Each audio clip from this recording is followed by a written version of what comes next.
Looking at the calendar on the wall, July 2004. Li Shiguang frantically rubbed his temples, taking in the deserted office environment before him and combining it with memories that didn't belong to him. He was absolutely certain he had been reborn. As a diehard football fan, after watching China's World Cup qualifier against Singapore last night, he drank a few too many in anger only to wake up and find himself reborn in Leeds in 2004. The good news was that the original owner of the body he had taken over was a wealthy, second-generation Chinese. The bad news was that the rich father who had supported that status had gone bankrupt last month. The father in this life was a second-generation immigrant and also a diehard fan. A few years ago, when his hometown team Leeds United performed well, he spent most of his fortune to buy a stake in the club, becoming the second-largest shareholder. He had thought he could ride the wave and make a tidy profit from his hobby. But who knew that club manager Ridsdale, relying on Leeds United's past success, had borrowed heavily to bring in many big-name stars in the 2001-2002 season, hoping to fill the funding gap with Champions League qualification. However, Leeds only finished fourth that season, failing even to qualify for the Champions League. In just 1 year, Ridsdale's credit card debt exploded, and he could only survive by fire-selling assets. The result was that Leeds United's performance grew even worse. At the beginning of last year, Ridsdale was kicked out.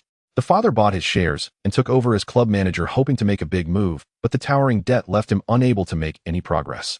After a year of struggle, Leeds United was relegated to the championship before the end of the season. Li Shiguang was quite familiar with the team, known as the Youth Army. According to history, the club now had nearly 80 million euros in debt.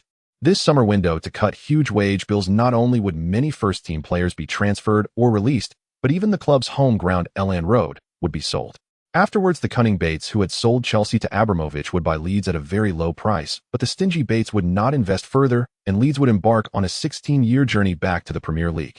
Thinking of this, Li Shiguang, who had taken over as club manager after his father, felt a headache. Sorting things out carefully, there were wolves ahead and tigers behind. According to history, Abramovich, who had managed Chelsea for a season, would continue waving his checkbook this summer, bringing stars like Drogba and Robin to Stamford Bridge, heralding the start of the golden era of the Premier League. Meanwhile, Cristiano Ronaldo and Wayne Rooney were beginning to shine at Manchester United. And then there was Arsenal, which won the league unbeaten last season. The thought was terrifying. If he decided to sell Leeds United, he could only watch as the club's home ground was sold off, and then sell the club to the old man Bates, who had a bad reputation. In that case, he would probably be drowned by the spit of Leeds United's loyal fans. Besides, under these circumstances, his shares wouldn't sell for much. But if he didn't sell with the small amount of money left by his father in the original owner's memory, forget about returning to the Premier League next season. Just avoiding relegation to League One, according to history, would be a stroke of luck. And as far as he knew, before his father died, Bates had already formally expressed his intention to buy Leeds United. Now that his father was dead, Bates would certainly take advantage of the situation to offer a very low price for the club. If he lost the shares of this club, he would be left with nothing, alone and without family. Just as Li Shiguang was worrying, a voice sounded in his mind. Ding. Congratulations, host. The strongest club system has been activated. System is binding. Hearing this sound, Li Shiguang's eyes lit up. Holy crap. So rebirth and time travel always come with a cheat. Ding. Detected, host's first system binding, the newbie gift pack skill has been issued. Please check. Ding. Congratulations on acquiring the skills Super Scout. Ding. Congratulations on obtaining the newbie reward Peak Buffon template experience card for months.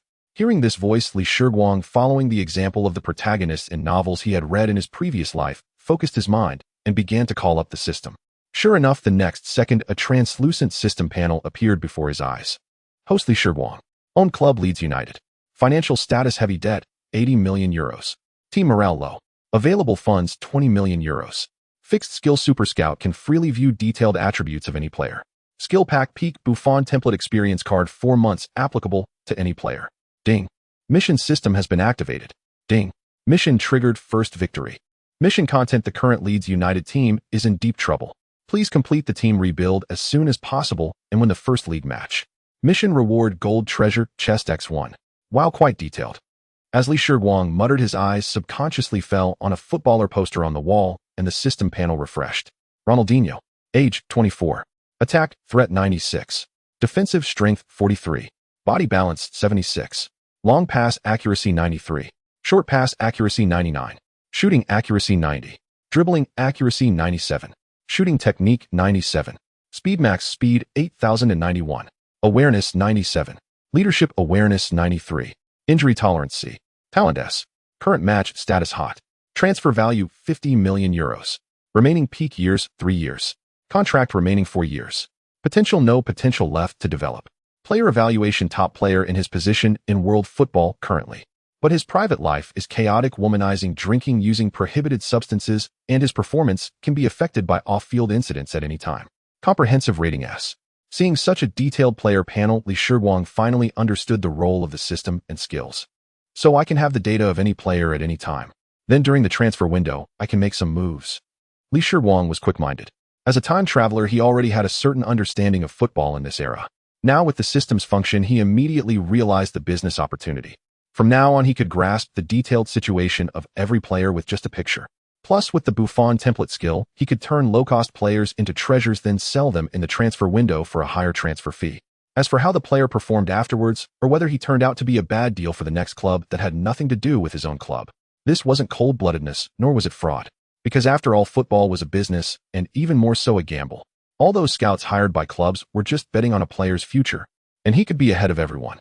Not only would this solve the club's and his own financial crisis, but the future would hold great promise. As for the coaching panel that would be unlocked after completing the mission, he couldn't see it yet. He wondered if it would also display all attributes of every coach, just like the player panel. With this in mind, a glint of a profiteer's cunning flashed in Li Shiguang's eyes. Relying on his memory, he walked to the desk and opened a stack of player reports. Under the goalkeeper tag, he quickly located a player's name. Timothy Matthew Howard. This American goalkeeper had only joined Manchester United last year, but Li Shiguang knew his life wasn't easy at the moment. Howard's own madman temperament often led him to make some low-level mistakes in games. Starting from the second half of the season, Ferguson had been rotating him with Carroll. Moreover, in another year after Manchester United signed Dutch goalkeeper Van der Sar, Howard would completely lose, but for Li Shiguang it was good enough. Besides, he had the Buffon template card from the system, which could at least give Howard 4 months of stable performance.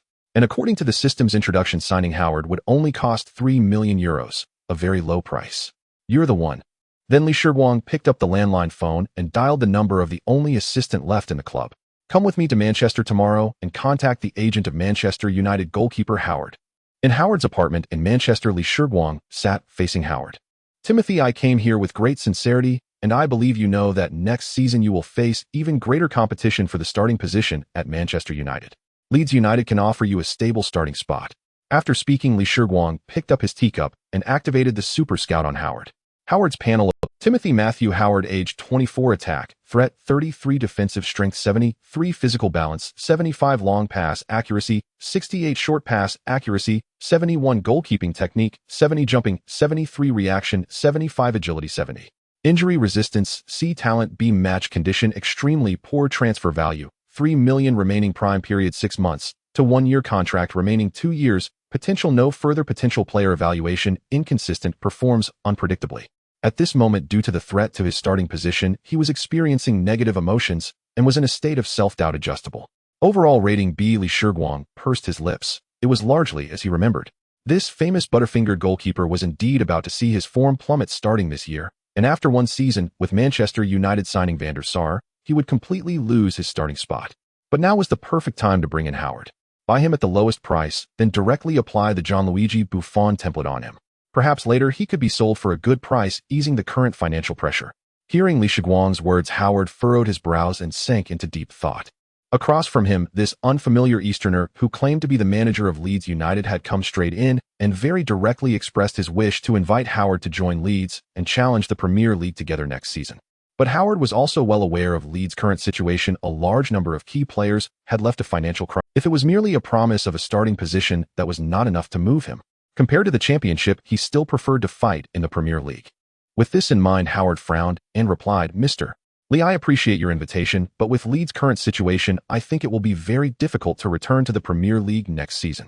Li Shiguang smiled. Yes, Leeds is indeed facing some difficulties right now.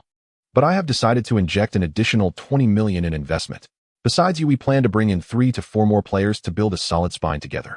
I believe we will be quite competitive in the Championship next season. Moreover, according to my scouts reports, Manchester United scouts have been watching Fulham's Van der Sar for a long time. If United brings him to Old Trafford this summer, your playing time might be further reduced. Then regarding my contract, I hope it won't be long-term. Is that possible? Hearing this, Howard asked Li Shiguang with slight surprise.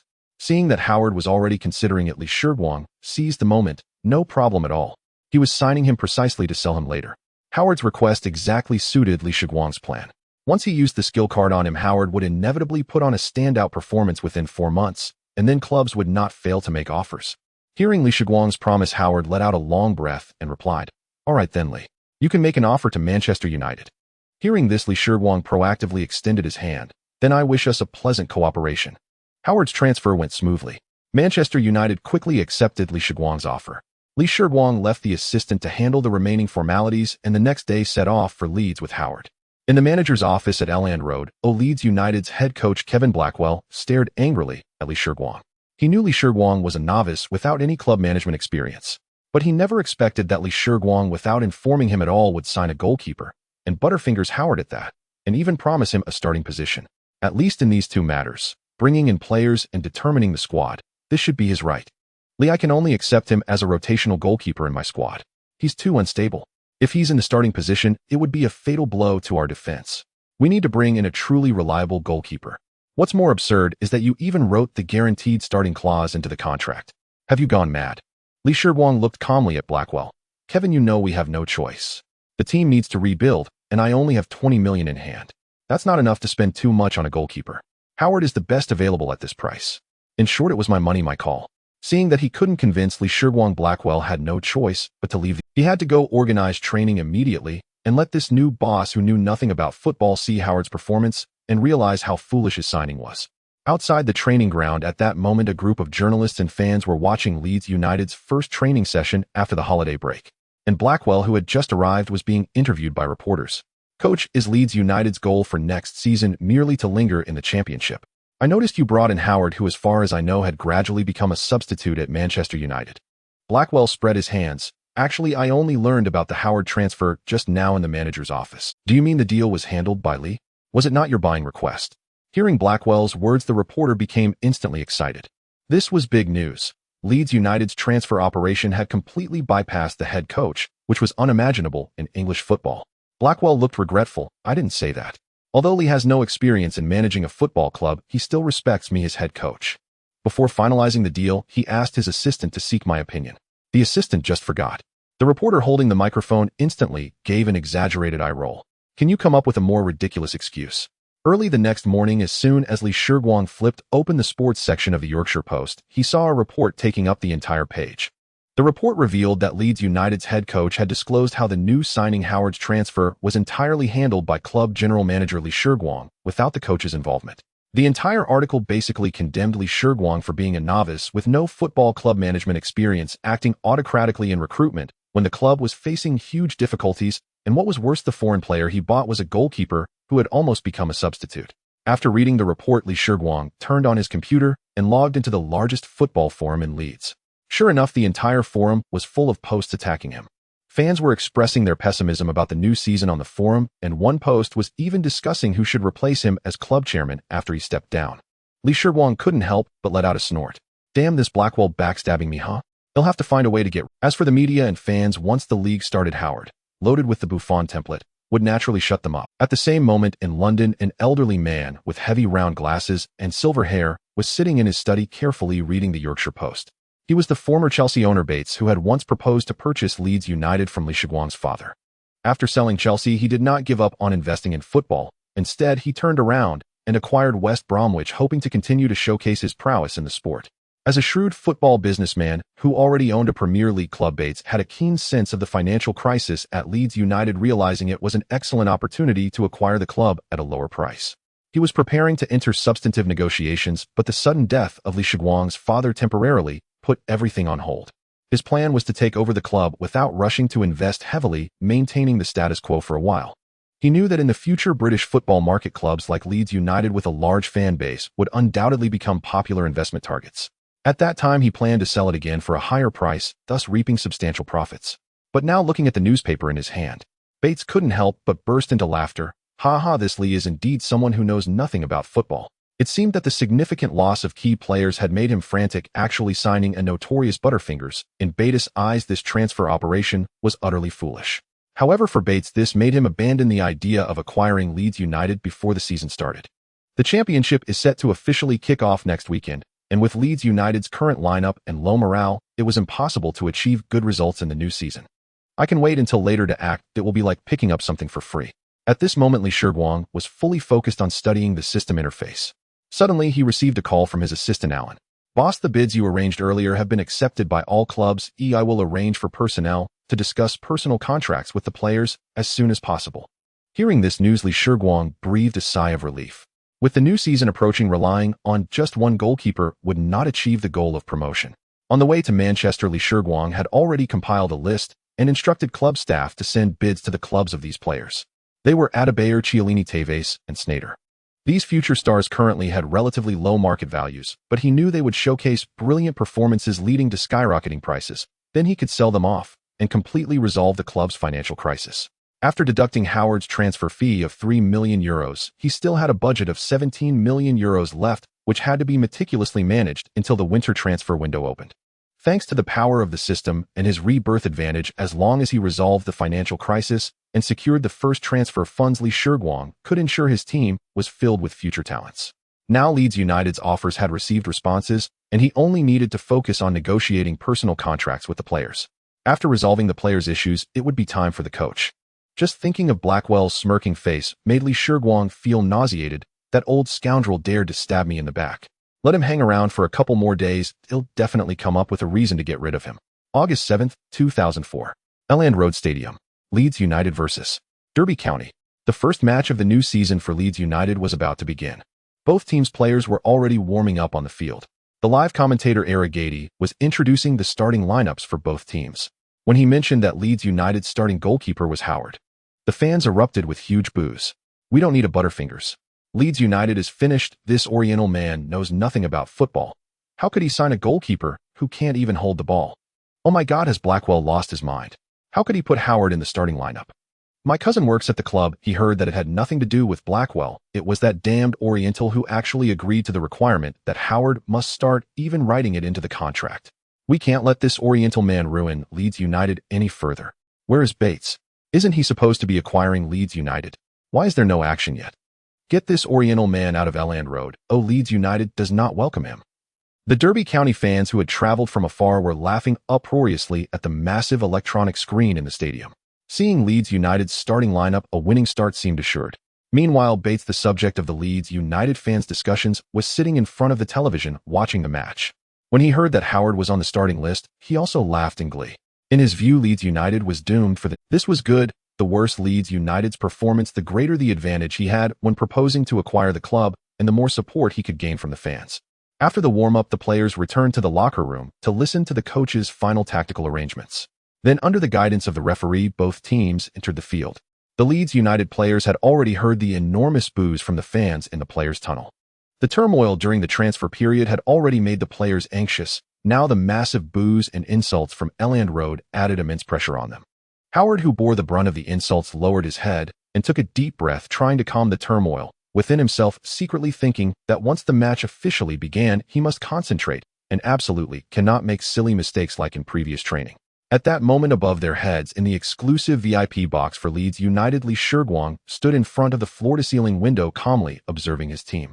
Though he was watching from a distance, he could feel the players' morale gradually declining under the fans' boos. Especially when the live broadcast focused on Howard, it elicited even louder insults from the supporters. Li Shiguang quickly summoned the system. Peak Buffon template experience card duration 4 months. Activate. Please choose the applicable target.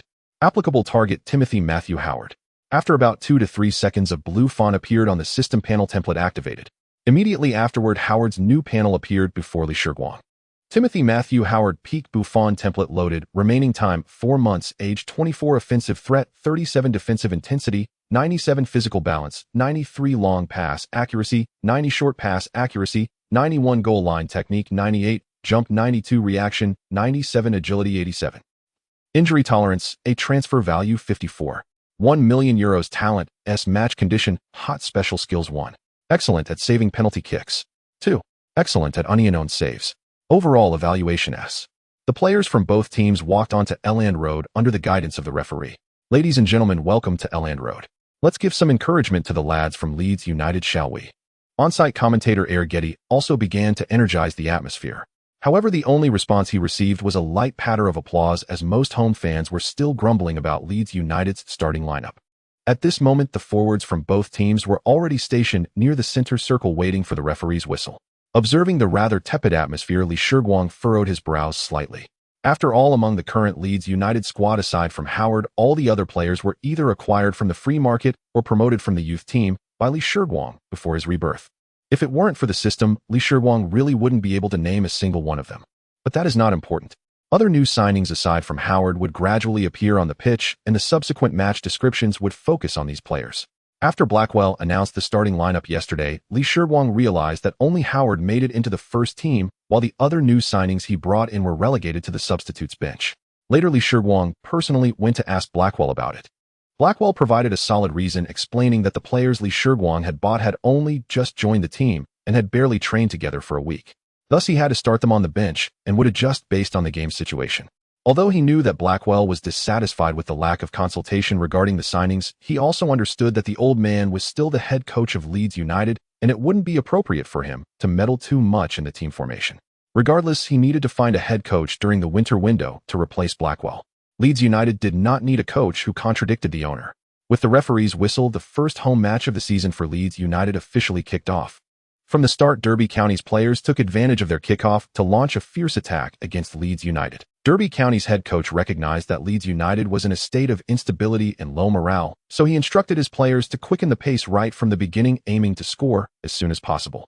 In just over 20 minutes, Derby County had already taken 9 shots, 3 of which nearly breached the goal guarded by. Fortunately, Howard, who had just adopted Buffon's template, possessed a staggering reaction attribute of 97, making crucial saves.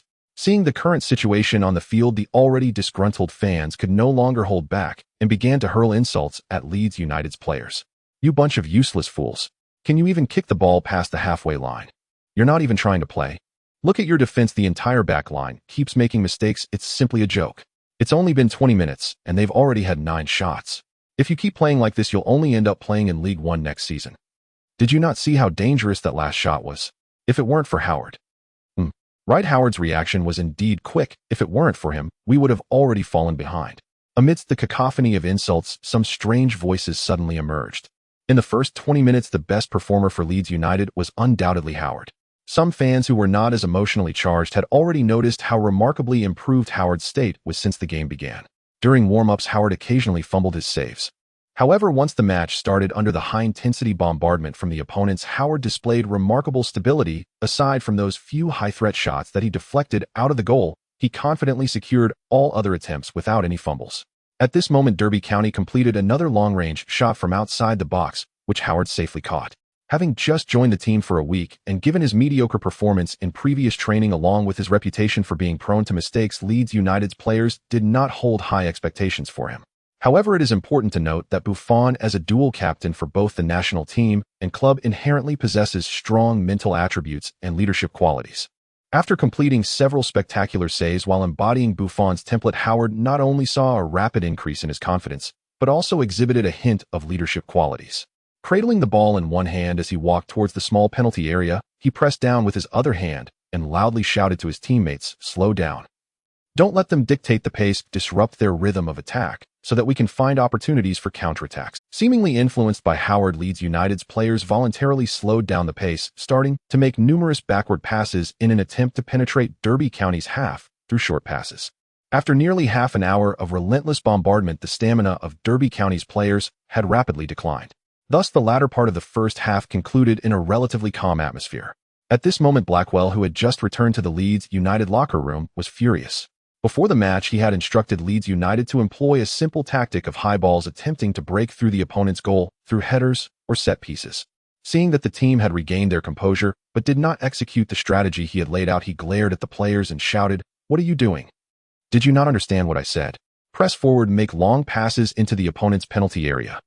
Thus, as the second half began, Leeds United started to push forward vigorously, no longer advancing slowly into Derby County's penalty area through short passes, but instead sending long balls repeatedly into the opponent's box, only to find that such passes were almost all intercepted by the opposing goalkeeper. Unfortunately, the Leeds United players with average values displayed in the system of only 5,060 did not possess strong individual abilities. On the contrary, Derby County, through several effective counterattacks, kept Leeds United's goal under constant threat. Fortunately, Howard's attributes had reached their peak, making various high and low saves to ensure the goal remained unbreached. Seeing Howard's outstanding performance, the Leeds United fans in the stands had completely changed their attitude towards him since the start, beginning to worship him, with some even starting to praise Shiguang. "Oh my God, did you see that? He just saved that shot. Yes, I apologize for my insults towards him before. Timothy, I live right next to your apartment and am single. Hey, take off the mask. I know you're not Howard. Eastern kid, I take back what I said before. You have a good eye for talent." Under Howard's high blocks, the score remained at 0-0. Soon the match entered stoppage time. If the score could hold until the end of the match, the home fans would actually be able to accept it, as most fans believed Leeds United was destined to lose before the match started. However, in the box, Shiguang was cursing Blackwell while watching the situation on the field. Due to several substitutions in the second half, Blackwell did not consider the new signings, only bringing on players whose names Shiguang could not recall, all of whom were defenders. This has delayed Leeds United's attack.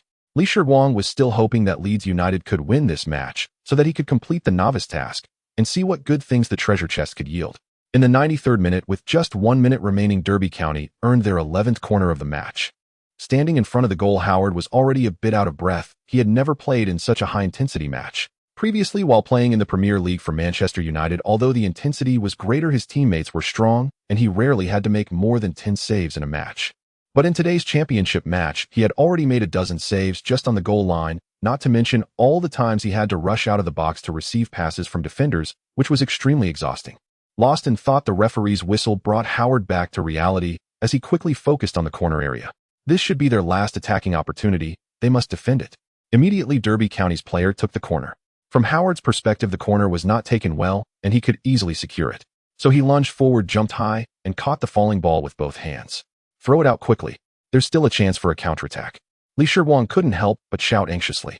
From the box, he could clearly see the situation on the field. This corner could be considered Derby County's last attacking opportunity, so they left only one center-back lingering near the center circle, while all the other players crowded into Leeds United's penalty area to attack. Now only the goalkeeper remained in their backline. As Howard descended, he glanced towards the opposite half and saw the situation in Derby County's backline. After landing, he rolled over and immediately sprinted towards the edge of the penalty area, shouting, "Run forward, counterattack." Howard quickly ran close to the penalty box line. Then he lunged forward with his left foot, stretched his right hand back as far as possible, leaned back as far as he could, and with all his strength threw the ball he was holding. Just as Howard secured the ball, the Leeds United player standing outside the penalty area heard his shout, immediately turned and raced towards Derby County's half, quickly surpassing the Derby County defender, who was still unaware. Then it was just a simple unknown opportunity. Moments later, a deafening cheer erupted over Elland Road Stadium. 1-0. The referee's whistle announced that Leeds United had won the match. Shiguang looked at the players and fans below, who were celebrating wildly, finally revealing a sigh of relief and a smile as he also heard the system's notification in his mind. Ding. Congratulations to the host for completing the task, a winning start. The system's reward will be given after settlement. Seeing the players gradually walking into the player tunnel, Shiguang hurried to the locker room to celebrate with the team for their successful opening match. Meanwhile, Howard, who had just been named the man of the match, was stopped by reporters in the interview area with a dozen microphones thrust in front of him. Howard was also very excited. The last time he faced so many reporters was at his press conference when he joined Manchester United. "Timothy, congratulations on showcasing a perfect performance today and helping Leeds United secure the victory. How did you manage to adjust your form so quickly?" Hearing this question, Howard was momentarily stunned, then shrugged his shoulders and smiled. "In fact, during the pre-match warm-up, I still felt that I was not in my best form. But for some reason, once the match started, I suddenly felt in excellent form, able to save every shot." Just as he finished speaking, another reporter chimed in. "Why did you decide to transfer from Manchester United to Leeds United?" It should be noted that before this match, even the Leeds United fans were not optimistic about the team.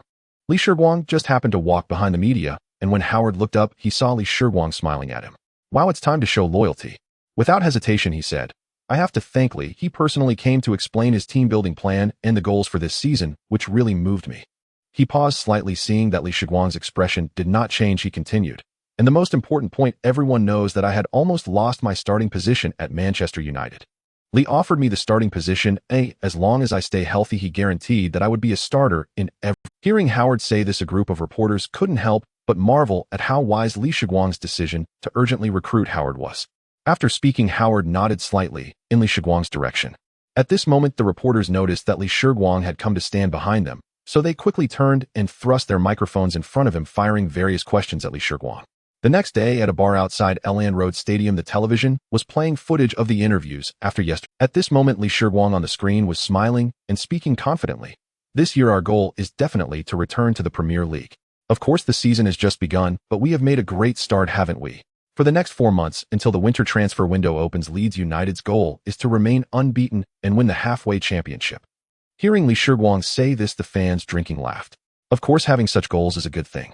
After all, before the season began, the fans thought Leeds United would definitely perform poorly. Now, after the first match, the team's performance has surprised them. But they also knew that yesterday's victory was largely due to Howard's outstanding performance. They were no longer pursuing the halfway championship, let alone an unbeaten record. Now the fans just hoped that Howard's hot form could last a few more matches, and that Leeds United could maintain their competitiveness for promotion to the Premier League before the winter transfer window. At the same time in London, Bates had just finished watching Howard and Li Shiguang's interview. He had not watched yesterday's match. So today, learning that Leeds United had won and Howard was named man of the match, he was taken by surprise.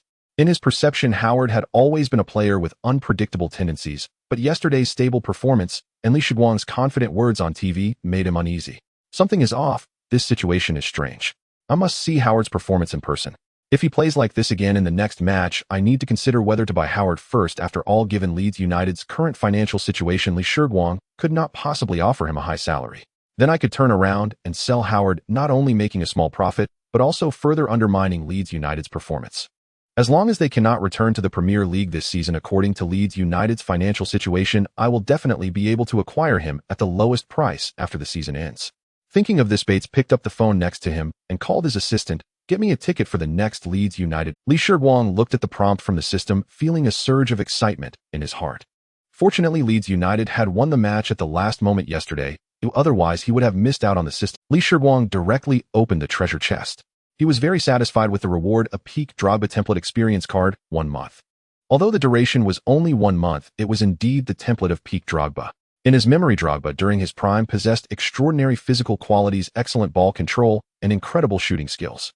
Moreover, after joining Chelsea, Drogba also demonstrated outstanding leadership and influence, often stepping up during crucial moments to lead the team to victory. This was crucial for the current Leeds United. With this in mind, Li Shiguang focused his thoughts and stored the template card in the system. He needed to bring his attention back to the present. It was certain that after the last match, Howard's image as having butterfingers in the minds of Leeds players should have greatly improved. In this way, the team's cohesion would also be enhanced invisibly. Furthermore, in the next 4 months, backed by the system, Howard should maintain a consistently outstanding performance. Even if no team offered a bid for Howard midway, as soon as the winter transfer window opened, Li Shiguang would immediately place him on the transfer market to recoup funds. While Li Shiguang was thinking, the system suddenly issued another prompt. Ding. Task triggered. Continuous task content. Lead Leeds United to win the championship title this season with an unbeaten record. Task reward: golden treasure chest X1. Another task had arrived, and it was another golden treasure. It seemed that what he said during the interview had directly been transformed into a task by the system. If the task could be successfully completed, he wondered what this golden treasure chest would yield. Li Shiguang felt a hint of anticipation in his heart. Soon Leeds United welcomed their opponents for the second. In this round, Leeds United was away to challenge Gillingham. Li Shiguang also arrived at Priestfield Stadium. Now he was wearing the Leeds United jersey, pulling the brim of his cap down low, sitting at the back of the Leeds fans. The day before yesterday, Li Shiguang had already checked the profiles of all Gillingham players through the system. As a team that had long been mingling in England's lower leagues, the players of Gillingham mostly had a composite rating of C in the system. With their soaring morale, Leeds United should be able to secure a solid victory over their opponents. The players had concluded their warm-up and returned to the locker room, while both head coaches were making final tactical arrangements. After the last match, Howard's impression in Blackwell's mind had undergone a tremendous transformation. Even after yesterday's training, Blackwell had handed the captain's armband to Howard in front of the entire team. The home team's live commentator was introducing the starting lineups of both sides, and when it came to Howard, the 3,000 Leeds United fans who followed the team to the away game erupted in enthusiastic cheers.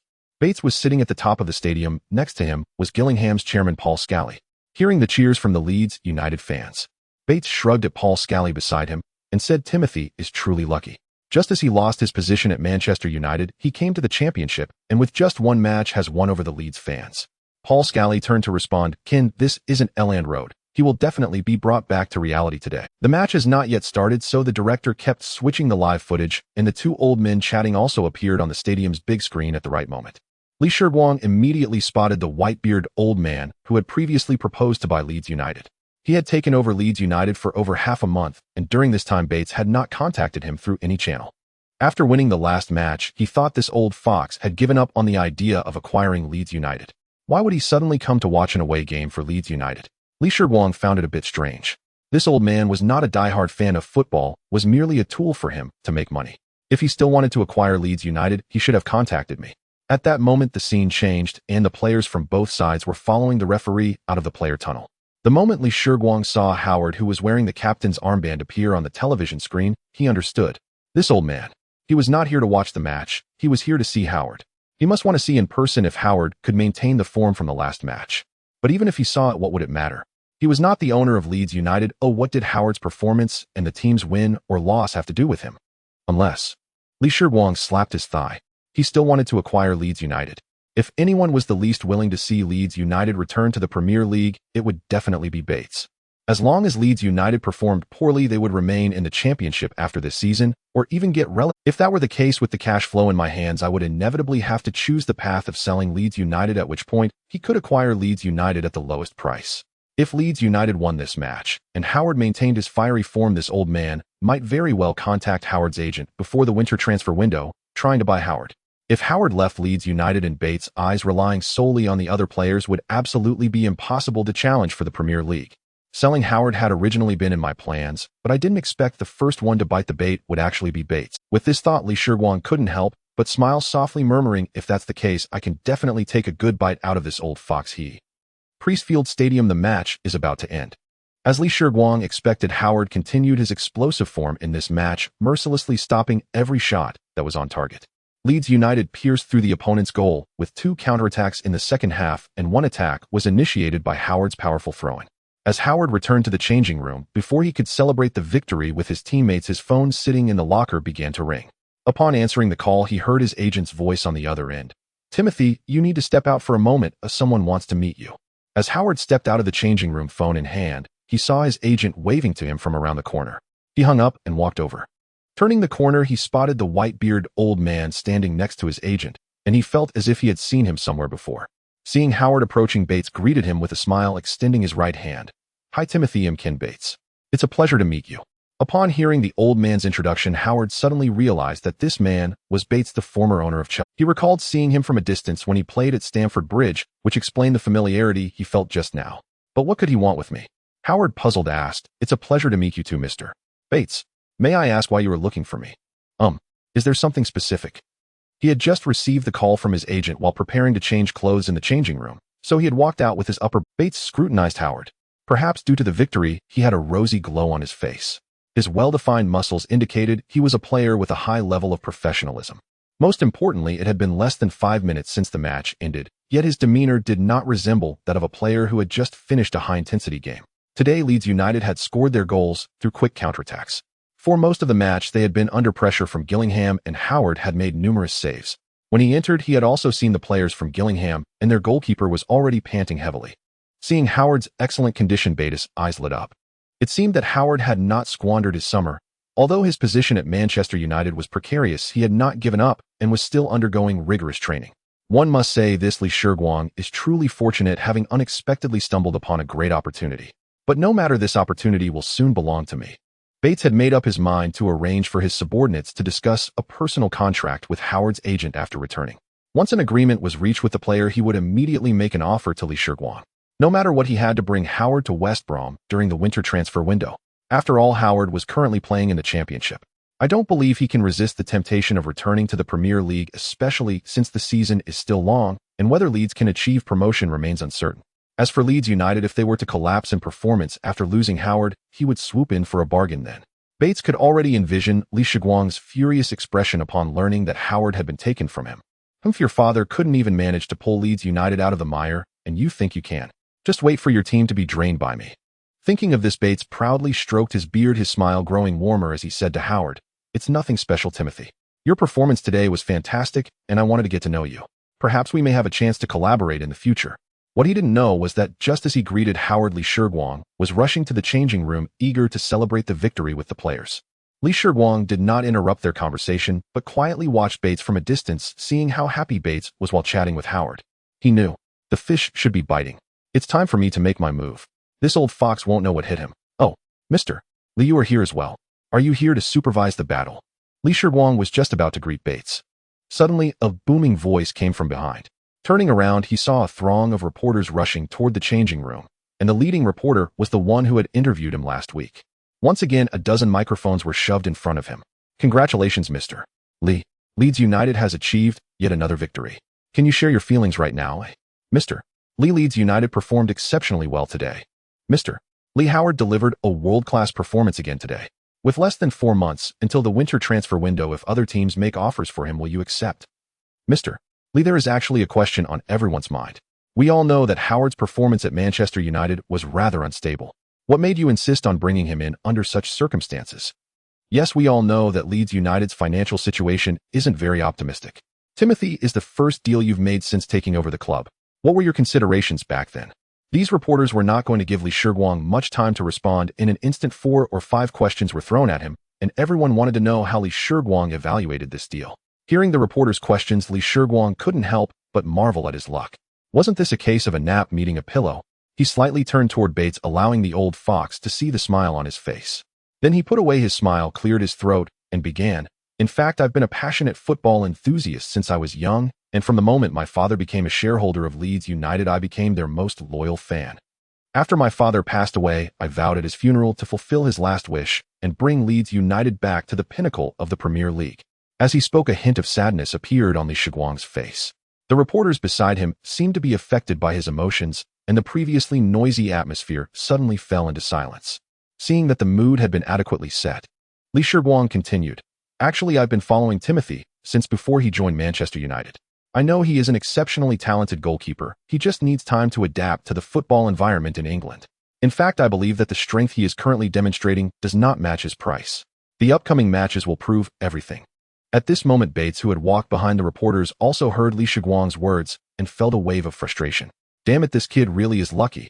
Li Shiguang briefly answered a few more questions, urging the reporters to go interview the young players from Leeds United. They were the real stars and should not let him steal the spotlight. He had already seen Bates approaching with a forced smile. Congratulations, Li. Leeds United has had a great start. Bates extended his right hand, taking the initiative to greet Li Shiguang. Li Shiguang shook his hand and smiled, saying, Welcome, Mr. Bates. Did you come specifically to watch the match today? Bates nodded, saying, Of course, I am a diehard fan of Leeds United and almost became their owner. Oh, you might not know, but I once proposed to your father to acquire Leeds United. Unfortunately, before the negotiations could begin, your father passed away. Li Shiguang felt a cold smile in his heart and did not respond, wanting to see what Bates was really after today. Seeing that Li Shiguang did not take his bait, Bates continued, slightly irritated. I heard your last interview. As your elder, I must remind you that Howard's characteristic is instability. If he makes some outrageous mistakes in the upcoming matches, what you've just said to the reporters may become a laughingstock. Hearing Bates' words, Li Shiguang instantly understood. Also, he was waiting here to try to lower the price. Li Shiguang replied, feigning distress. You know, Leeds United's finances are quite tight, and Timothy is performing the best among the players. I need to create some hype for him so that I can get a good price when the season ends. Seeing Li Shiguang say this, Bates couldn't help but mock his foolishness in his heart. Surely he was a football idiot bragging about being a passionate fan since childhood in front of reporters. With the current Leeds United, if you sell Howard, can you still return to the Premier League? Thinking this, Bates leaned forward slightly and said softly, Then you brought in Howard for €3 million, right? I'll offer €8 million to bring him back to the Premier League in the winter transfer window. As Bates said this, Li Shiguang finally confirmed that this old man was completely hooked, but €8 million to take Howard away. Is that even possible? He struggled to reply to Bates. That's not acceptable. Timothy is in great form right now, and I believe he will continue to perform well. Besides, his buyout clause is €15 million. Your offer is too low. Bates had originally planned to ask Howard's agent about his contract with Leeds United after returning. If the buyout clause was not too high, he was ready to trigger the clause to buy Howard. Unexpectedly, before he could even inquire, he learned about Howard's buyout clause from Li Shiguang, and upon hearing the figure of €15 million, he cursed inwardly. Are you crazy? Howard was gradually benched by Ferguson due to his unstable performance. You actually set his buyout clause at €15 million. If his form returns to how it was during his time at Manchester United, even if you put him up for sale, no one would buy him. Then he looked up coldly at Li Shiguang and said, This price is too high. However, I am interested in Timothy. If you accept my offer, feel free to contact me." He then turned and walked towards the exit of the stadium.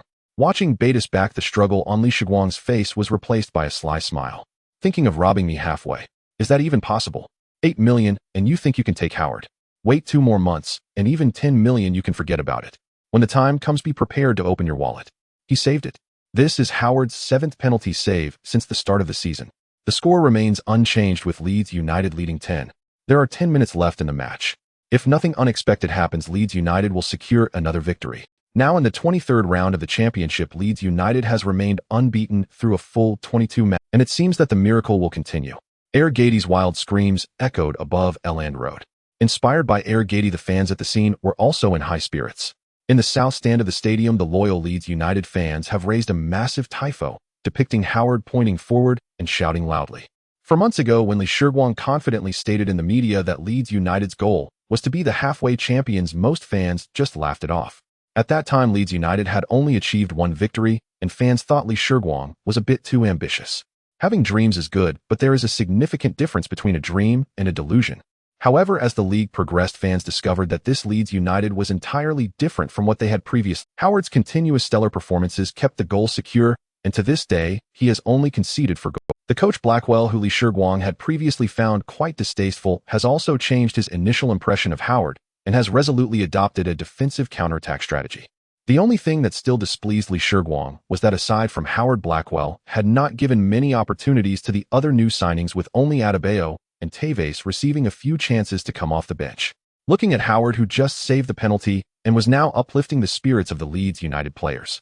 In the luxury box, Li Shiguang sat down with satisfaction, knowing that this match should be a sure win.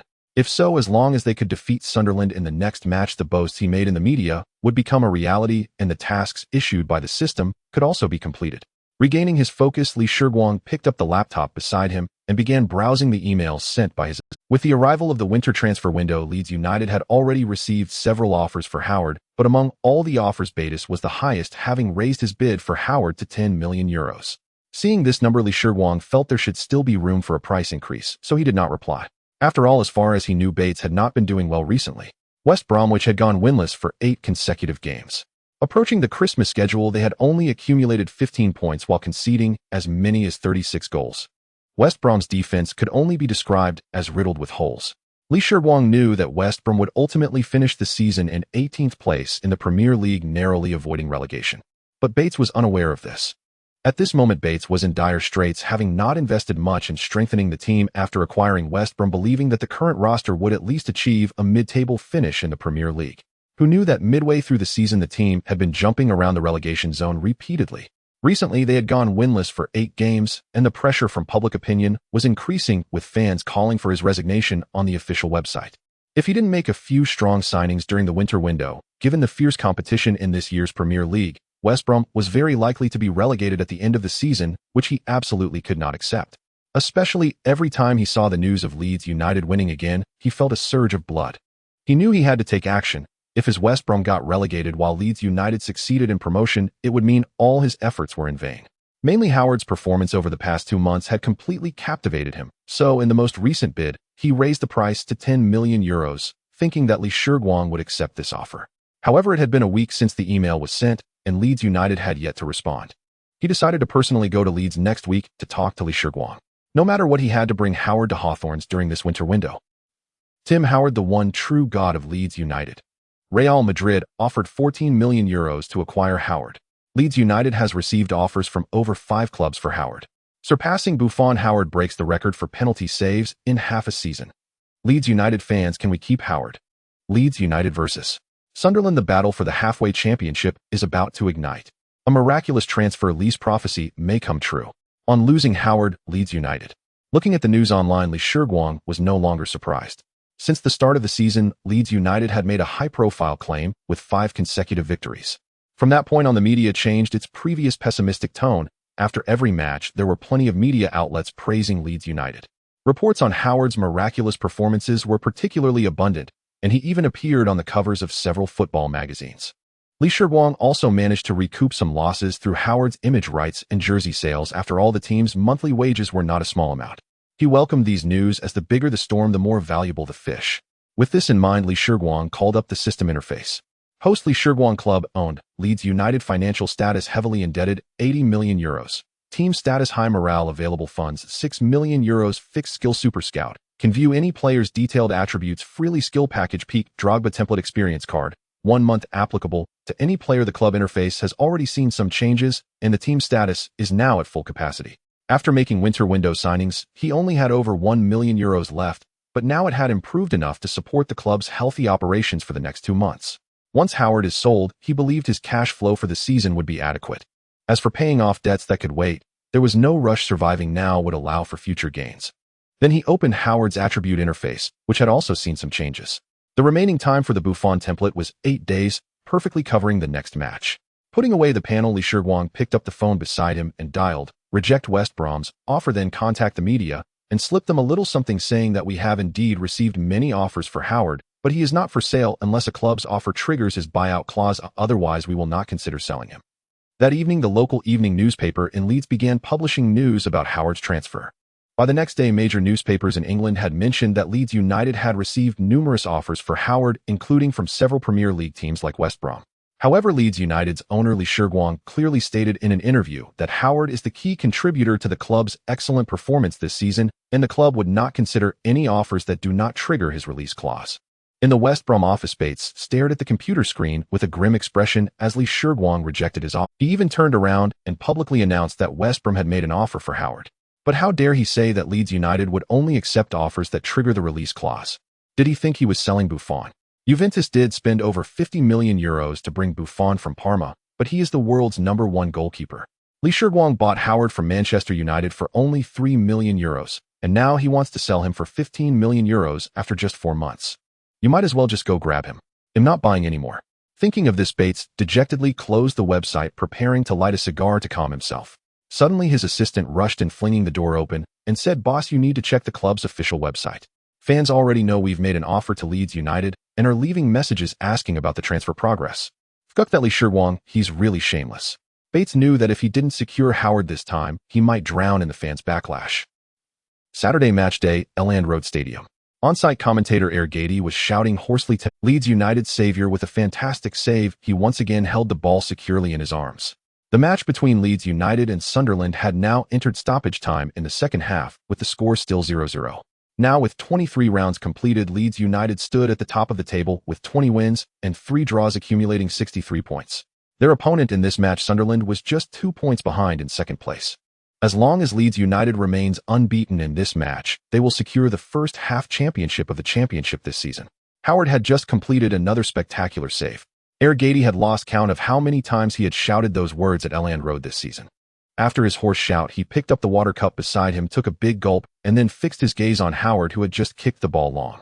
The entire Leeds was filled with rumors that Howard might soon transfer. As a loyal fan of Leeds United, he certainly didn't want the club to sell the informed Howard. From the state of the first half of the season, if Howard could maintain his form in the second half, he would undoubtedly be the most reliable guarantee for Leeds United's push for the Premier League. Heir had already made up his mind to ask Lee Shiguang after the match to ensure that if no team triggered Howard's release clause, he must not be sold during the winter transfer window. While he was lost in thought, a huge cheer erupted from the crowd. Leeds United had scored. Immediately after Howard's save, he launched a quick counterattack with a long kick. After half a season of play, Leeds United's players had now mastered the essence of quick counterattacks. From Howard kicking the ball to the forward waiting near the center circle receiving it, and then scoring in just a few seconds, Leeds United executed a textbook counterattack. A brilliant counterattack. Cheer now, my friends. Leeds United are the half-season champions. Heir, suppressing his throat discomfort, shouted loudly once again. Watching the Leeds United players celebrate wildly, the referee also timely blew the whistle to signal the end of the match. Today, Lee Shiguang, who came to watch from the bench, also heard a voice in his mind. Ding! Congratulations to the host for completing the task. Consecutive victories. The system rewards will be issued after settlement. In the VIP box at Hawthorne's, Bates turned to look at the big screen in the stadium where the glaring score of 0-5 was being displayed. West Brom still had over 10 minutes left in the match. Facing the powerful Liverpool, his team had no means of defense. He glanced at the big screen again, where the glaring score of 0-5 was displayed. Inside the stadium, over 2,000 angry fans were shouting, "Bates, get out. By Howard, you stingy bastard." He heard. He had just hung up on the call from his assistant, knowing that Leeds United. Bates knew he had to take action. He needed to create a positive news story to appease these fans who were overwhelmed. With this thought, he found Li Shiguang's number in his contacts and pressed it down hard. Li Shiguang was very happy now the team had achieved excellent results, and he had also completed the system's task. Suddenly his phone in his pocket vibrated wildly. Li Shiguang took it out to see, and was even happier because the screen displayed Bates' name. This old guy seems like he can't hold back anymore. A wicked smile crept across Li Shiguang's face as he answered the call. Good evening, Mr. Bates. Good evening, Li Shiguang greeted casually. Hearing Li Shiguang's nonchalant tone, Bates resisted the urge to throw his phone and said, Congratulations, Li. Leeds United has achieved good results. Thank you, Mr. Bates. I didn't expect you to take the time to pay attention to us amidst your busy schedule. So may I ask, what is the reason for your call? Yes, I want to talk to you again about Howard's transfer. The old guy has really become impatient. Just as the match ended for Leeds United, Li Shiguang had also received a call. He already knew about West Brom being slaughtered by Liverpool, and Bates was now under immense pressure. He had thought that he would at least be contacted tomorrow, but unexpectedly this old fox was also unable to hold back and called right away. Since you can't hold back, don't blame me for being ruthless. So Li Shiguang slowed his speech and said leisurely, regarding this matter, Mr. Bates, I have already made it very clear in the media that Howard is not for sale at Leeds United unless you trigger his release clause. You're robbing me. Li, you only spent $3 million to take Howard from Manchester United, and now you want to sell him for $15 million. I can't accept that price. $13 million is the highest I can offer. Bates responded with a low growl. It sounded like he was becoming a bit angry. Li Shiguang comfortably crossed his legs and continued to stoke Bates' anger. Mr. Bates, have you chosen to ignore Howard's performance on the field? In fact, before your call was connected, my assistant had already reported to me that other Premier League clubs were in contact with him. You should know that starting tomorrow, Howard will become a hot commodity in the winter transfer window. Seeing that Li Shiguang was still unwilling to budge, Bates' face turned red and he hesitated to speak. From his expression, it was clear that he was struggling intensely. After a brief silence, Bates' cold voice came through the phone. Tomorrow, I will arrange for someone to send a formal offer to Leeds United. Li, I hope that after losing Howard, Leeds United can still maintain their current performance. Additionally, I have a gift for you. I hope you will like it. After saying that, he hung up the phone directly. What gift does this old man want to give me? Could it be? Li Shiguang looked at the hung-up phone and shook his head, deciding not to think too much for now. After all, if this deal goes through, the football underworld will officially open for business. Today is a good day. Everything I wish for can come true. Today is a good day, opening the door to welcome the spring breeze. Li Shiguang indulged in a rare lazy morning. He hummed a little tune that others couldn't understand, walking lightly towards his office on the second floor. As soon as he reached the upstairs, he saw his assistant Alan anxiously knocking on his office door. Good morning, Alan. Stop knocking, I'm right here. Li Shiguang greeted him proactively. Alan turned around and saw his boss smiling. With urgency, he exclaimed, Boss, it's not good. West Brom has sent an email with an offer for Howard. Old Bates, they said that today's offer would not be postponed until tomorrow. Hearing this news, Li Shiguang felt a surge of joy inside. However, his face turned serious as he replied, Refuse them. I've emphasized that Howard is not for sale. Alan replied helplessly, We can't refuse this offer. West Brom has triggered Howard's buyout clause, and just now I contacted Howard's agent, and the response is that Howard himself is willing to return to the Premier League. This is simply wonderful. He had been worried that selling Howard would bring immense pressure from the fans. But following the current script, West Brom triggered Howard's buyout clause, and Howard himself wants to leave, which gives him no reason to stop him. Later, he can have a few media outlets report that letting Howard go was a helpless move. After all, he must adhere to the contractual agreements. In this way, he can completely extricate himself from this transfer storm. Moreover, early this morning, Li Shiguang checked Howard's attribute panel in the system, and Buffon's experience card had expired. Howard's various stats, except for his match form, which remained stable, had returned to his original values. This means that starting from the second half of the season, he would once again become a Butterfingers. So Li Shiguang patted Alan on the shoulder and said, You don't need to worry about this. I will have a talk with Howard. Having said that, he opened the door and walked into his office. Comfortably brewing a cup of tea, Li Shiguang sat down in his boss chair. The task had been settled, and he could open treasure chests again. Just as he summoned the system, there was another knock on the office door. Li Shiguang looked up and saw Blackwell walking in with an envelope. Frowning, Li Shiguang put the system away, looking at the envelope in Blackwell's hand, and suddenly recalled the last sentence Bates had said on the phone last night. Could it be that I guessed correctly? Blackwell placed the envelope on Li Shiguang's desk and said, Li, this is my resignation letter. Indeed, my guess was correct. Bates not only wanted to buy Howard, but also wanted to take Leeds United's head coach away. Li Shiguang coldly looked at Blackwell and said, Kevin, may I ask why?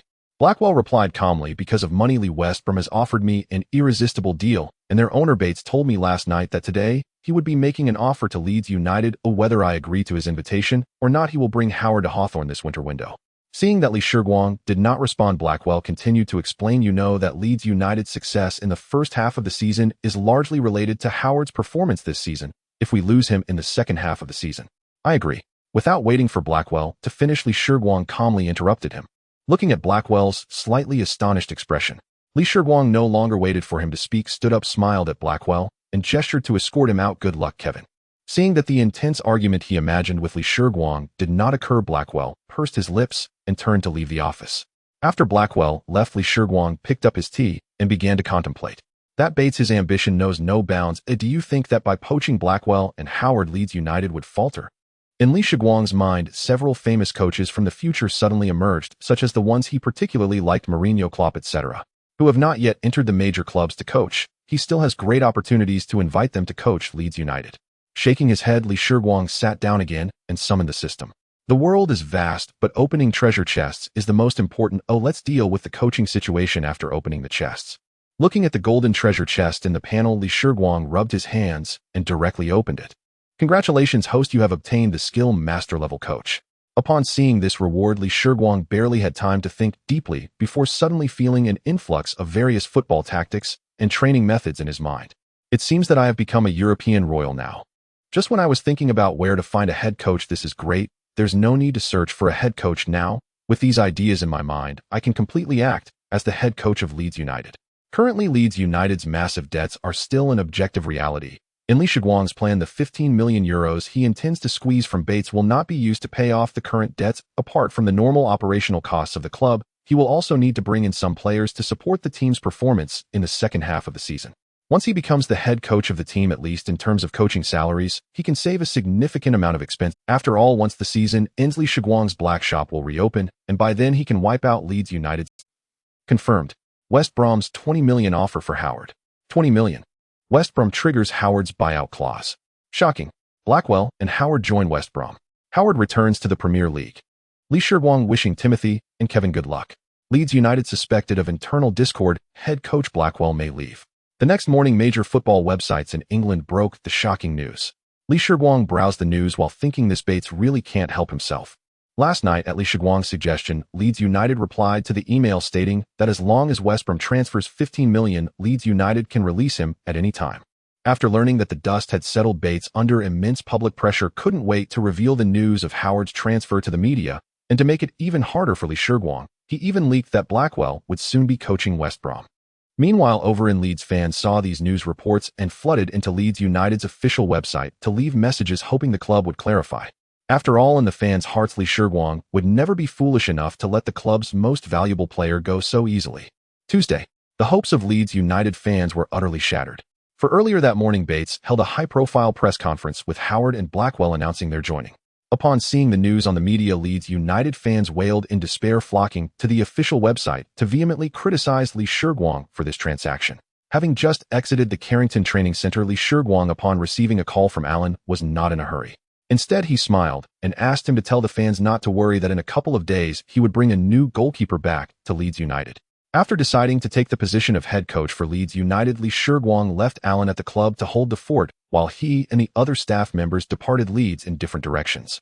Bates' transfer fee of €15 million has already been credited to Leeds United's account. The championship does not have a winter break, and he must construct a new team lineup before the match on Sunday. Just recently, Shiguang had already reached a personal agreement with the newly turned 18-year-old Schmeichel. In fact, according to the normal timeline, Schmeichel should not join Leeds United until 2010, when they were still competing in the championship. After a brief season with Leeds United, he would join the Foxes Leicester City, where the late bloomer Schmeichel would win his first top-flight league title. Currently, Schmeichel is still a relatively unknown player who cannot even get a game at Manchester City. Initially, in the reports from various scouts, Shiguang had not chosen him. From the panel, it can be seen that at this moment Schmeichel's comprehensive rating was only D.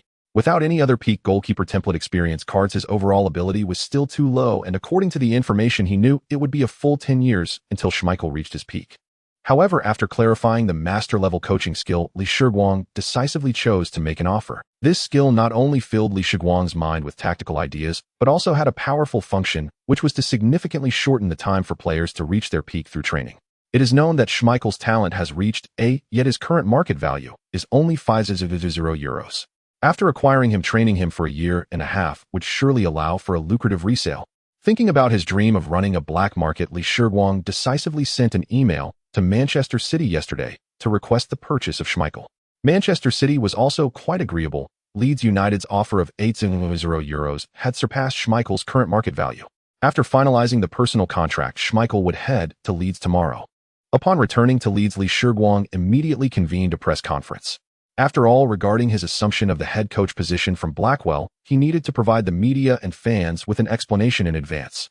In the afternoon, Li Shiguang sat on stage answering questions from reporters. At this moment, a reporter asked in disbelief the question that most of the audience wanted to know. Mr. Lee, if I heard correctly, you just said that Timothy transferred to West Brom for €15 million. As soon as the press conference began, when Li Shiguang announced Howard's transfer fee of €15 million, a wave of gasps erupted from the audience. Li Shiguang looked at the surprised faces below and said with a slightly disappointed tone, "Yes, in fact, I had previously rejected West Brom's offer for Timothy once. As everyone knows, I have emphasized before that Timothy is not for sale. However, unfortunately, West Brom's second offer directly triggered Timothy's buyout clause. After communicating with Timothy, he also expressed a desire to return to the Premier League, and since that's the case, I can only respect his wishes. After receiving the transfer fee paid by West Brom, we immediately began our recruitment. As of today, all our offers have been agreed upon, and in the next few days, Leeds United's new signings will gradually arrive. I believe Leeds United's competitiveness in the second half of the season will not diminish." Seeing Li Shiguang say this, the local media reporters in Leeds showed expressions of understanding and satisfaction. It seemed that this was not Li Shiguang's fault at all. After all, under the circumstance of triggering a player's buyout clause, if the player wants to leave the club, must let them go. They had previously thought that Li Shiguang sold Howard to ease financial issues. Now Li Shiguang was using this income to strengthen the team once again. This made them very satisfied. Leeds United was performing well, and there was a great hope of returning to the Premier League this season. As fans of Leeds United, they certainly did not want issues with the club's roster to lead to a decline in competition. After a brief silence, a local reporter stood up and asked, "Mr. Manager, I just noticed that you only mentioned Leeds United signings. Have you confirmed the choice of head coach? After all, we have a match this Sunday." Hearing this question, Li Shiguang first slowly took a sip of water, then picked up a nameplate that had been resting on the table and put it around his neck. As the reporters leaned forward to get a better look at the words on the nameplate, he slowly stood up and began to speak. "I would like to formally introduce myself. I, Li Shiguang, will be taking on the role of head coach for Leeds United starting from the next match." Upon hearing this, everyone present was stunned. The owner is also the coach. Are you joking? Li Shiguang's words, like a thunderclap, instantly shattered the calm atmosphere of the press conference, causing an uproar. After a brief moment of shock, the reporters on site all raised their hands to indicate they wanted to ask questions. The reporter who had just asked the question revealed a skeptical expression and posed another question. "This is impossible, Mr. Manager. This joke is not funny at all. There has never been a precedent of a club owner also serving as the head coach of a team, and I highly doubt you possess the coaching license issued by the FA." Hearing the reporter's question, Li Shiguang couldn't help but marvel at the power of the system. The FA coaching license is a credential issued by the FA to coaches. Only those holding this license are officially qualified to become the head coach of Leeds United. When he drew the master-level coaching skill, the system had automatically handled the related formalities for Li Shiguang. That afternoon, he found his certificate in his email. Thus, Li Shiguang confidently replied, "Of course I do. You can check my certificate on the FA's official website." As soon as he finished speaking, all the reporters present frantically pulled out their phones, eager to verify the truth of Li Shiguang's statement. Watching this scene, Li Shiguang was not in a hurry. He settled back down and smiled at the reporters' actions. About 30 seconds later, the reporters gradually lifted their heads, staring at Li Shiguang with expressions akin to that of observing a monster. In their minds, they were pondering a question. A club owner went to obtain a coaching license from the FA, and it was even the highest level. This is unreasonable. Wednesday morning at 8:30, Sneijder appeared at the entrance of the training facility with his small bag. After the training yesterday, the owner's assistant Alan came to the locker room to inform everyone that today's training would be led by Leeds United's new head coach. Sneijder had been at Leeds United for over 3 months, but under Blackwell's tactical system, he had not yet had the opportunity to play. So upon learning that the new head coach would arrive at the team today, Sneijder had come to the training facility early. No matter what, he at least wanted to leave a good impression on the new coach, hoping for a chance to play in Sunday's match. However, when he opened the locker room, he found that he was not the only one with this thought, as there were already 3 people sitting inside. One of them was Chiellini, who had also transferred during the summer window, just like him. The other 2 were unfamiliar to him, and were likely new signings for Leeds United. Upon seeing Sneijder enter, the 3 who had been chatting paused their conversation. The bald man sitting to Sneijder's left smiled at him and greeted, "Good morning, I am Vincent Kompany, nice to meet." Sneijder walked to his spot while responding, "Hello, I am Wesley Sneijder, welcome to Leeds United." Seeing Sneijder sit down, Chiellini asked, "Hey Wesley, have you found out who our new coach is?" Sneijder shook his head. "You need to ask these 2 new brothers, they might know." Before Sneijder could finish, the young Schmeichel sitting next to Chiellini interrupted, "We don't know either. I saw our owner once in Manchester, and he didn't tell me who our new coach would be." Just as the 4 young men were still guessing who the new head coach of Leeds United was, the locker room door opened again. Li Shiguang walked in wearing sports attire, a white cap on his head, a clipboard in hand, and a whistle hanging from it. Chiellini and Sneijder were quite familiar with this club owner, who was only a few years older than them, but in their memories the owner always dressed in formal attire. Seeing Li Shiguang's current outfit, a bizarre answer slowly emerged in their minds, and they chorused in a low voice, "No way." 3 hours later, the morning training was nearing its end, and the players were walking towards the locker room. After completing the basic training, Li Shiguang had the players split into groups for A-B training sessions. Unlike Blackwell's tactics, which always relied on counterattacks, he guided the players through several different formations and tactics. Moreover, he included Sneijder, Adebayor, Tevez, and Chiellini, who had arrived at Leeds United before the season began in Group A. It should be noted that among them, only Adebayor and Tevez had the opportunity to come off the bench in Blackwell's tactical system, while the other 2 had been on the bench for 3 whole months. Thus, after the training ended, the players' mindset underwent a significant transformation. Their initial shock and surprise upon hearing Li Shiguang say he would be the head coach of Leeds United changed to genuine acceptance. This was because today Li Shiguang had tried various formations and tactics during training, allowing them to see the opportunity to start in the upcoming match on Sunday. Moreover, in the players' eyes, the professionalism displayed by Li Shiguang today surpassed that of Blackwell, especially in terms of tactics, which could even be called masterful. After the players left the training ground, Li Shiguang walked to the sidelines to sit down and summon the system. He wanted to see what effects the master-level coaching skill could present. He first opened Sneijder's attribute panel. A smile tugged at the corners of Li Shiguang's mouth as he noted that Sneijder's attributes had indeed improved. Wesley Sneijder, age 24, offensive threat 77, defensive strength 43, physical balance 79, long pass accuracy 81, short pass accuracy 86, shooting accuracy 84, dribbling accuracy 81, shooting technique 87, speed maximum speed 75, 79, awareness 87, leadership 71, injury resistance, C talent S, current match status, average transfer value 4 million euros, remaining peak period not yet reached, peak contract duration remaining 1 year 9 months, potential very high, player evaluation midfield metronome, system player possessing top-level passing and organizational ability. However, his physical speed and relatively poor mental attributes were his shortcomings. Yet if the team's tactics were centered around him, it might yield unexpected results. Comprehensive evaluation. See, before this, Li Shiguang often checked the players' attribute panels, but had never seen any changes in the attributes of the players he had brought in on the system panel.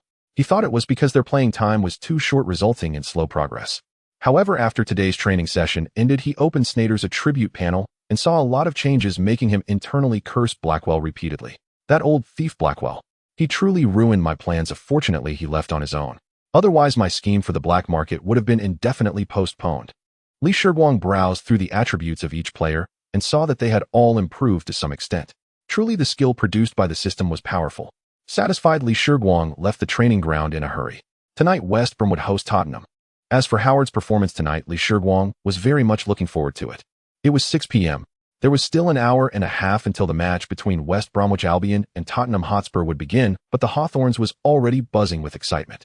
The early arriving fans were joyfully awaiting the start of the match, occasionally glancing up at the VIP box. Some fans were holding homemade portraits of Howard and wearing the newly released number 25 jersey.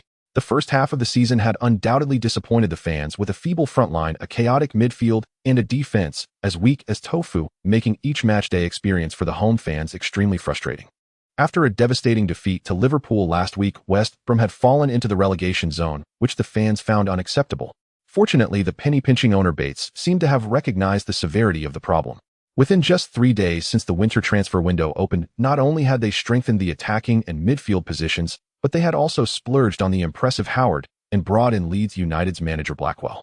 Such proactive signings had left the fans eagerly anticipating today's match. They were desperate for a victory. Meanwhile, on the stadium's big screen, Bates and several club shareholders were seated in the VIP box above, and their relaxed expressions indicated their confidence in today's match. In the locker room, Blackwell was sternly shouting at Howard, "Timothy, are you joking with me?"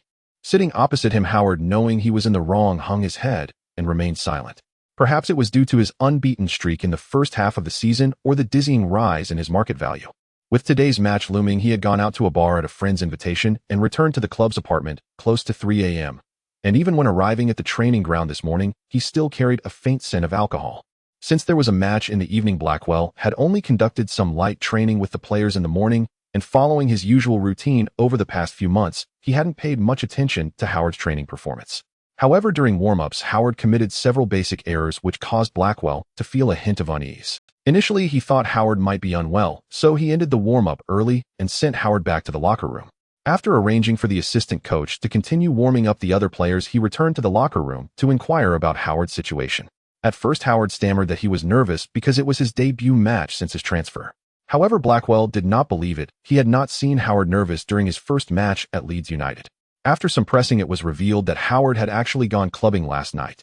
Blackwell looked angrily at the silent Howard, already considering benching him for the match. Although he knew that if Howard did not appear in the starting lineup, Bates would definitely confront him after the match, especially since Bates had spent €15 million to buy Howard. If he were benched in his first match, Bates would surely be furious. However, today was his first home match as the coach of West Brom, and the opponent was merely Tottenham, currently mid. Originally, his plan was to rely on Howard's solid defense to ensure a clean sheet, and then exploit the opponent's fatigue in the second half to sneak in a goal, thus achieving a perfect start. But despite all his calculations, he had not anticipated that Howard would backstab him. Coming to this realization, Blackwell gazed coldly at Howard, preparing to suggest he sit on the bench. But before he could speak, he saw that Howard, who had been silent for a while, raised his head and said, "Boss, don't worry, there's still nearly an hour until the match starts. I can adjust." To reassure Blackwell, he patted his chest and continued, "You know my form has been excellent these past few months. I won't let you down today." Seeing Howard's confidence and having grown accustomed to his miraculous performances, Blackwell ultimately decided against benching him, nodded, and turned to leave the locker room. At 7:30, the match began on time.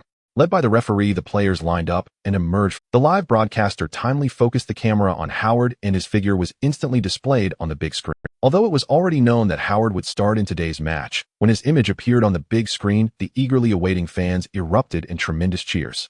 Under the influence of the atmosphere, Bates and the club shareholders also stood up, smiling and applauding as if they could already see the victory in today's match. However, Howard's heart was not as fiery. From the moment he stepped out of the players' tunnel, he felt something was off, though he couldn't quite pinpoint what it was. During his months at Leeds United, every time he stepped onto the pitch, whether in training or a match, he felt a strong assurance that he could confidently save every shot from opponents. But today he strangely realized that feeling had vanished. So when the match reached the 9th minute, he conceded a goal. The last time he conceded a goal was 2 months ago, and that had been due to a shot from an opponent deflecting off it, but this time the goal was entirely his fault. Just moments ago, Tottenham had won a direct free kick about 33 meters from the goal. At that moment, Howard saw his teammates still forming a wall. Not knowing what had come over him, he walked over to the goalpost to grab his water bottle and took a sip. Seeing Howard completely distracted and not focused on the football, the cunning Tottenham striker Defoe quickly took the free kick. The ball, spinning fiercely, went around the wall that had yet to be properly set up and crashed into the net. At that moment, Howard was still tilting his head back and drinking water.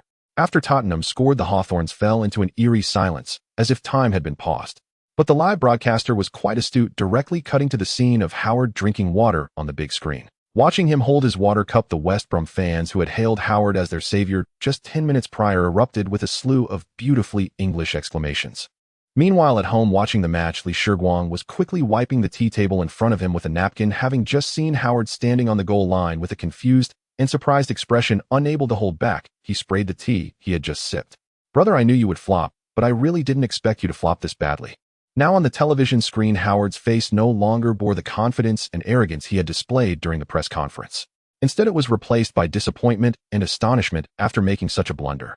Seeing Howard's expression, Shiguang couldn't help but privately marvel at the power of the system, while also feeling a twinge of sadness for Howard's future. It was evident that after losing the Buffon experience card, Howard's attributes as a mental case had resurfaced. Currently, Howard indeed did not live up to his market value, but he had earned himself quite a bit of money. Anyway, he felt he had done right by Howard. At least for the next 10 years, Howard's transfer fee of €15 million would rank among the top 5 for goalkeepers. Moreover, this time Bates had signed him to a 4-year-long contract with a salary higher than what he earned at Manchester United and Leeds United. Even if he ultimately lost his position due to his unchangeable mental case tendencies, at least he had secured the money. With this in mind, Shiguang no longer focused on the match, turning off the television and walking towards his study. He needed to prepare, as he had planned several new tactics to try out with the players in tomorrow's training session. Hawthorn Stadium. After a relentless barrage, West Brom finally equalized in the 43rd minute of the first half. During halftime, after laying out the tactics for the second half in the locker room, Blackwell considered it thoroughly and decided not to substitute Howard for the time being, as he knew the boss and shareholders were watching the match from the stands. If they saw their expensive goalkeeper being substituted at halftime, who knows what kind of trouble he might face afterward. Therefore, after the players left the locker room, Blackwell, with a grim face, grabbed the lagging Howard and shouted, "Timothy, if it weren't for you, we should have been leading that group of Londoners 1-0 in the first half. So when the second half begins, focus on the pitch. I don't want to see such foolish mistakes again, okay?" Feeling the pressure applied by Blackwell, Howard, who initially wanted to argue, simply nodded and walked out of the locker room. The second half kicked off. Generally speaking, in England, every team's diehard fans share a common trait. When you perform exceptionally well, they will elevate you to the status of a god. However, once you make a mistake, your entire family will receive their warmest greetings from the fans. Now Howard had been moved to the south stand, which was filled with diehard West Brom fans. He was enduring the fans' affectionate greetings and wanted to retort, but found himself at a loss for words, as the goal he conceded in the first half was indeed due to his lack of concentration. Shaking his head, he silently resolved not to let such lapses occur again in the second half. The second half of the match was rather calm, with neither side creating any threatening attacks. Although he no longer had the Buffon experience card to rely on, Howard himself had a B rating in the system, placing him at a mid-level among Premier League goalkeepers.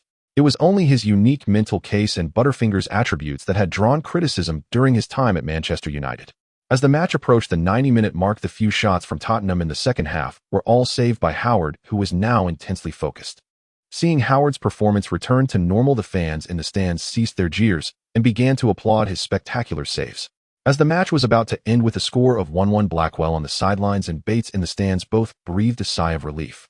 Although they hadn't won, they at least halted the team's losing streak. Especially Bates.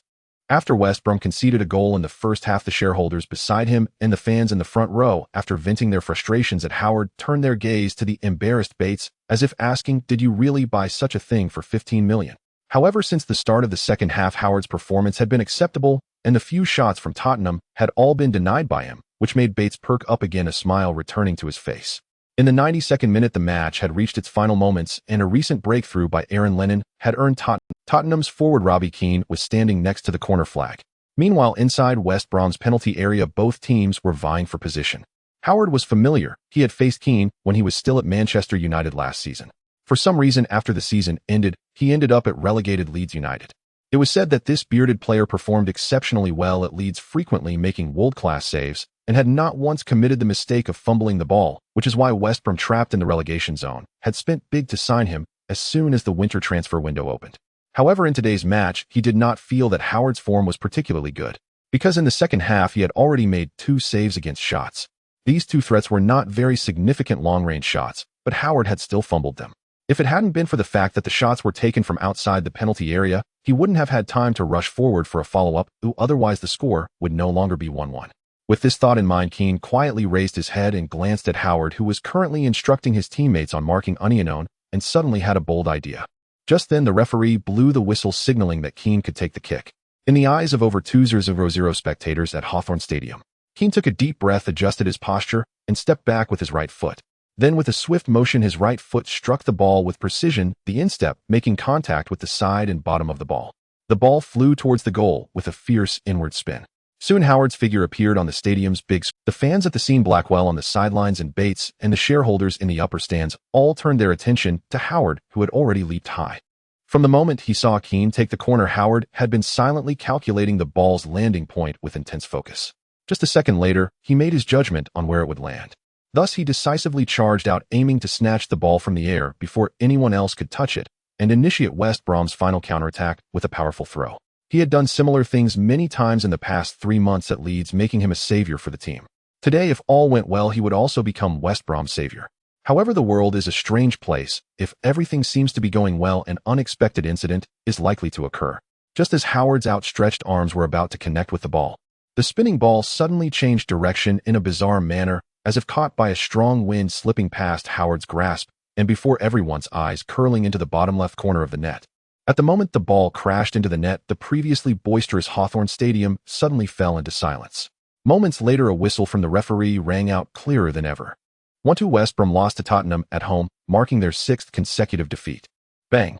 The office was littered with various shards as Bates smashed everything he could reach. He never expected that the goalkeeper he bought for €15 million would make such foolish mistakes in his very first match after the transfer. Despite spending a hefty sum, the long-awaited victory for West Brom still eluded them. After the referee blew the final whistle under the gleeful gazes of numerous shareholders, he quickly rose to leave the stands, but was blocked in his path by furious fans after just a few steps. English football hooligans are notoriously infamous worldwide. In the short distance of 20 to 30 meters, Bates heard the most vicious curses he had ever encountered. If it weren't for his assistant holding him back, he would have doubted he could escape unscathed. Yet it is often the thin rope that breaks. West Brom had another match on Saturday evening, facing the formidable Manchester United away. Before the match, Blackwell approached Bates, suggesting that Howard be benched. However, after much consideration, Bates ultimately disagreed. He believed one match could not determine a player's worth. Perhaps Howard's poor performance was merely due to nerves in his first game with West Brom. Most importantly, he was unwilling to accept that the player he had brought in for a full €15 million would be benched after just one match, which would undoubtedly signal the complete failure of this transfer. Yet Howard disappointed him once again. The Manchester United players were all too familiar with Howard. As soon as Scholes and Ronaldo got the chance, they would shoot from outside the box. Faced with their powerful strikes, Howard, already shaken from the previous match, completely shattered in spirit, conceding 2 goals due to his inability to hold onto the ball. In the end, West Brom was ruthlessly defeated 40 by Manchester United. Notably, aside from an own goal, the other 3 goals were all due to Howard's butterfingers. When Rooney scored the 4th goal for Manchester United, Bates finally couldn't contain himself and smashed the office television, cursing Howard and Shiguang madly. Though he couldn't understand why Howard's performance had deteriorated so drastically in such a short period, one thing was certain this time: he had been severely let down by Shiguang. Meanwhile, Shiguang sat at his desk scribbling notes and diagrams as he prepared his final tactics for the match. His mind was filled with various tactics from renowned coaches of later generations that had been refined and developed. Yet the traditional 442 formation remained the mainstream in football.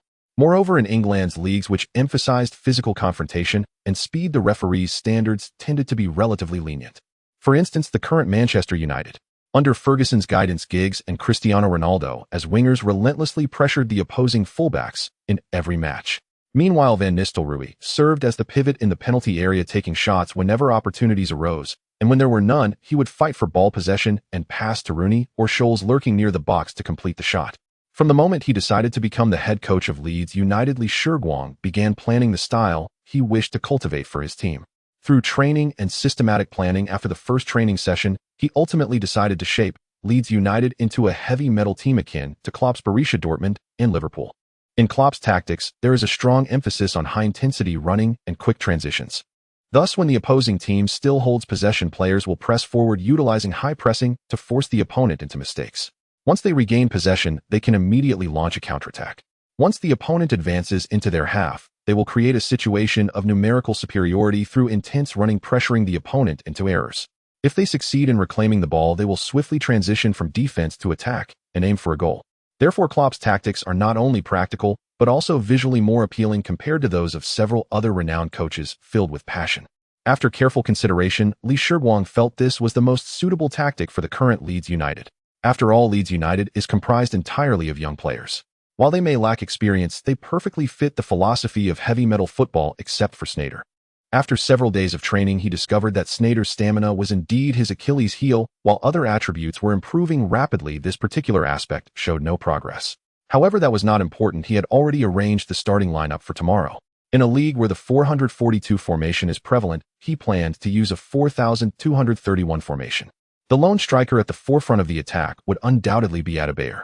Previously, Leeds United's main striker Viduka was passed over by Shiguang. As in his tactical approach, strikers also needed to participate in defensive efforts, which would consume a lot of stamina, leading to the decision to replace the nearly 30-year-old Viduka without hesitation. Behind him in a central position was Tevez, with McLean and Caldwell on either side. In fact, just yesterday a kid joined Leeds United who would later become famously known as Gareth Bale. A few days ago, Lee Shiguang had dug him out from Southampton, but at this time Bale was only 15 years old, and Lee Shiguang had no plans to let him play in the match, yet he wanted him to practice a bit more. The two defensive midfielders would be Sneijder and James Milner. During these training days, Lee Shiguang had already determined that Sneijder would be the core of Leeds United, leveraging his broad vision and precise passing ability to link the entire team's offense with approximately 80 of the attacks initiated by him. Milner, on the other hand, would become a workhorse responsible for the majority of the defensive duties. On the defensive line, the two center-backs were the future stalwarts of world football Chiellini and company, while the two full-backs remained unchanged, still McNair and Mills. The goalkeeper was the young Schmeichel. Looking at the paper filled with notes in his hand, Lee Shiguang stretched lazily and contentedly left the study for the bedroom. A moment later, a loud shout came from the bedroom, filled with youthful exuberance. Tremble Championship. Today in Leeds is destined to be anything but peaceful. During the morning training session, led by Lee Shiguang, the training ground was already surrounded by media and fans. Some extreme fans even wandered outside the training ground holding signs that read, "Lee Shiguang, get out of Leeds." Lee Shiguang understood the fans' reaction well, as he had no prior experience leading a team. It was only natural for them to distrust him before the match tonight. As for the media, it was already a sign of emotional stability that Lee Shiguang didn't rush out to confront them. It's often said that women are the most capricious beings in this world.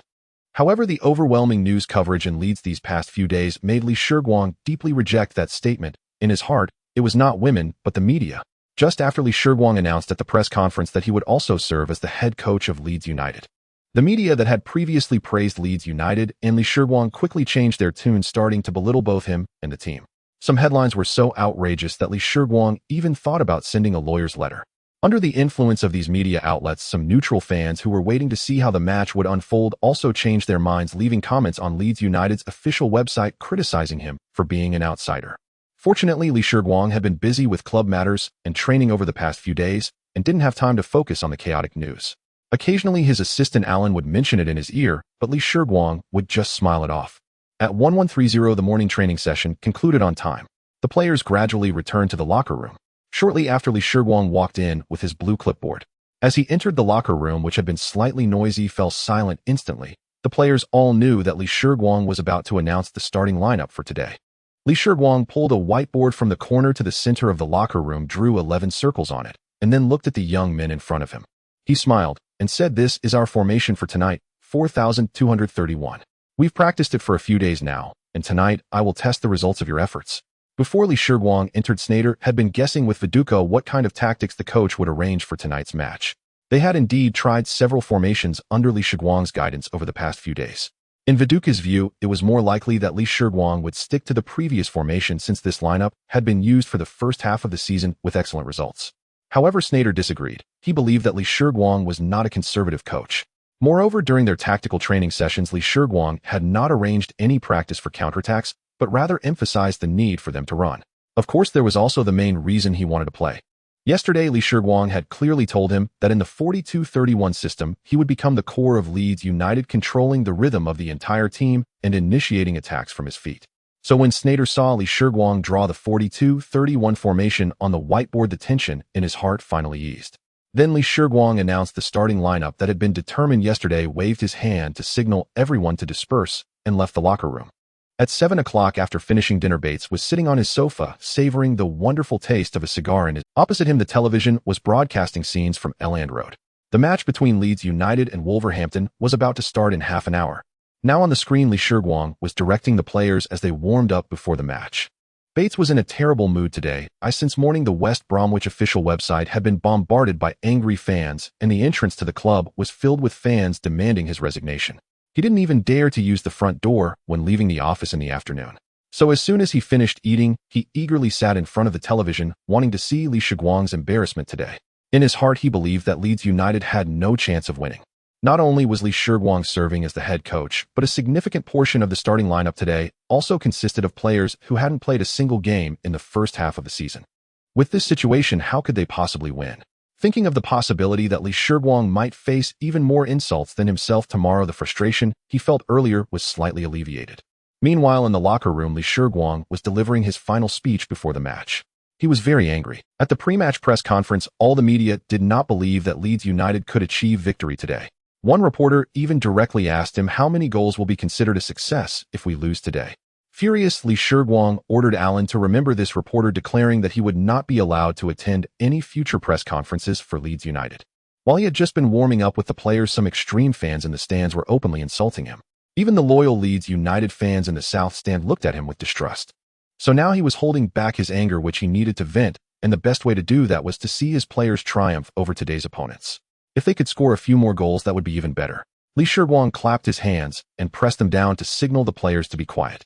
Seeing that everyone was seated and looking at him, Shiguang took a deep breath and slowly began to speak. Guys, since the day I took over this team as head coach, no one has believed in me, nor has anyone believed in us. Just like at the beginning of this season, no one believed that Leeds United could win the halfway championship. However, we all understand the grueling training we have undergone this week, and through this training we have mastered many advantages that our opponents do not possess. With our unique tactics and our own strong abilities, we can completely crush any opponent. He paused slightly, scanning the faces of everyone in the locker room. After sensing the rising emotions, Shiguang took a deep breath and suddenly raised his voice, shouting with passion and strength, therefore, in the crucial 90 minutes of the match ahead, I hope and demand that you all give your all to accomplish one thing: completely crush today's opponents. We must prove to those unscrupulous media who have been mocking and belittling us, and let the fans in the stands, as well as those watching on television, clearly see just how powerful our team truly is. Go armed with what I've taught you, and from today onwards carve a path through the championship. With that, Shiguang did not linger and turned to leave the locker room. Ladies and gentlemen, welcome to Elland Road. The live commentary from Air Getty is energizing the atmosphere with his signature opening. However, similar to the first match of the season, only scattered applause could be heard in the stadium, mixed with shouts like Orientals get out of Leeds United. And insults such as don't think you can be a coach just because you got a certificate were hurled. Shiguang, now at the coaching bench, chose to ignore these voices, for he knew that soon his team would strike back hard at these people. As Leeds United's new captain Milner was guessing the coin flip, the system's voice quietly echoed in Shiguang. Task triggered first victory task. Content today is the host's first match as a coach. Please do your utmost to help your team win. Task reward golden chest X1. After completing the last task, the system had not issued any tasks for a whole week. Shiguang thought there wouldn't be any tasks for a while. Just as he was thinking this, the referee blew the whistle to start the match, and Shiguang hurriedly shifted his focus back to the field. Wolverhampton was fielding a standard 442 formation today and had just secured the kickoff. After the whistle, forward Danny Murphy, as usual, turned to pass the ball back to his teammates. The Wolves midfielder Paul Ince, upon receiving the ball, was preparing to initiate an attack from the wing when he looked up and found four white figures charging towards him. Before he could react, the nearest black giant with dreadlocks grinned and poked the ball away from his feet. The entire interception happened within just 2 or 3 seconds. From the perspective of the fans, the referee blew the whistle. Wolverhampton kicked off, and then they saw 4 players in white jerseys charging across half the field like mad bulls, resulting in a change of possession. At this moment, Adebayor, having gained possession of the ball, didn't dribble, but directly passed it diagonally forward to McLean, who was sprinting into the attack, while he himself rushed towards the Wolves' penalty area. Leeds United's opening combination completely stunned the Wolves. It wasn't until McLean received the ball that the Wolves' center-back remembered to defend. However, to their surprise, McLean took a step forward after receiving the ball and passed it back to the top of the penalty area.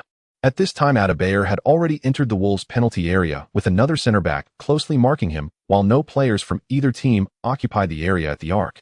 Just when everyone thought McLean's pass was a miskick, a figure in a white jersey numbered 11 appeared here at lightning speed. He spread his arms to the fullest, executing a perfectly standard shooting motion, and then with a powerful strike, his right foot smashed into the ball. No curve, no spin. The football was flying towards the Wolves' goal at an incredible speed, barely grazing the grass. Wolves goalkeeper Carl didn't even have time to react and could only watch as the ball flew into the lower right corner of the goal like a cannonball. As the ball pierced the net, Air Getty's booming voice echoed throughout Elland Road. Incredible! Just 23 seconds into the match, Leeds United scored through a swift interception in the front. The goal was scored by our number 11. Let's shout his name together, Carlos.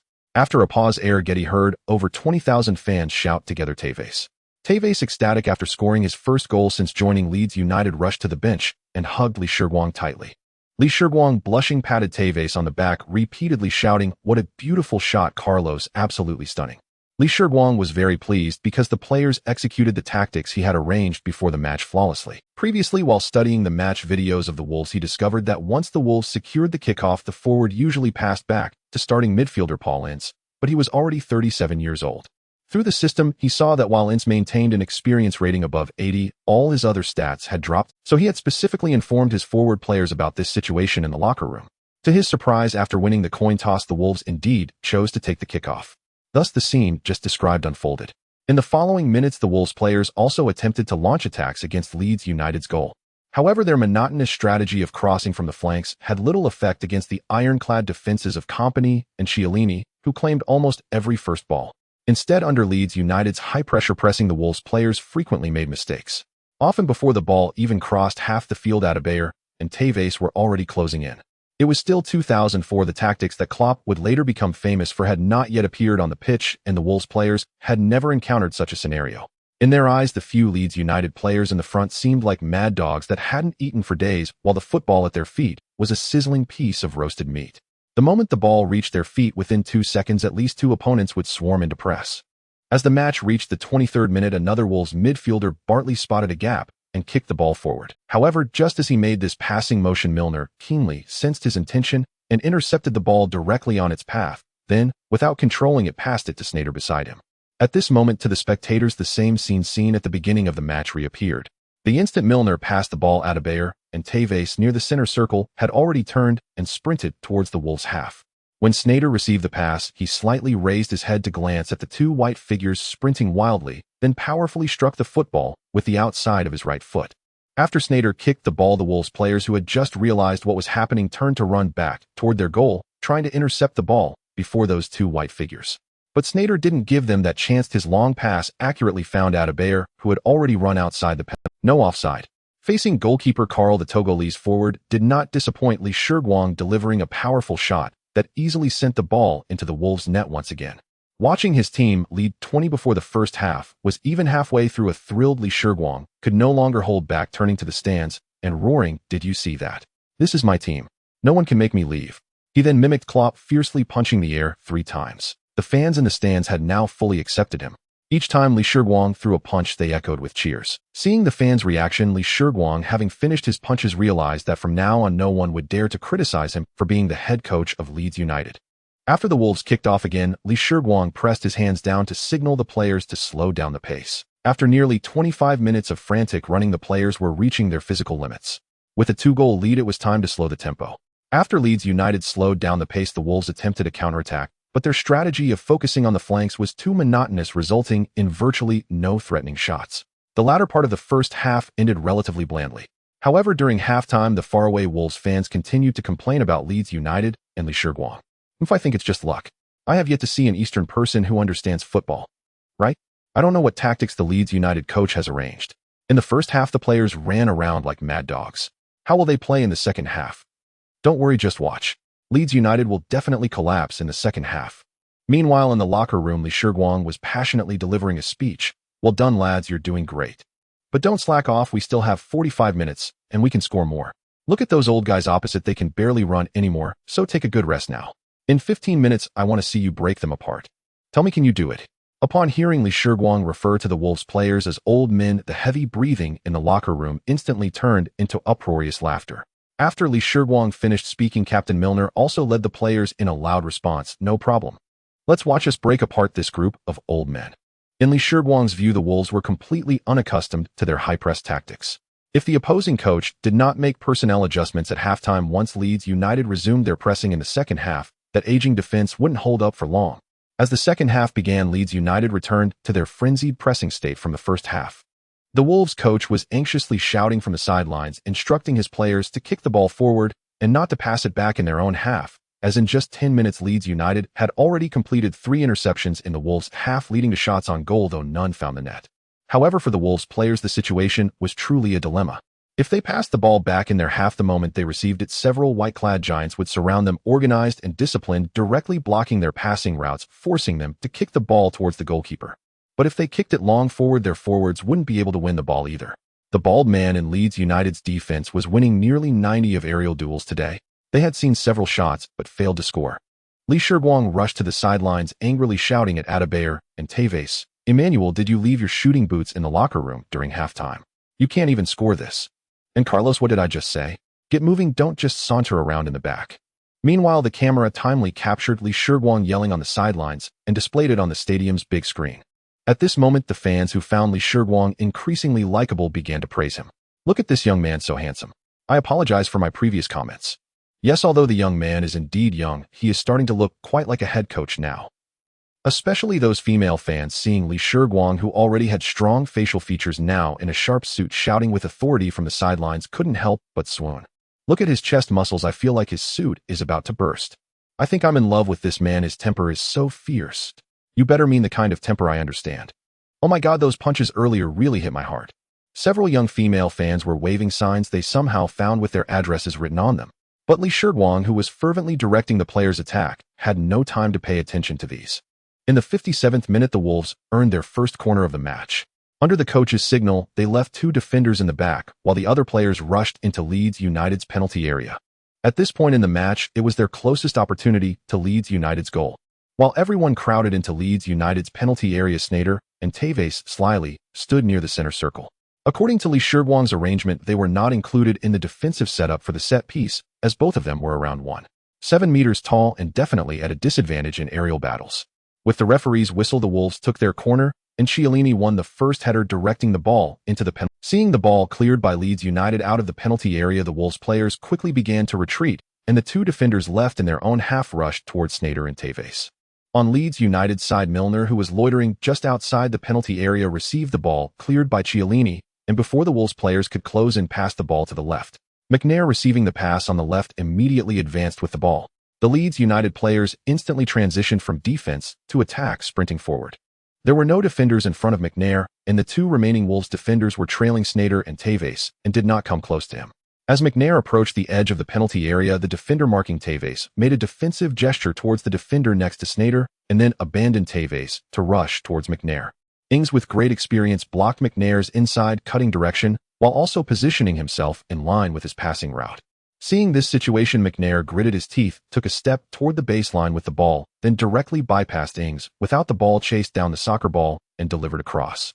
Just when everyone thought he would low pass to Tevez at the near post, McNair chose to chip the ball. The ball sailed over the Wolves goalkeeper, who was blocking the passing route, Tevez at the near post, and another defender rushing towards Tevez. On the big screen, Sneijder, standing at the right side of the small penalty area, swung his right foot and struck the ball hard. The ball hit the net. Behind the goal was the south stand of Elland Road, filled with Leeds United's most loyal fans. After Sneijder scored, several elderly men with grey hair were in tears, embracing each other joyfully. They had accompanied Leeds United through its glory and low points. They witnessed the invincible youth guard and the disintegration of Leeds United last year. This year, a young man took charge of Leeds United. In the first half of the season, this young man brought them hope of returning to the top league through his miraculous transfer operations.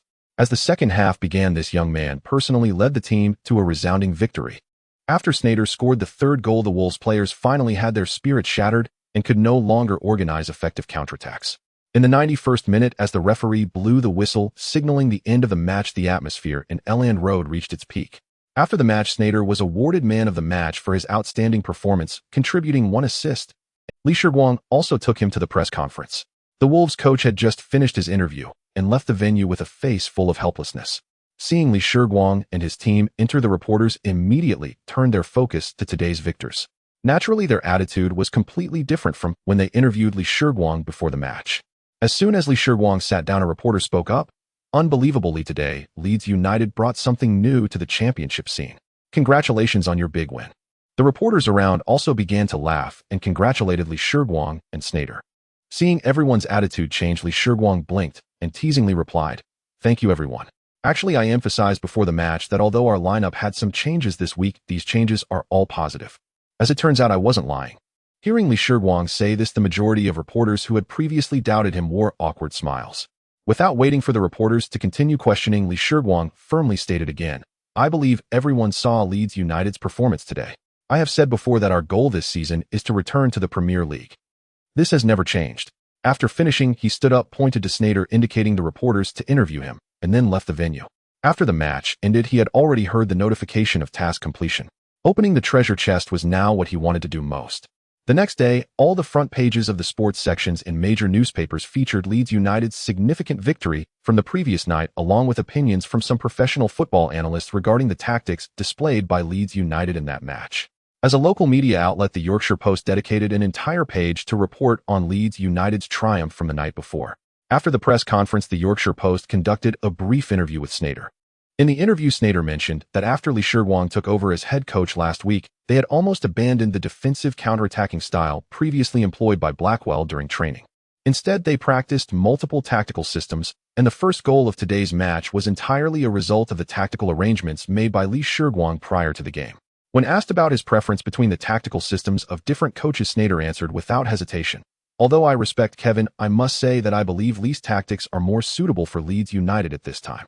After seeing this report, the fans' attitudes underwent a complete turnaround. Before the match, many fans flooded Leeds United's official website to express their reluctance towards Blackwell, and Howard angrily criticizing the trade as a foolish decision. This sentiment peaked upon learning that Lee Shiguang had taken over as Leeds United's head coach, with some fans commenting that the goal of returning to the Premier League this year was nothing but a joke, predicting a disastrous second half of the season. However, now Leeds United silenced those fans with a resounding victory, and no one would question Leeds United's ability to return to the Premier League by the end of the season. After all, data shows that the average age of Leeds United's starting lineup is only around 21 years old, and they have yet to reach the peak of their footballing careers. Now, under the tactical system crafted by Lee Shiguang, although the opponents were merely a championship team, they demonstrated unparalleled control over the match. It is hard to imagine what kind of youthful storm Leeds United will bring to the Premier League next season. At the Carrington training base in Manchester, the silver-haired Ferguson put down the newspaper he was holding. Ferguson was well aware of Howard's situation, so when Leeds United made the offer, he didn't hesitate and let Howard go without a second thought. However, he never expected that Lee Shiguang would buy Howard for $3 million, and just over 3 months later sell him for $15 million. Previously, Ferguson thought Lee Shiguang was a good businessman, but he was surprised to find that he could also be a head coach and lead the team to victory. Unconsciously, he developed a hint of admiration for this young man he had never met, although it was just a hint. After all, the English football scene is bustling, and occasionally a lucky move is not unusual, thus it might very well be the last stroke of luck for this young man. Seeing him put down the newspaper, Ferdinand smiled and said, "Coach, I didn't expect this young lad from the East to be so capable. His operations have saved Leeds United." Hearing Ferdinand say this, Ferguson chuckled and replied, "Yes, this young man is quite impressive. With this, Leeds United is back on track. Next season, you should be able to face your old club in the Premier League." "So you mean this young lad is quite formidable?" Ferdinand probed. Hearing this, Ferguson's smile faded, and he shook his head saying, "I think he might still be a bit too young." Looking at the competitive English football scene over the past 2 years, the competition is immense. To my knowledge, Wenger is almost at the point of having to sell his captain. Moreover, in English football, a single misstep can lead to enormous consequences for the club. Just think of Leeds United's situation before. The maid in the Bates household quietly cleaned up the scattered fragments on the floor, watching the silent figure sitting on the sofa. The atmosphere in the entire living room had become stifling. In the spacious living room, the only youthful voice echoing was that coming from the television in front of Bates. Bates squinted his eyes, watching Lee Shiguang, who was smiling and speaking confidently on the television. The young man, who had been incredibly reserved during their last meeting, now displayed an air of confidence, and Bates felt a pang of regret in his heart. "Damn it, Lee Shiguang, you treacherous little man, how dare you play me? I won't let this go." Meanwhile, Lee Shiguang, who was being cursed by Bates, sat in his study, rubbing his hands in preparation to open the treasure chest. After hastily finishing his interview last night, he had intended to find a quiet place to open the treasure chest. However, as soon as he reached the vicinity of the changing room, he was drenched in beer by a crowd of players who came rushing out as they celebrated wildly around him. Especially Adebayor and Tevez, both of whom scored their first goals since joining Leeds United today. Thus, Lee Shiguang joined in their revelry. Today, Lee Shiguang gave the players a day off, and he himself enjoyed a nice sleep in, not getting up until close to. After summoning the system, Lee Shiguang clicked on the shining treasure chest. As a flash of golden light past a card type he had never seen before appeared in the system. Then the system's voice rang out. "Congratulations, host, you have received a reward talent realization card applicable to any player, duration 6 months. Looking at this card, 3 big question marks flashed through Lee Shiguang's mind. He hurriedly clicked on the card to read the explanation. Talent realization card enables players to quickly realize their talents. During the card's duration, they reach their peak state, not activated. This explanation left Lee Shiguang utterly confused, feeling like his brain was not functioning properly. So he inwardly asked the system, "System, are you there? I don't quite understand the explanation for this talent realization." About 2 seconds later, a line of blue text appeared before Lee Shiguang. "System, hello host. After using the talent realization card during its duration, it can bring the peak period of the targeted player's career forward with no side effects. Taking Sneijder from the current team as an example, the system detected that he would reach his career peak during the 2009-2010 season. If the host activates the card for this player, it would advance the player's peak period to the activation time, lasting for 6 months. After reading this explanation, Shiguang finally understood the mechanism of the talent realization card. This card was simply tailor-made for him who aspired to create a powerhouse in the football world. When bringing in Sneijder and the others, just like with Howard, Shiguang did not sign them to long contracts. Each contract was for 23 years. However, in terms of buyout clauses, the clauses for Sneijder and the others were significantly higher than Howard's. After all, forwards and midfielders generally command higher prices than defenders and goalkeepers in the transfer market. Among the four, the lowest was Chiellini, whose buyout clause was set at 20 million euros. Not to mention Sneijder and Tevez, whose buyout clauses were all above 27 million euros. Even more outrageous was Gareth Bale, whom he poached from Southampton last week, for whom Shiguang set a buyout clause of 60 million euros, leaving the young man utterly bewildered. The 15-year-old Bale took a week to come to terms with why he was worth 60 million euros. It is worth noting that the recognized football genius Ronaldo only had a transfer fee of 14.33 million when he moved to Manchester United last year. Previously, the player template experience card that Shiguang drew was also applicable to all players, but in his mind, he rationalized that he couldn't activate Drogba's template for Sneijder given that Sneijder's playing style was not that of a midfield destroyer. But now with this talent realization card, he could activate it specifically for Sneijder and the others, and given their outstanding performances during their peak periods, it was certain that some teams would take notice. By then, he would be able to make a fortune again. As for whether they would reach their peak after being sold, that was not his concern. For over a month, the fans of Leeds United have been basking in happiness. In the 26th round of the league, Tevez scored twice, while Sneijder provided 2 assists, leading Leeds United to a comfortable victory over Plymouth at home. In the 27th round of the league, Leeds United faced Crewe away, triumphing once again with 2 goals thanks to Sneijder's free kick and Milner's long-range shot. In the 28th round of the league, Leeds United defeated Coventry 21, marking the first goal conceded by young Schmeichel during his time at Leeds. In the 29th round of the league, back at home, Leeds United thrashed Cardiff City 61, with Adebayor netting 5 goals and Sneijder not only providing 5 assists, but also scoring 1 himself. In the 30th round of the league, Leeds United narrowly won 10 against Stoke City, with Tevez scoring the only goal. In the 31st round, Leeds again secured a 1-goal victory away against Burnley. Since the start of the second half of the season, Leeds United has maintained their top position with an impressive 7 consecutive wins, bringing their points total to a staggering 84. Sunderland follows closely behind with 79 points. The rules of the championship state that the top 2 teams at the end of the season are directly promoted to the Premier League, while teams ranked 3rd to 6th enter playoffs for an additional promotion spot. Currently sitting in 3rd place, Wigan Athletic has only 59 points, meaning that Leeds United, leading Wigan by 25 points with 15 rounds left in the league, is already 1 foot into the Premier League. February 8, 2005, is the traditional New Year's Eve in Long Country. This is the first spring festival that Shiguang will celebrate after his rebirth, so after last night's match, he returned to Leeds.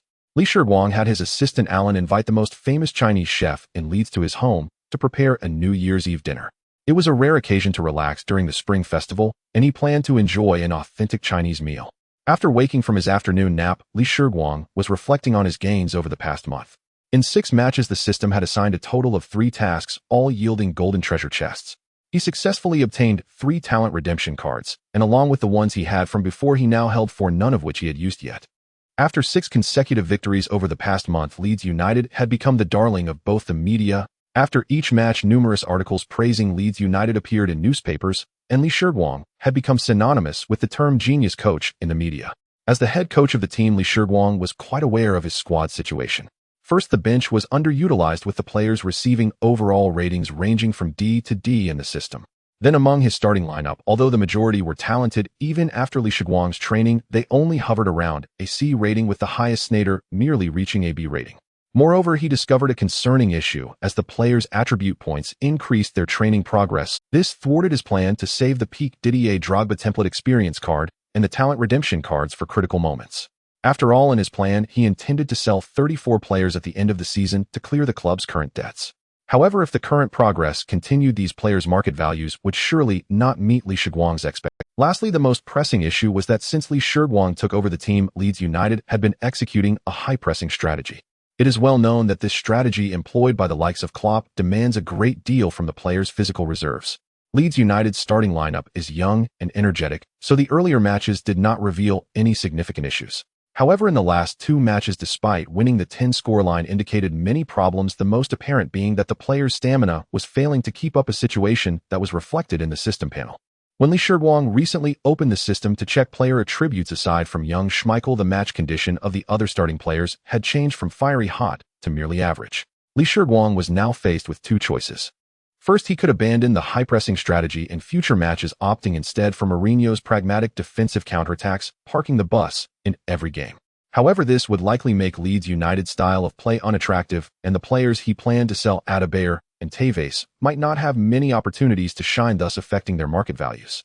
Second, he could use the talent redemption cards to elevate the peak periods of four central players to the present, which would allow Leeds United to maintain their current form until the end of the season, and these players should also fetch a good price during the summer transfer window.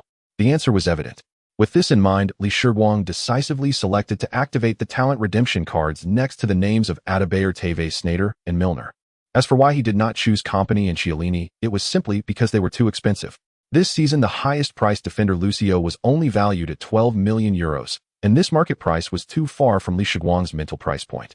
After using the talent redemption card, Shiguang quickly clicked to check Milner's attribute panel. James Milner talent redemption card in use. Age 19. Offensive threat 85. Defensive strength 95. Physical balance 91. Long pass accuracy 88. Short pass accuracy 94. Shooting accuracy 89. Dribbling precision 82. Shooting technique 90. Speed max speed 8,993. Awareness 92. Leadership quality 97. Injury resistance A. Talent A. Current match condition fiery hot. Transfer value €20 million. Remaining peak period 7 years. Contract remaining 6 years. Potential high. Player evaluation capable of playing multiple positions, possessing a strong physique, excellent footwork, and outstanding leadership abilities. Most importantly, he was a perennial presence in football, enjoying an exceptionally long peak period. Comprehensive assessment A. Since Milner was a product of Leeds United's youth academy, his previous contract only had a release clause of €6 million. After Shiguang took over Leeds United and activated the system, he renewed Milner's contract for 4 more years, extending it to 6 years, while also raising his release clause to €25 million. Seeing the transfer value he cared about most changed to €20 million, Shiguang nodded in satisfaction. Just as he was about to check the attributes of the next player, a pure Chinese voice came from downstairs. "Boss, the dishes are ready, we're heading out now." A genuine Chinese meal left Shiguang thoroughly satisfied. After dinner, he summoned the system once more to check the attributes of the remaining players, noting that Sneijder had risen to S rank, Adebayor to A rank, and Tevez to S rank. Yet the peak periods for these 3 players are merely 1 to 3 years. However, Shiguang was indifferent as long as they were at their peak, while at Leeds United that sufficed. Having dispelled his worries, he had another crucial task to attend to, preparing in advance for the next season. Barring any unforeseen circumstances, Leeds United would return to the Premier League next season. The intensity of Premier League matches is far beyond that of the Championship. At that moment, the Premier League was a battleground of formidable rivals. The influx of capital has made the Premier League highly competitive, with various world-renowned coaches and stars flocking to play there in the coming years. Given his current player roster, Shiguang did not believe they could achieve good results in the Premier League. Starting next season, in addition to the league, Leeds United would also participate in the FA Cup, and the current depth of their squad was insufficient. Moreover, at the end of the season, he would need to sell these players. The mere thought of the FA Cup made Shiguang curse Blackwell in his heart. He had chosen to forfeit in the first round. During the matches, he had directly benched Howard, who had the Buffon experience card loaded, and had called up half the reserve team, euphemistically termed as training new players, allowing the starters to rest and focus on the Premier League. Then they were humiliated by Queen's Park Rangers with a score of 4-0, which was an utter disgrace. Shiguang reviewed the club's interface, noting that there was €6 million in liquid capital before the winter transfer window. He then sold Howard for €15 million to Bates, spending €8 to bring in young Schmeichel, followed by €5 million to acquire Kompany. With these transactions, he netted a profit of €7 million after accounting for the recent income and expenses. The system displayed that his liquid funds were now €38 million. The 4 players he planned to sell had a combined release clause of approximately €110 million. If the sale prices reached their maximum, Shiguang would have around €130 million in funds before the next season began. Excluding the €80 million in debts, he would have about €50 million in operational funds for the next season. While he had never fought so affluent a battle, With that thought, Lee Shiguang picked up the thick stack of scout reports on the table, intending to search for those stars from his memories to see if they were still good value for money. First up was the forward line. He again set his sights on South America. Soon he found his target, the Colombian Radamel Falcao. This future star, who would later set a record transfer fee of 60 million euros for Monaco, was only 19 years old at present. This summer he would officially sign a professional contract with River Plate. Lee Shiguang believed he could secure this talent for under 1.5 million euros. As for another forward, Lee Shiguang was prepared to spend some money on the 24-year-old Bulgarian Dimitar Berbatov, who was gradually making a name for himself at Bayer Leverkusen. After a few seasons of low performance, Berbatov began to regain his form this season, and by 2008, following his transfer to Manchester United, he would reach the peak of his career. However, compared to the 35 million euros transfer fee he commanded when he moved to Manchester United, his current value at Leverkusen was merely around 10 million euros. This was a rare opportunity for Lee Shiguang. By bringing Berbatov in first, he would not only ensure the competitiveness of his squad, but also if he could issue a talent realization card later to deplete his peak period, he could then find an opportunity to sell him to Ferguson, making a handsome profit. Next, for the positions of Sneijder and Milner, Lee Shiguang planned to replace them with Javier Mascherano, who is also currently at River Plate, and Yaya Touré from Ivory Coast. Both of these players had achieved an S rank in the system and were quite affordable. Currently, Yaya Touré, still at Shakhtar Donetsk, was only valued at 1.5 million euros, while Mascherano was slightly more expensive, but could likely be secured for around 8 million euros. As for the defensive line, Lee Shiguang aimed to recruit Gerard Pique, who was still at Manchester United and had just turned 18. Pique would officially sign a professional contract with Manchester United this year. However, Lee Shiguang planned to swoop in. After all, he could at least offer him a rotation position, or if he were to implement a 3 center-back system, Pique could secure a starting role, a condition that would be irresistible for a young player. Lee Shiguang set a transfer budget of around 25 million euros for these 5 players. He also needed to strengthen the bench, as next season would involve competing on 2 fronts. He planned to allocate around 10 million euros for reinforcements and another 5 million euros to scout future stars for the youth training preparing for the Champions League. This way, he would still have around 10 million euros in liquid funds left, enough to support Leeds United's expenditures for the next season. After all, if Leeds United performed well, the revenues off the pitch would undoubtedly flow in. After organizing everything, Lee Shiguang shut down the system and went to bed. He had much work to do the following. The next day, the first thing Lee Shiguang did upon arriving at the base was to summon Alan to the office. Alan, take this list to the scouts and have them start contacting the players to gauge their interest. Lee Shiguang leisurely sipped his tea and handed the prepared list from the previous night to Alan, who stood nearby. Alan glanced at the list and, a bit puzzled, spoke up. Boss, our liquid funds are quite limited right now, and the loan is about to mature. Planning to buy players now might not be appropriate, right? Upon hearing Alan's question, Lee Shiguang smiled slightly and confidently replied, you don't need to worry about that. Just follow my arrangement. Hearing his boss say that, Alan stopped hesitating, agreed readily, and took the list towards the door. The recent training sessions against Leeds United have been nothing short of a nightmare for the players of Team B. The players from Team A seem to have consumed something extraordinary, as they are simply unyielding in defense. No, stop. Although Team B's substitutes may have been somewhat inferior in individual skills during prior training, they were still playing according to Lee Shiguang's tactical system, allowing for some back and forth. However, this week's training was entirely one-sided. We won't even mention the towering figure at the front, as his physical talents are undeniable, bulldozing through during matches. But damn it, Tevez, you're just a pampas fledgling standing around 1.7 meters tall, and with those bulging muscles nearly bursting out of your jersey, you still engage in physical confrontations everywhere. Where's the fairness in that? The withdrawn Sneijder and Milner are another story. One places the ball perfectly every time, hardly ever misplacing a pass, so much so that the substitutes even thought he was possessed by Beckham. The other one, like an unstoppable buffalo, charges through like a bulldozer the moment our side gains possession. These players, whose abilities have been quietly elevated to their limits by Lee Shiguang using talent enhancement cards, have truly left the substitutes of Team B in a state of despair. Lee Shiguang observed this and couldn't help but marvel once again at the power of the system. This week's match for Leeds United is scheduled for Sunday, where they will face Reading at Elland Road. After last week's match, there have been whispers in the media expressing skepticism about Leeds United.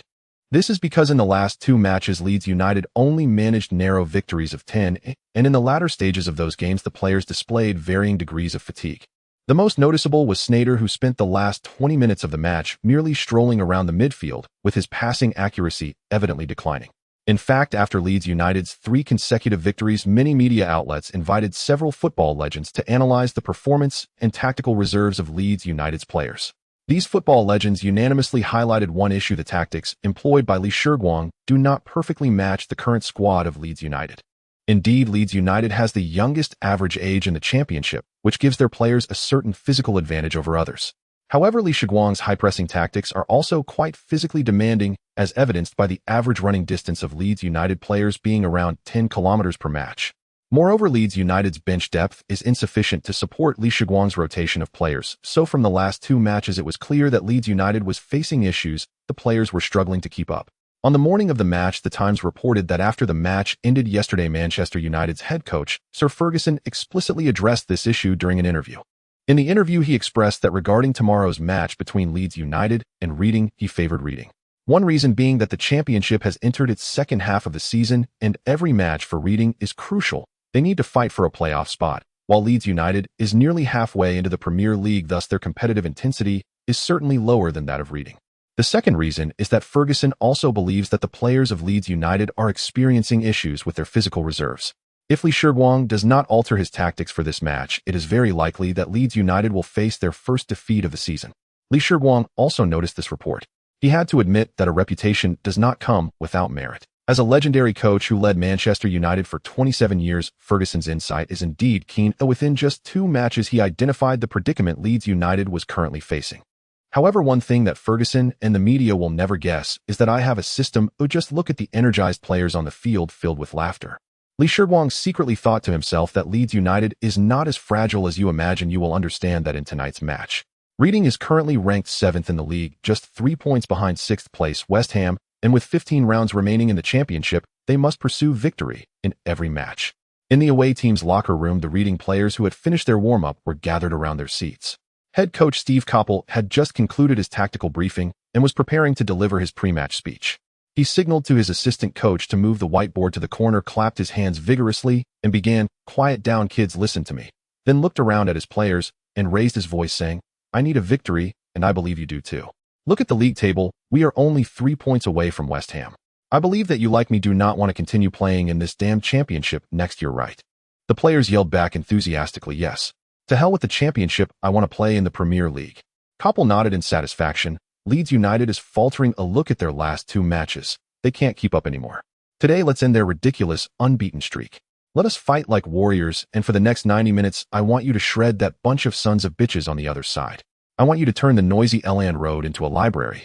Under Coppell's rallying cry, the atmosphere in the locker room reached its peak as the players shouted back, loudly responding to their coach. Meanwhile, in the home team's locker room, Shiguang was also making final arrangements. The starting lineup remained unchanged, and after completing the tactical setup, he clapped his hands. "Boys, do you hear the cheers outside? That's for us, for the unbeatable us.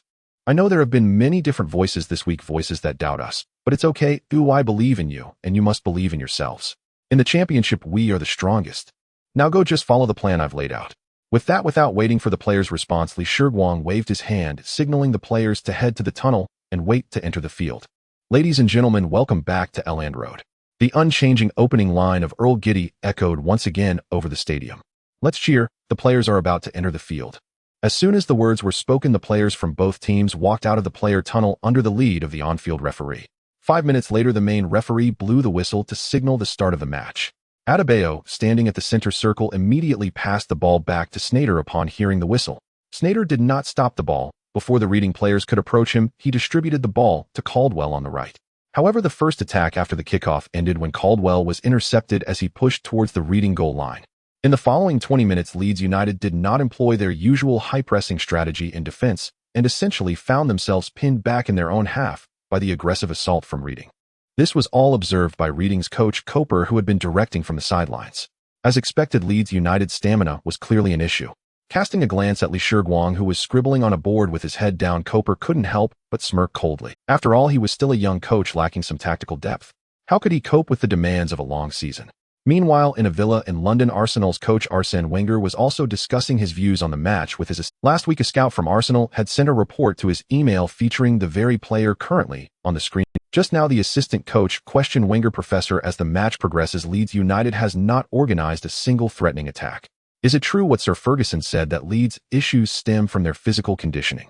Wenger frowned slightly, not responding immediately, but instead glanced at the composed Shiguang on the screen. Since seeing the scout report last week, he had taken some time to watch Leeds United's matches. Of course, primarily to observe the highly regarded Adebayo. After watching several matches, he found himself somewhat admiring Lee Shiguang, as he sensed that Lee was also a coach adept at discovering and utilizing young talents. Moreover, the tactics he employed were the attacking football that Wenger favored, unlike that of the irritable Mourinho, who would simply park the bus. As for other aspects Wenger did not have strong feelings for in his mind, he only saw one rival: Ferguson. Those familiar with Wenger knew that if Ferguson liked something he would dislike it, and vice versa. After a moment of contemplation, Wenger slowly began to speak. He is completely talking nonsense. Since Lee can present a tactical system different from the mainstream in English football, he must have something up his sleeve. Seeing Wenger directly refute Ferguson's claim, the assistant coach decided not to extend the topic, redirecting the focus back to the match. At this moment, the match had reached the 39th minute, nearing the end of the first half. This round was Reading's attacking phase. Perhaps accustomed to the onslaught of the past 30 minutes, all Reading players had pushed into Leeds United's half, with even the two centre-backs crossing into the midfield. Cooper was shouting frantically from the sidelines, urging his players to push forward. In his view, after nearly 40 minutes of defense, Leeds United would likely be unable to hold out any longer. A little more effort was needed to enter halftime with a 10 lead. On the other side, Lee Shiguang had quietly approached the sideline, subtly pointing towards Reading's half, with his left hand at his waist. Sneijder, standing outside the penalty area, noticed Lee Shiguang's gesture and immediately understood, signaling Milner with his eyes. Reading's forward Kevin Doyle was waving for the ball, having found an open position. The bald defender who had been marking him for most of the first half was now at least 6 or 7 meters away. His teammate saw his position and without hesitation made a horizontal pass to him. Seeing the ball coming, Doyle immediately prepared to run forward to receive it. Suddenly, he spotted a figure dressed in the number 15 jersey rushing towards him, and before he could receive the ball, it was intercepted. At the moment Milner intercepted the ball, Leeds United players simultaneously heard a loud shout. "Push forward, quick counterattack. Go, go, go." On the big screen, Lee Shiguang, who had just been as silent as a statue, was wildly waving his hands towards Reading's half. As Lee Shiguang shouted, the players who had just been in defensive positions rushed towards Reading's half. Milner, who had intercepted the ball, wasted no time and passed it directly to McNair on the left. McNair, before the Reading defenders could close, and passed the ball to Sneijder, who had already made it to the center circle. The entire sequence from Milner's interception to Sneijder receiving the ball took no more than 2 seconds. Upon seeing Sneijder receive the ball, Reading's players finally realized they had transitioned from the attacking side to the defending side, desperately sprinting back to their own half. Sneijder had already carried the ball past the halfway line. In front of him were Adebayo and Tevez. On either side were McLean and Caldwell. Milner was following just behind him. Meanwhile, Reading, including the goalkeeper, had only 3 players remaining. In just 2 to 3 seconds, the situation on the field had completely changed, and Leeds United had formed a 6-against-3 situation. The final shot was taken by Adebayo. Fearing that he would pass to Adebayo or Tevez, the 2 Reading defenders refrained from advancing to pressure. As Sneijder continued to advance, the defender trailing Tevez could no longer hold back and rushed forward, attempting to tackle Sneijder. However, before he could reach a defensive distance, Sneijder effortlessly passed the ball to the unmarked Tevez. Seeing Tevez receive the ball, the other defender had no choice but to rush up to defend, while the goalkeeper also advanced, attempting to block Tevez's shooting angle. Yet Tevez did not seek personal glory. Instead, he laid the ball off to Adebayo on the other side. Faced with an open goal, the informed Adebayo made no mistake. 10-0 Leeds United took the lead at home against Reading. From Milner's interception to Adebayo's shot, the entire counterattack process lasted a mere terrifying 6.3 seconds. They showcased what a textbook counterattack looked like to both the media and fans present at the scene and watching. On the sidelines, Lee Shiguang excitedly opened his arms and ran while performing his signature farmer's 3 punches, eliciting a warm response from the fans in the stands. In the London villa, watching Lee Shiguang celebrate wildly, Wenger blinked at his assistant coach beside him and teasingly said, "See, what did I just say? Does Ferguson call this running out of steam?" Upon hearing Wenger's question, the assistant coach merely smiled and remained silent, thinking to himself, "Damn it, you guys are divine beings fighting, don't drag me into it." During the halftime break, Cooper was sketching the tactical arrangements for the second half on the whiteboard in the away changing room, the only sound in the room being the swish-swish of his pen against the board. The atmosphere was eerily quiet, with the Reading players staring at the whiteboard, not a single word spoken. With a grim expression, Cooper finished his drawing and tossed the pen into the corner, surveying the room. The bulging veins at his temples revealed the anger swelling within him to a breaking point. Using the last remnants of his rationality, Cooper took a deep breath and said, "Guys, let's pull ourselves together. The goals we conceded in the first half were largely my fault. It was my tactical arrangements that were flawed. Hearing Coper's words, the reading players quietly sighed in relief, the atmosphere slightly easing. The second half will be even tougher. I believe you all saw it. We were outmaneuvered by that Eastern player, and Leeds United are still full of energy. However, this will not be an excuse for us to give up. Remember what we said before the match, let's go out and fight, boys, equalize the score, and turn the game around. To hell with the cursed championship. Having finished his much-prepared speech in one breath, Coper began outlining the tactical arrangements for the second half. 15 minutes swiftly passed, and under the encouragement of the head coach, the reading players who had just regained a bit of confidence found themselves shattered again, less than 5 minutes back on the field by Adebayor. The reading players who had been struggling against Leeds United's high press for nearly 5 minutes were finally caught up. In the 49th minute, a passing error occurred, and Tevez, after receiving the ball at the baseline, shielded the reading center back with his body to deliver a cutback pass. Adebayor was already waiting in that passing lane. Just 1 second later, a powerful shot from near the small box once again breached the reading goal. 2-0. After Adebayor scored this goal, reading collapsed like a house of cards, and Coper made 3 substitutions in 5 minutes to make adjustments. But it was to no avail. In the remaining 40 minutes, Tevez scored 2 more goals, and Leeds United ultimately triumphed over Reading with a resounding 4-0 victory, achieving an 8-game winning streak since the start of the second half of the season. For Shiguang and Leeds United fans, this week was yet another perfect week. Meanwhile, Bates, far away at Hawthorn Stadium, wore a face of worry. West Brom lost again. Previously, due to Howard's consecutive blunders, Bates and Blackwell could no longer tolerate it, and finally benched Howard. Ironically, after Howard was benched, West Brom achieved 2 wins and 2 draws in the next 4 matches, temporarily escaping the relegation zone. Unfortunately, the good times did not last long, as the starting goalkeeper got injured in training this week. Reluctantly, they had to put Howard back on the field, and it was no surprise that he disappointed them. In this match, Howard directly gave away a penalty, happily allowing Birmingham, who came to visit, to take away all 3 points. Fortunately, Crystal Palace, who were 4 points behind West Brom, also lost. Otherwise, Bates would have truly wanted to skewer Howard with 1,000 cuts. But the pressure on the old man was immense. The day before yesterday, after losing the match, he found the already improving public opinion pressing down on him once again. Countless fans flooded the official website, cursing Bates and Howard, accusing them of lacking responsibility and wanting West Brom to be relegated, seeking a chance to play in the championship. Seeing these comments, Bates was truly infuriated, his blood pressure nearly spiking. He wasn't crazy. Why would anyone choose to play in the championship when they had the Premier League? What was even more irritating was that upon learning that Leeds United had once again triumphed over their opponents, Bates felt restless. After all, seeing Shiguang and Leeds United thriving was more painful for him than watching West Brom get relegated. Especially now. In his hands, he held a stack of scout reports. At the top was Tevez, who had scored twice in yesterday's match under Shiguang. When the scout first handed him this report, Bates really wanted to rip it up.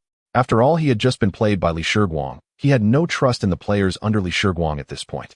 Later, after persistent persuasion from the scout, he reluctantly agreed to take a look. After finishing his current tasks, Bates picked up the scout report. To put it unemotionally, the data on Tevez in the report was indeed very attractive. At just 21 years old, Tevez had mostly been a substitute during garbage time under Blackwell in the first half of the season, with not many opportunities to showcase himself. However, since Shiguang took charge of Leeds United, he had scored 6 goals in just 8 matches, including the 2 goals from yesterday. At the bottom of the first page of the report, the scout had written his evaluation of Tevez: physically fit, strong in duels, excellent shooting skills, with outstanding technique and talent. Nodding slightly, Bates rubbed his chin, lost in thought. From the data, Tevez was undoubtedly an excellent player. However, knowing Shiguang's habits, he had a rough idea after their last encounter. He dared to sell a goalkeeper for 15 million euros. Now, a forward with such outstanding data would surely be sold for an exorbitant price. The key issue was that if the value exceeded worth, he wouldn't complain about the higher cost. What if he ended up buying another Howard? He would be losing money hand over fist.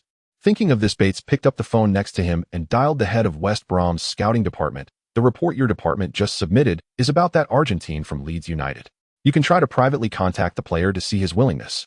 Also, keep an eye out to see if any other clubs are interested in this Argentine. If so, report back to me immediately.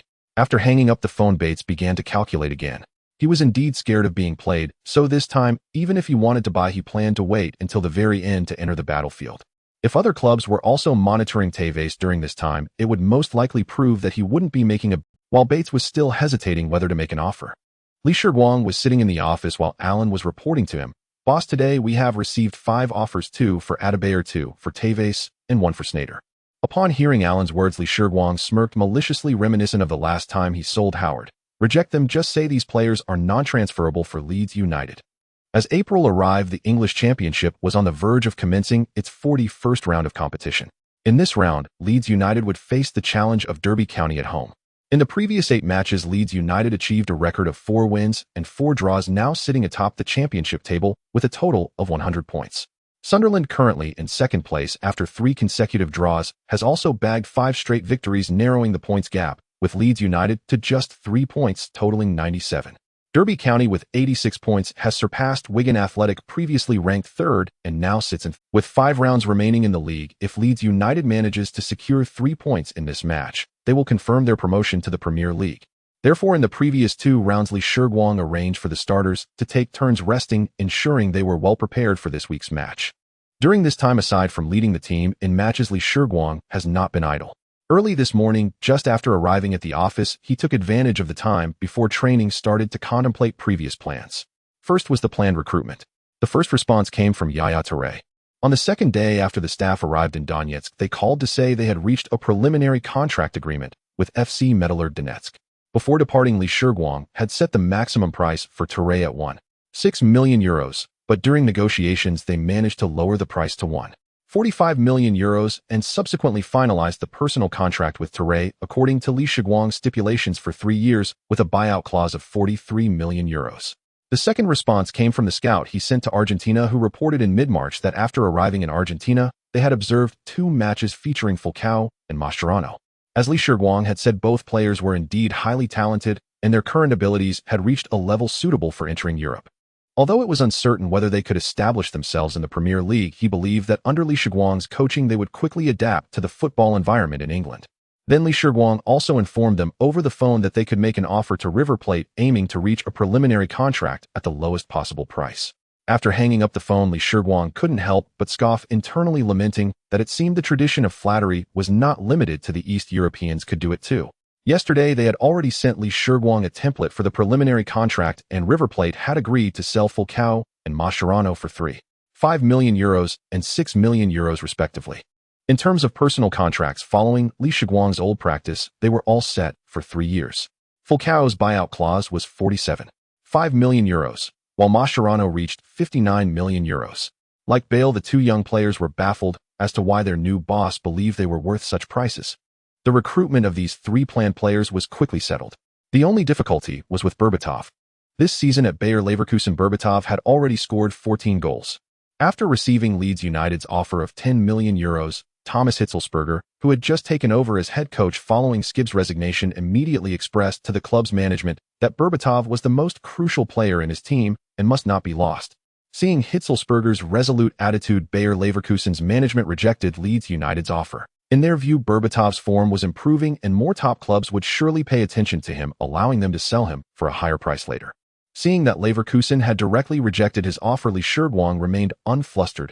After all, there was still some time before the summer transfer window opened. If needed, he could visit Leverkusen himself after offloading some of his players. Next was his youth training plan, an area Shiguang had invested significant effort into, as players developed through his youth training came at a much lower cost than purchased players. During the winter transfer window, due to limited funds, he had only managed to bring Bale into the youth training. Last month, he checked Bale's attributes and found that after a few months of training, his overall rating had risen from D to C, and in terms of speed, Bale, who would turn 16 in July, had already reached 8,286. As expected of an S talent, even at such a young age, he was remarkably impressive. Next season, he planned to promote Bale to the first team, believing that under his training his attributes would increase even faster. Thanks to the efforts of his scouts over the past 2 months, all the young players on the list he had provided were successfully acquired by Shiguang. Now in Leeds United's youth training camp, besides Bale, he had also brought in 15-year-old Hazard, 14-year-old Courtois, 13-year-old Lukaku, and 15-year-old De Bruyne from Belgium. If viewed from before his rebirth, this youth training camp had already gathered the main framework of Belgium's golden generation. As for the remaining planned future talents, he intended to secure them after the club's financial situation improved. Looking at the satisfactory results, Shiguang took a sip of tea and headed towards the training ground with his tactical clipboard. Who would have thought that just as he descended the stairs, Alan came running towards him at high speed. Seeing him like this, Shiguang teased, "Good morning, Alan. Is there a dog chasing you? Running so fast?" Alan, panting heavily, shot a glance at his boss, and after a brief rest said, "Boss, I've just received another offer for Adebayor in my inbox." This kind of news about offers for Adebayor has become quite familiar to Shiguang. During this time, Adebayor's performances have been nothing short of phenomenal in the championship. Whenever he played, he would score, attracting the attention of many clubs, including some top teams.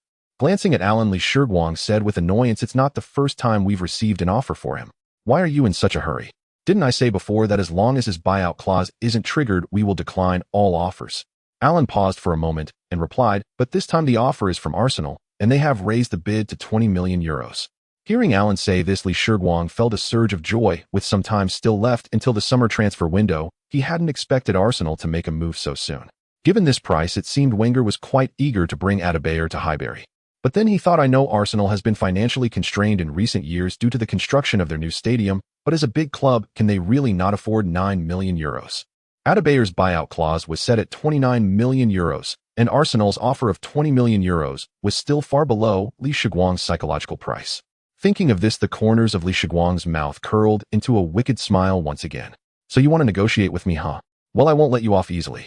Lee Shiguang knows Arsenal like the back of his hand. As the Premier League season progresses, Arsenal continues to maintain the excellent form from last season, currently sitting in second place, just trailing behind Mourinho's Chelsea. Last season, under Henry's leadership, Arsenal lifted the Premier League trophy. However, this would be Arsenal's last Premier League trophy for the next 20 years. Since the construction of the Emirates Stadium began in 2003, Arsenal has been burdened with massive bank debts, leading to a decade-long series of operations to sell team captains to repay these debts. Regarding the recent offer for Adebayor, Lee Shiguang speculated that on one hand, Wenger has developed an appreciation for talent. It is well known that Wenger is not only a tactical master, but also has a great fondness for nurturing young players. Moreover, he has an exceptional eye for talent. The young players he has trained often perform remarkably well, which is why he has taken a liking to the recently outstanding Adebayor. Secondly, Wenger is likely feeling a bit frustrated with Mourinho's dominance this season and wants to strengthen his squad's depth to maintain sufficient competitiveness for the championship next season. After analyzing the situation, Lee Shiguang turned to Alan, who was waiting for his response with a mischievous smile, and said, "First, reject Arsenal's offer, then, like last time, find a few small reporters to spread some rumors saying that Leeds has received multiple offers for Adebayor from major clubs and is currently considering their options." Seeing the mischievous smile on his boss face, Alan realized that as long as Wenger's offer did not trigger Adebayor's release clause, they should be able to keep him. Without paying any more attention to Alan, who was still contemplating which small reporter to contact, Lee Shiguang headed towards the training ground. On Friday, after finishing the morning training session, Wenger returned to his office at the Coney training base. He just opened his computer, preparing to review the match footage of tomorrow's opponent, Middlesbrough. The phone on the desk rang. Wenger picked up the phone, and the voice of assistant coach Buro Primorac came through. "Arsene, Leeds United rejected our offer for Adebayor last night." Upon hearing this news, Wenger recalled the sharply defined face of Lee Shiguang he had seen on television and non-committally replied, "This young man seems to have quite the appetite. Let's not worry about him for now. After all, we are not in a hurry. What if better options arise when the summer transfer window opens? After all, over 20 million euros is not a small price." Hearing Wenger's words, Primorac hesitated for a moment, but continued. "However, this morning several newspapers reported that Leeds has received numerous offers from clubs, including Real Madrid and Inter Milan." Wenger shook his head and countered, "Come on, Buro, you're not a child anymore. Is this the first time you've encountered such? Don't pay attention to these rumors. Aside from me, I doubt anyone would spend so much money on a 21-year-old But hearing that Primorac wanted to say something else, Wenger interrupted him. "That's enough, Buro. I need to prepare for tomorrow's match. Let's discuss this issue at the end of the season." After hanging up, he continued studying the match footage of Middlesbrough.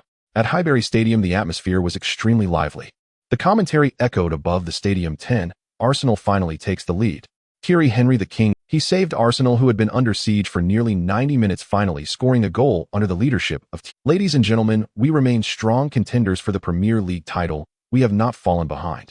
Watching the players celebrate wildly on the field, Wenger, who usually presented a refined image, couldn't help but lightly pump his fist. He never expected today's match to be so challenging, as Middlesbrough switched up their tactics and adopted a defensive strategy from the start, causing considerable frustration for the Arsenal players. As the match progressed, they had made 27 attempts on goal without managing to score against Middlesbrough.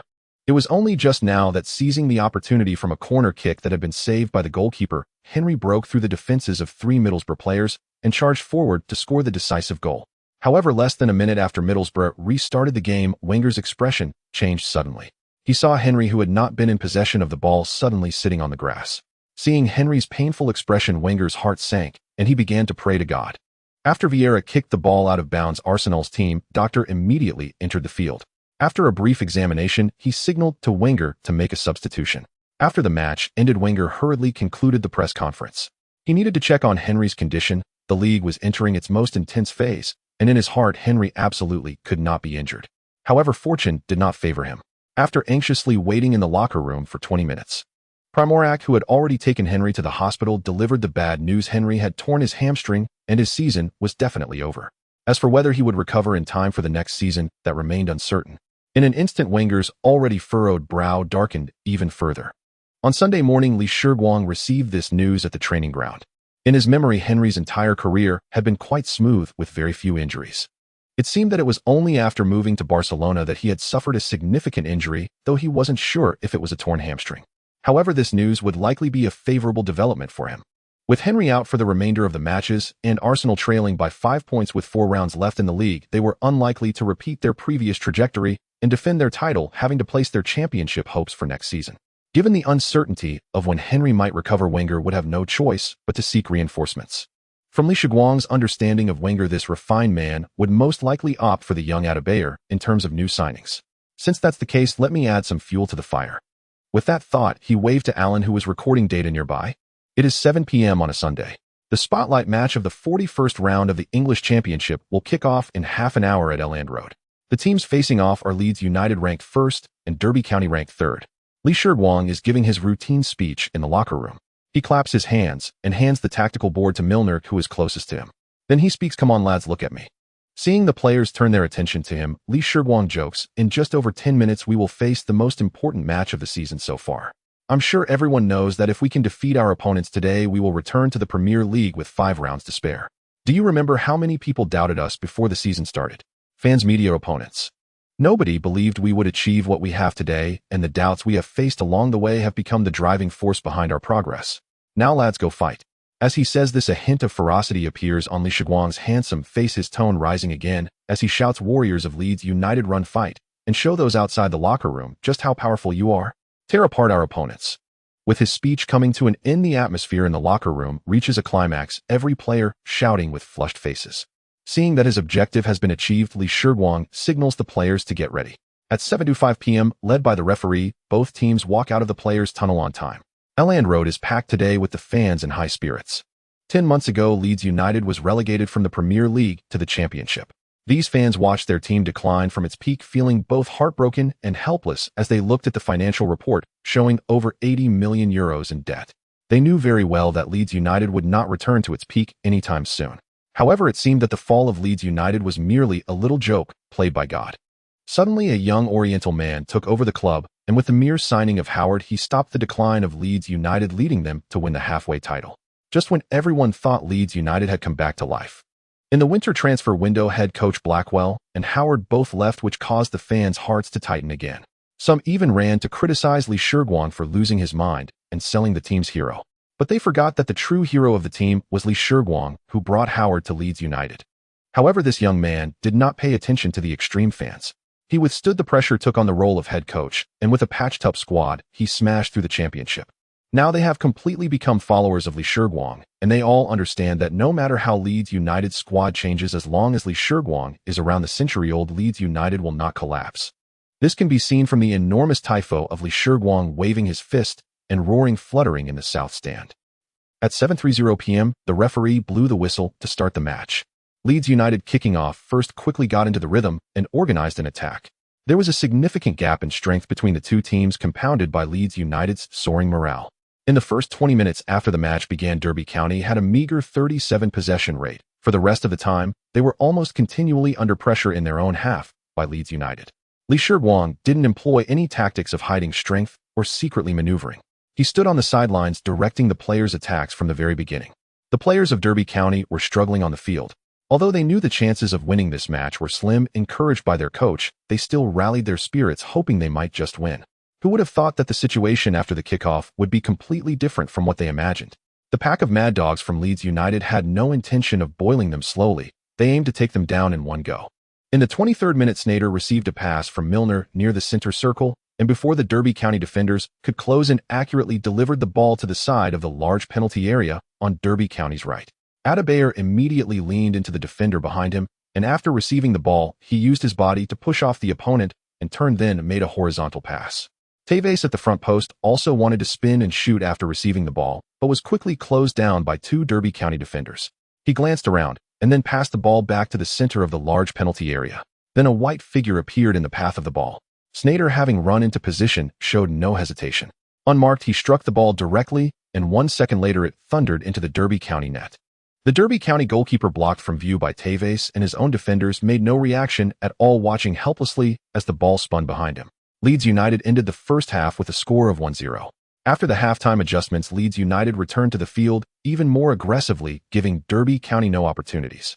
In the 61st and 78th minutes, Adebayor scored 2 more goals, completely sealing the match. At the moment the referee blew the final whistle, countless fans rushed onto the field at Elland Road, celebrating wildly alongside the players for their victory and their return to the Premier League. Shiguang, who initially wanted to slip into the locker room, quickly was stopped at the player tunnel entrance by fans and forcibly pulled into the celebration. Seeing their head coach pulled into the field, excited players lifted Shiguang up and tossed him around, nearly making him regurgitate his lunch. Later, Milner and Sneijder somehow procured 2 bottles of champagne, soaking Shiguang and sparking a champagne battle. After the celebrations at the stadium concluded, Shiguang announced in the locker room that there would be 2 days off on Monday and Tuesday, allowing the players to rest and relax before preparing for the upcoming matches. There are 5 rounds left in the league. Moreover, the penultimate round will be a direct clash with the champion contender Sunderland, a match that will determine who the ultimate winner of the year is. The next day, while Shiguang was in a deep sleep, he received a call from Alan. Upon hearing what Alan said, Shiguang, still groggy on the phone, suddenly woke up. Because Arsenal has once again made an offer for Adebayor, this time Wenger is very sincere, directly offering €29 million, triggering Adebayor's buyout clause. Wenger made his final decision after watching the Leeds United match last night. In fact, he had received news from Primorac in the morning that Leeds United had some new updates, reportedly having accepted an offer from a certain club. Upon hearing this, Wenger immediately instructed Arsenal staff to find ways to verify the information. In his heart, he already considered Adebayor to be within his grasp. The reason he initially advised Primorac not to rush was partly because he felt the price was too high. Although it wasn't unaffordable, he still felt it was a bit too risky to directly spend $29 million on a player who had only just begun to emerge this season. Moreover, even if he brought in Adebayor, it was merely to bolster his squad depth, primarily to rotate with Henry when the latter's stamina was insufficient. To put it plainly, in his plan, Adebayor was merely a role player for at least the next season. Although Wenger had high hopes for Adebayor's talent, he had yet to prove himself in the Premier League. Originally, Wenger intended to personally go to Leeds to discuss with Adebayor after the season, as he did not believe a young man of just 21 would reject Arsenal's invitation. If Adebayor could exert pressure on Leeds United himself, then Wenger could make an offer later, potentially saving a significant amount of money. However, Henry's injury completely disrupted his plans. Especially after hearing the news from Primorac in the morning, he still had someone verify the authenticity of the information. But deep down, the idea of swiftly purchasing Adebayor began to dominate his thoughts. Moreover, Adebayor's performance during the Leeds United match that evening solidified his resolve. After the match ended, he instructed his staff to send an email to Leeds United triggering Adebayor's release clause. He intended to eliminate all possibilities that night. Upon learning of Arsenal's offer, Shiguang immediately lost his drowsiness.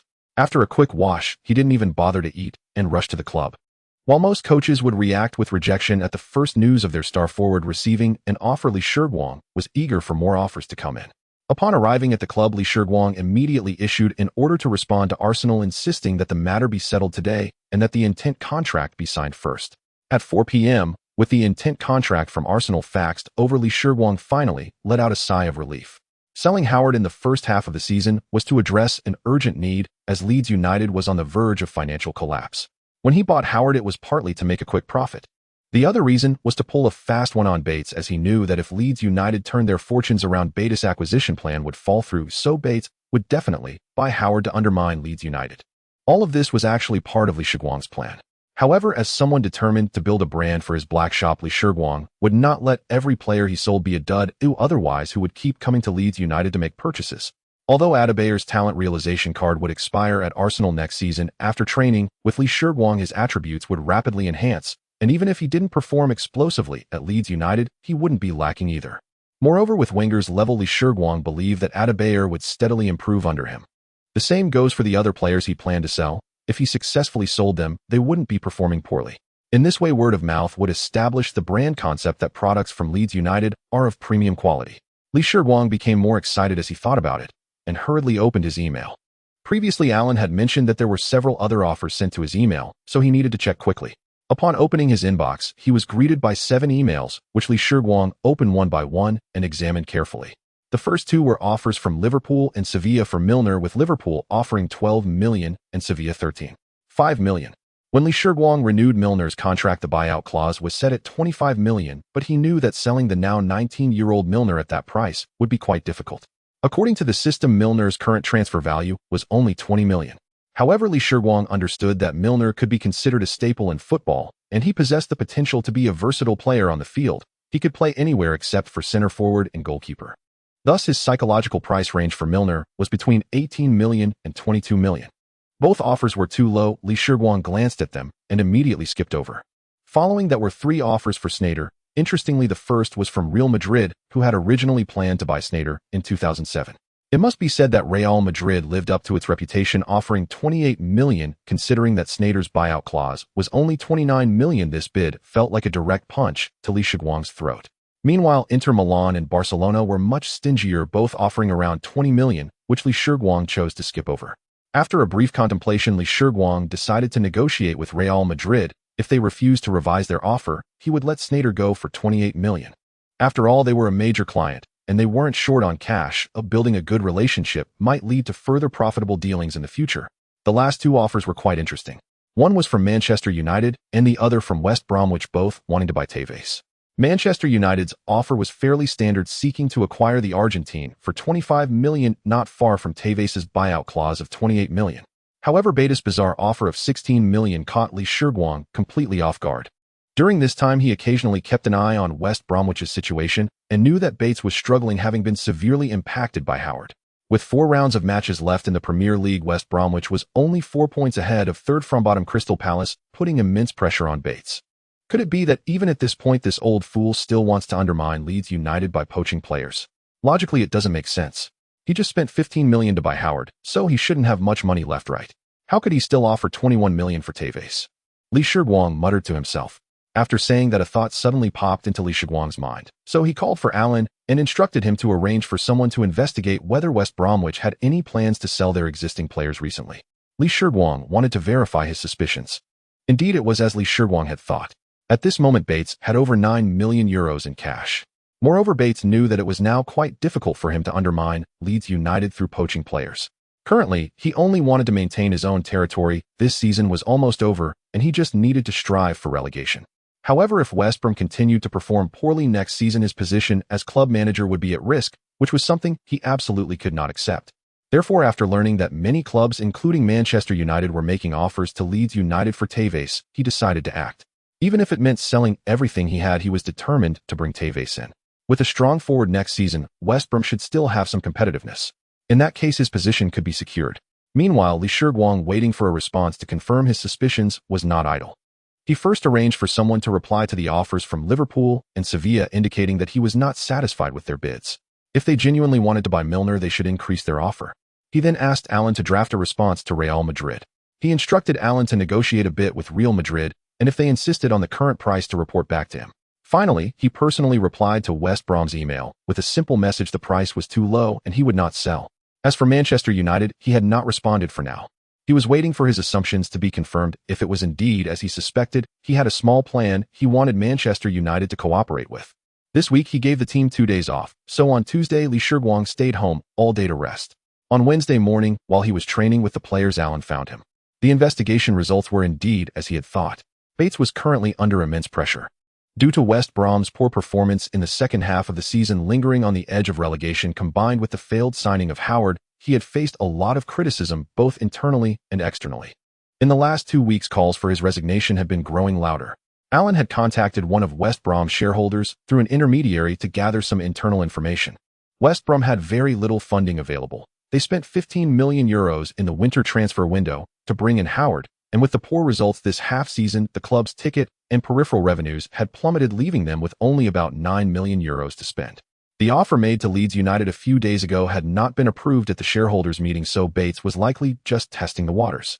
As Alan relayed this information, Li Shiguang's face showed a look of realization. He had guessed correctly. Betis was clearly going all in this time. Despite the proposal not being approved at the shareholders' meeting, Bates still sent it over, and West Brom now had only €9 million available. It could only be said that Bates was determined to buy Tevez. If that was the case, he had only two options left. Either sell players to raise funds, which would require selling key players to gather the remaining money, or find a bank to take out a loan. He then said to Alan, "Help me get in touch with Manchester United. I need Ferguson's private contact information. Just tell him I have a business I want to discuss with him." Having confirmed what he needed, Shiguang stroked his chin. The plan he had been contemplating for the past few days could now be implemented. He just needed Manchester United's cooperation. If they could play along with him, he wouldn't mind making a slight concession on Tevez's transfer fee.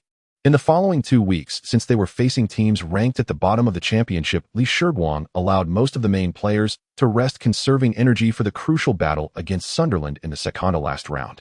Just after the conclusion of the third-to-last match, the system, which hadn't issued a task for over a month, suddenly assigned a new task to Shiguang, and this time the reward had been upgraded. After finishing the previous match against Ipswich, as Shiguang was walking towards the players' tunnel, he suddenly heard the long-awaited voice of the system in his mind. Ding. Task triggered. When the championship task content. After a season of effort, Leeds United under the host's leadership has shown improvement, and now at the final moments of the season, please continue to strive and lead Leeds United to obtain the final championship title. Task reward: Platinum treasure chest. After hearing that the reward for completing the task was a platinum treasure chest, Shiguang's steps came to an abrupt halt, and his heart filled with joy.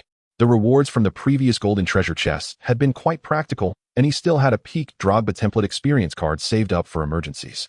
Now that the reward was a higher-tier platinum treasure chest, Shiguang felt a sense of anticipation, wondering what good items this platinum treasure chest might yield. After a week of rest, on April 29th, a Saturday, the entire Leeds United team under Shiguang's leadership headed to Sunderland City. On Sunday evening at 7 p.m., they would compete against Sunderland Club in the championship battle of the season. As both the Premier League and the Championship were approaching their conclusions, the media focused heavily on the championship titles of these two levels. In the Premier League, with Henry's injury, Arsenal's attacking power had significantly diminished. It seemed that the hope of overtaking Chelsea for the title had become quite slim. However, in the Championship, Sunderland was only 2 points behind Leeds United. This round's direct confrontation between the two strong teams meant that if Sunderland could achieve victory at home, they would have a great chance of winning the championship title. Thus, the media shifted their focus more towards the second-tier championship. Because Leeds United had not lost a single match in the league this season, the recent media sentiment had overwhelmingly favored Leeds United to win and claim the championship title. However, just as Leeds United arrived in Sunderland City on Saturday afternoon, the notorious English tabloid The Sun suddenly published a report that spread throughout London in the course of an afternoon. The headline reads, "Several key players of Leeds United will leave in the summer transfer window. The outcome of the championship battle remains uncertain." The Sun was most famous for its pervasive paparazzi across England, and these paparazzi occasionally obtained some first-hand information. So regardless of the truth of this report, it at least generated a thread of worry among Leeds United fans. Would the atmosphere within the team be affected due to this report right before their match? On Saturday evening, the regular pre-match press conference took place. Shiguang did not attend. Instead, Leeds United's chief assistant and assistant coach Alan represented him. Indeed, after becoming the head coach, Shiguang appointed Alan, who holds a junior coaching certificate, as his assistant coach. As soon as Alan took his seat on the podium, the media turned their attention to him, and the first question was quite pointed. A reporter from the Times was the first to ask Mr. Alan, "Can you tell us why Mr. Lee did not attend tonight's press? Was it influenced by the article in The Sun published at noon?" Before Alan could respond, the reporter from The Sun next to him rolled his eyes and discreetly poked the questioner behind him with his finger, saying, "Doesn't he know how to ask questions? What do you mean by being influenced by us?" The first question was precisely what everyone was most concerned about, causing the previously restless room to quiet down. All eyes were on Alan, waiting to see how he would respond. As a chief assistant who has long engaged in a battle of wits with the media, Alan was not one to shy away. He adjusted the microphone towards himself, cleared his throat, and said, "Of course not. After all, tomorrow's match will essentially determine who will be the ultimate victor of this season's championship. As the head coach, Mr. Lee is currently very busy preparing for tomorrow's match, which is the true reason for his absence from this press conference." Clearly, the reporters did not believe Alan's very official response. As soon as he finished speaking, a reporter eagerly raised his hand, signaling that he had more questions.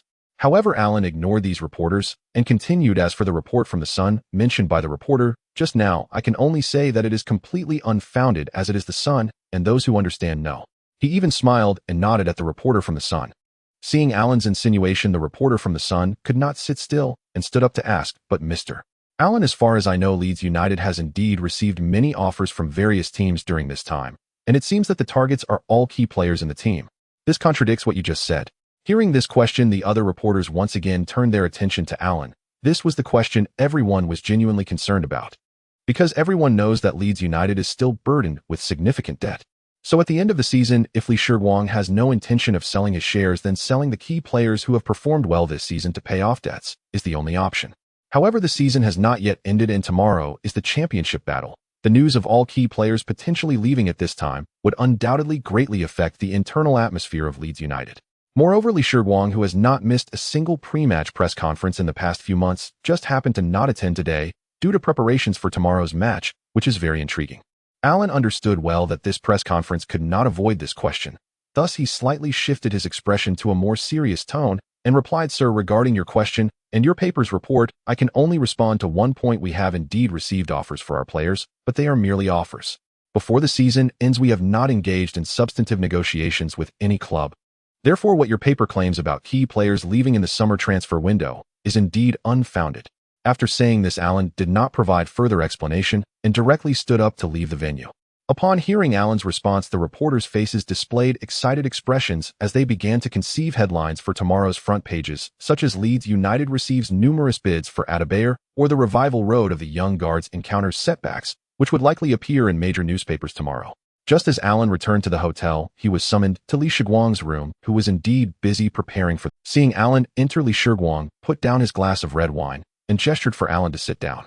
Alan did not stand on ceremony. He sat down, poured himself a glass of red wine, and then spoke. "Boss, as per your instructions, I disclosed at the press conference that we have received many offers." Hearing this, Shiguang smiled with satisfaction and nodded, but did not respond, instead falling into contemplation as he habitually stroked his chin. Indeed, Alan's statements at the press conference were all at Shiguang's behest. Even the news published by the Sun at noon was arranged by Shiguang to leak. The purpose was obvious: to make Bates anxious. After learning yesterday that Bates only had €9 million, but was still determined to bid for Tevez, Shiguang finally completed the plan he had in mind. He immediately contacted Ferguson, and after some back and forth, he proactively offered to reduce the price by €3 million, suggesting selling Tevez to Manchester United for €22 million. However, he also presented two conditions. Firstly, Shiguang requested that Ferguson publicly bid for Leeds United after the summer transfer window opened and release news to the media stating that Manchester United was keen on acquiring Tevez. If Shiguang did not sell, Manchester United would resort to triggering Tevez's contract buyout clause. Secondly, Shiguang insisted that Ferguson could not publicly disclose the situation of Tevez's transfer to Manchester United before Leeds United. At first, when Ferguson received Shiguang's call, he thought this young man wanted to raise the transfer fee for Tevez. To his surprise, after chatting for a while, Shiguang did not mention raising the price, but instead proactively offered to lower it by €3 million to sell Tevez to Manchester United. Ferguson, who has dealt with football his entire life, had never encountered someone who actively wanted to lower the price to sell a player to him. However, just before they hung up, Shiguang casually mentioned that West Bromwich also made an offer to Leeds United seeking to acquire Tevez. Ferguson instantly understood. Although Manchester United won 30 against West Brom, with Howard not playing, news of his poor performance after joining West Brom still occasionally reached Ferguson's ears. He had secretly mocked Bates about what kind of vision he had to spend so much money on Howard. As the season drew to a close, Ferguson was well aware that West Brom was repeatedly hopping in and out of the relegation zone, so Bates was under immense pressure, which Ferguson also understood. Therefore, Shiguang's seemingly casual remark instantly alerted the shrewd Ferguson to a hint of conspiracy, especially when combined with Shiguang's previous proactive offer to lower the price and the two conditions mentioned. Ferguson instinctively felt that Bates might be in for a rough time. Shocking. Leeds United confirms receipt of multiple offers. The battle for Sneijder intensifies between Real Madrid and Barcelona. The news is true. Ferguson admits to pursuing Tevez. A detailed analysis of Leeds United's revival. Numerous top clubs are vying for Adebayor. The helpless Shiguang. Has Leeds United lost its footing, risking the championship? Early Sunday morning, Alan's statements from yesterday's press conference were rapidly amplified by various media. This left Leeds United fans in a state of anxiety, fearing that their players might see these reports and be affected during the evening's match. After the morning training, Adebayor approached Shiguang. "Boss, I saw some news in the newspapers this morning stating that many clubs have made offers for me." At this moment, Adebayor was still a bit shy, far from the arrogance Shiguang remembered from his Arsenal days. Since he had already signed an intention contract with Arsenal, it was only a matter of final official announcement. Li Shiguang didn't plan to keep it a secret from Adebayor and decided to reveal a bit of information. Thus, Li Shiguang looked at Adebayor's slightly embarrassed expression, smiled, and said, "Yes, Emmanuel, I don't want to hide this from you. Several clubs have made offers for you, but they are still considering their options." Upon hearing this from Li Shiguang, Adebayor, who had just been a bit awkward, felt a sense of relief. He nodded and replied, "Got it, boss. I just wanted to ask if there was any truth to it. Thank you for not hiding it from me." After finishing, he waved goodbye to Li Shiguang and turned to leave the training ground. However, he hadn't taken 2 steps when he heard Li Shiguang's voice behind him. "Emmanuel, what about you? Do you want to leave Leeds United?" Adebayor turned to look at Li Shiguang, his face showing a shy expression, once again momentarily unsure how to respond. Deep down, he had a slight expectation of leaving Leeds United. As the season progressed, his performance could be considered one of the best among Leeds United players. The outside world had given him significant praise, with some media even comparing him to Drogba, calling him the little beast. With his increasing goal tally, he began to feel dissatisfied with his salary, having come from a poor background. In his view, the weekly wage of €6,000 offered by Li Shiguang no longer matched his capabilities. His agent had also spoken to him before, saying that after this season, they would immediately discuss a contract renewal and salary increase with the club. If negotiations fell through, he was advised to consider a transfer. Since arriving at the training ground today, he had been looking for an opportunity to ask Li Shiguang, but didn't know how to start. It wasn't until training ended that he, intentionally lagging behind, finally couldn't help but question Li Shiguang.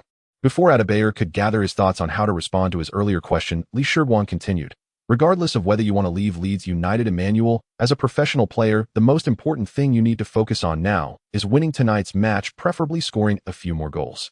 That way, even if you want to leave during the summer transfer window, I believe that a championship title will give you a better bargaining position with potential new clubs." Right.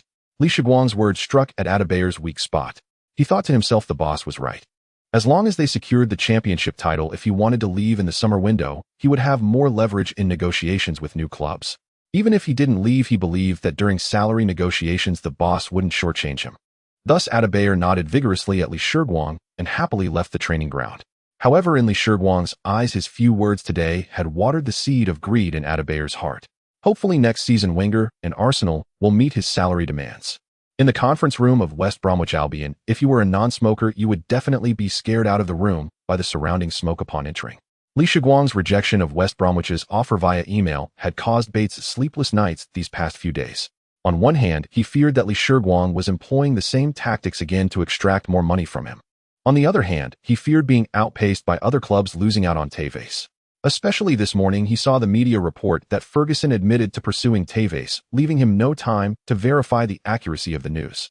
Thus, he sent out an invitation to other shareholders for a meeting at the club in the morning under the guise of being a major shareholder and club manager. Bates didn't want to wait any longer. He had an inkling that Manchester United had also made an offer to Leeds United for Tevez. However, he didn't find out the specific amount of the offer. Another main reason was that he knew Ferguson, though merely Manchester United's head coach, held absolute authority in player purchases. All transfers at Manchester United had to be executed with Ferguson's consent. So upon seeing Ferguson admit to pursuing Tevez, he could no longer sit still and immediately called for a meeting. He wanted to persuade the shareholders to increase investments to secure Tevez, ideally finalizing the matter today. However, the meeting did not progress as smoothly as Bates had hoped. No matter what he said, the shareholders disagreed with purchasing Tevez by directly triggering the buyout clause, as they had a cautionary tale in the case of Howard's transfer, which remained an insurmountable obstacle. Bates' recent statements were once again rebutted, and the smoke-filled conference room fell into a brief silence. Seeing that no matter what he said, the shareholders refused to agree with his ideas. After a moment of silence, Bates' expression gradually shifted from fierce to calm. He then extinguished his cigar, stood up, and said, "Since everyone disagrees with this offer, I won't force you. Let's conclude today's meeting here." Hearing him say this, the surrounding shareholders breathed a sigh of relief, thinking that this old fool hadn't lost his mind and could still listen to reason. However, Bates' subsequent words made the shareholders instantly feel that this old fool was absolutely crazy. "But as the club's manager, I have the right to utilize the remaining funds of the club. So I will still make this offer, and I will cover the remaining funds through player sales and loans. Of course, I will make the loan in my own name, which won't affect your interests. However, if the club later sells Tevez and makes a profit, you won't have a share in it either." Having dropped this harsh statement, Bates quickly left the conference room, leaving a group of shareholders staring at each other in disbelief. After returning to the office and venting his frustrations, Bates gradually calmed his anger. Based on his understanding of Li Shiguang, he knew that upon seeing his subsequent offer, Li would definitely insist on not triggering the penalty for breach of contract until he was released. If he continued to dally with Li, it was very likely that Ferguson would get ahead of him. In that case, it would be better to consider how to gather the funds first, then directly trigger the penalty and bring the player to West Brom. Thinking of this, Bates sat down and lit another cigar, beginning to ponder how he would gather the remaining funds. Selling players was inevitable. With such poor performance in the second half of the season, aside from Howard bearing the brunt of the blame, the weakness of West Brom's forwards and midfield also bore a significant responsibility. In many matches they lost by 4 or 5 goals, but only won 1 or 2. This resulted in West Brom being just half a step away from escaping the relegation zone, yet their goal difference was 34, placing them second to last in the Premier League. Bates picked up a pen and calculated that the few players he planned to sell if luck was on his side could fetch around €9 million. Selling them would also free up positions for youth players, saving a significant amount in transfer fees and wages for the next season. Li Shiguang's email clearly stated that Tevez' buyout clause was €29 million, leaving Bates still short of €11 million to bring him to Hawthorn.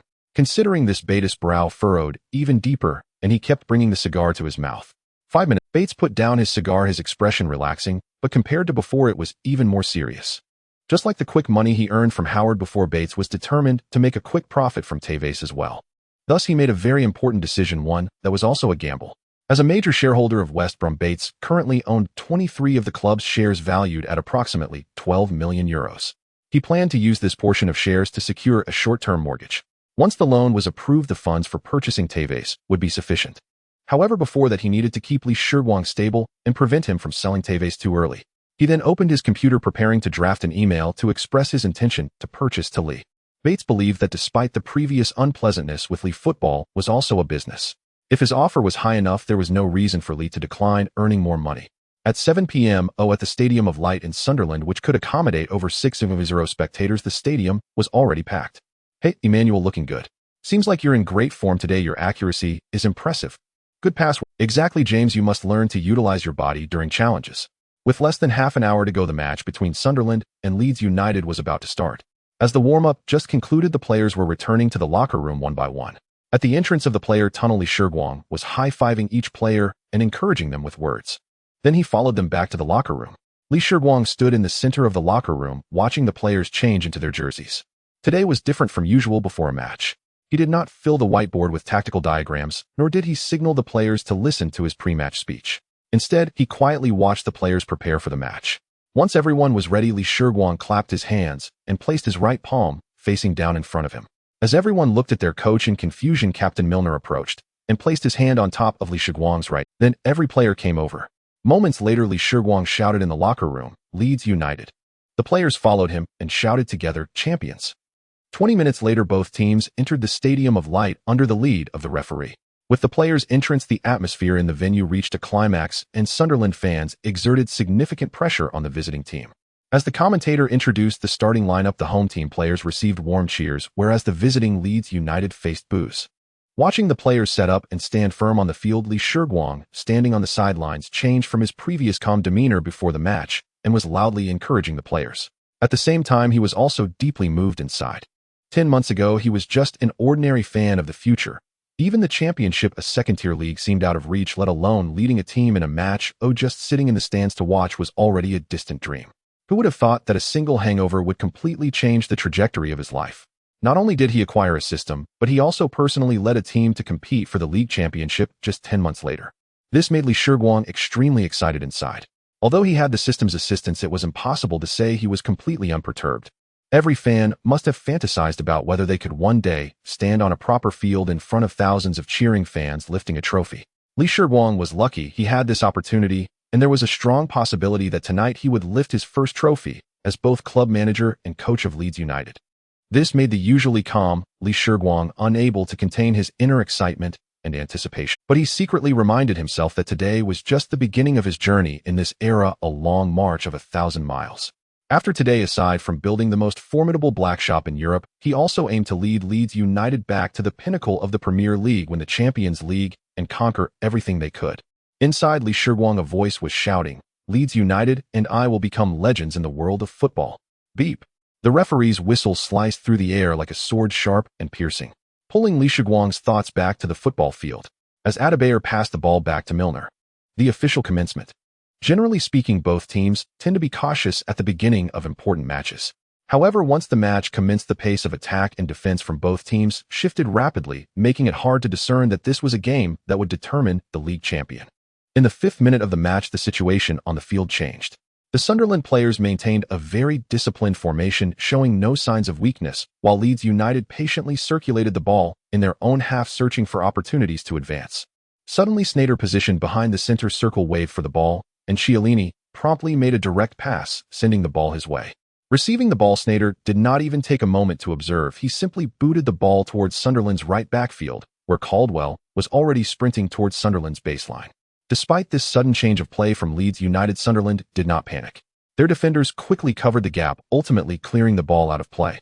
Leeds United earned a corner kick.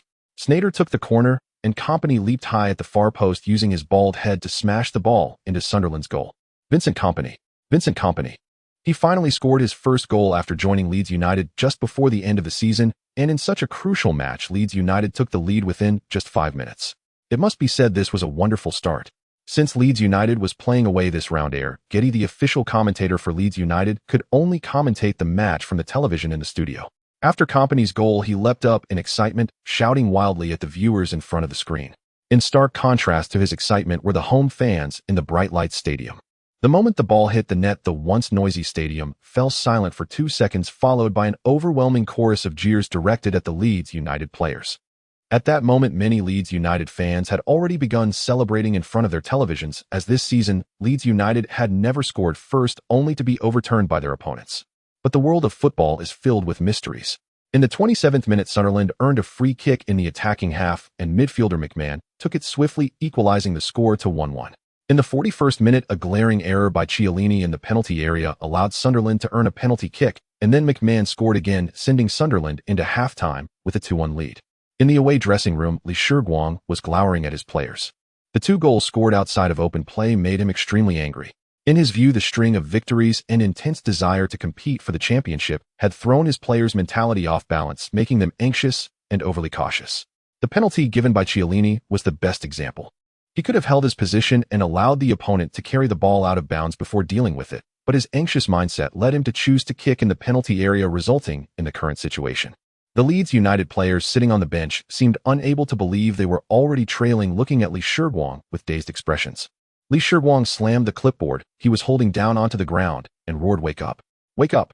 We haven't won the championship yet. We are not in a position to underestimate our opponents. We have only completed a trivial task of pushing for promotion to the Premier League.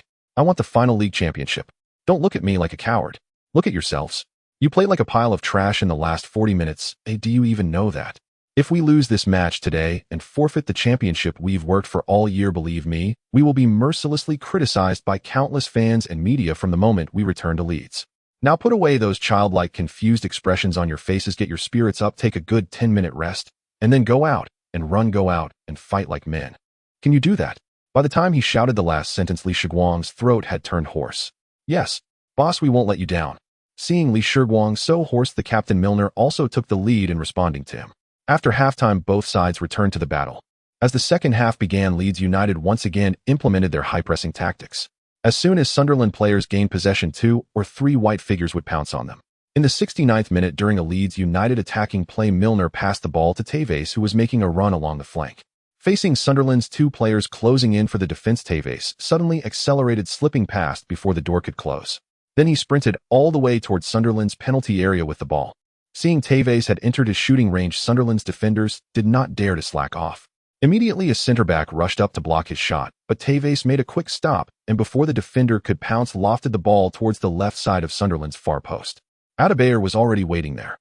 As the ball hung in the air, he jumped high to head it towards the goal, while Sunderland's goalkeeper quickly moved towards him, trying to block Adebayor's shot. Just when everyone thought Adebayor would head the ball towards the goal, he made an unexpected decision, directing the ball towards the vicinity of the small box. Then Milner, who had quietly sneaked into the penalty area, easily tapped the ball into the empty net. After Leeds United scored, Heir, Geddes' roar came through the television again. Goal. Milner, the captain of Leeds United. He stepped up at a crucial moment.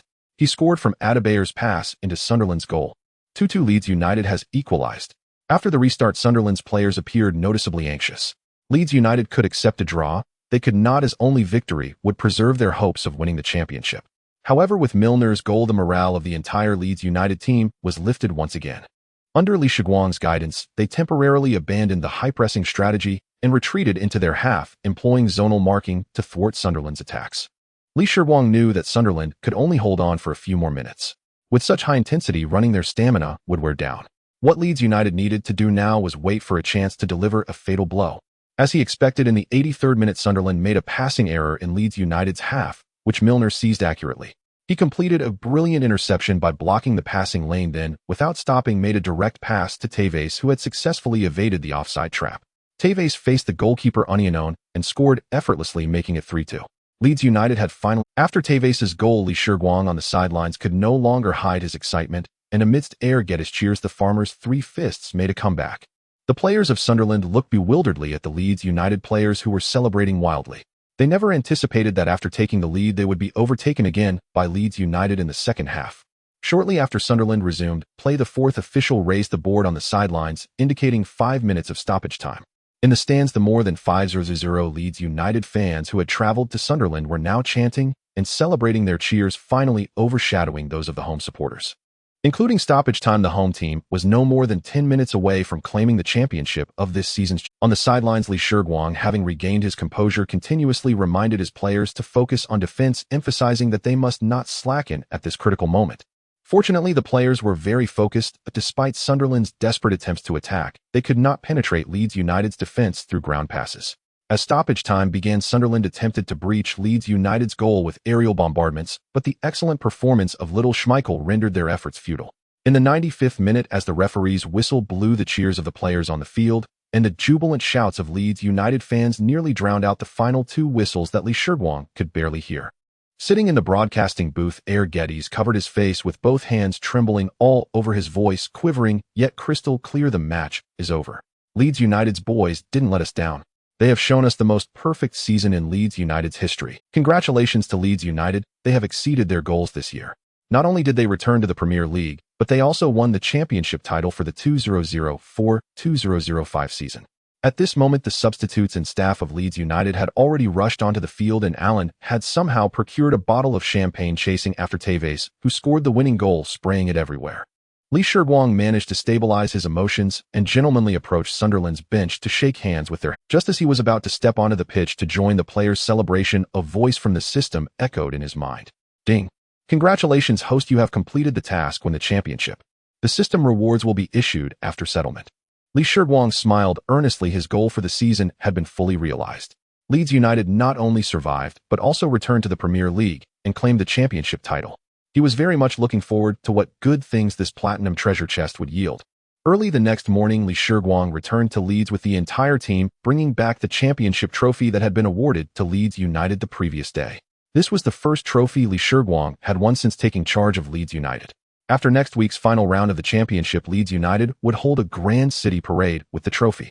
One thing Lee Shiguang did not expect was that today they were returning to Leeds on the team bus, but before the bus had even entered the gates of Leeds United's club, they were already surrounded by enthusiastic fans, leaving Lee Shiguang no choice but to lead the players off the bus to walk. As soon as they got off the bus, fans surrounded them holding various signs. Lee, for you, I broke up with my boyfriend last night. Here's my address and phone number. Lee, I haven't broken up, but if it's you, my boyfriend said he wouldn't mind. Lee, I haven't broken up either, I just chose... Mr. Lee, congratulations on Leeds United winning the championship this season. May I schedule a time for an exclusive interview? Lee, thank you for coming, and thank you for bringing Leeds United out of the mire. Lee, I know you're not in a relationship yet. Are you strict about your requirements regarding gender? The first to get off the bus, Lee Shiguang, didn't even have time to see what was written on the fan signs before being surrounded by a group of crazed fans and reporters bombarded with questions.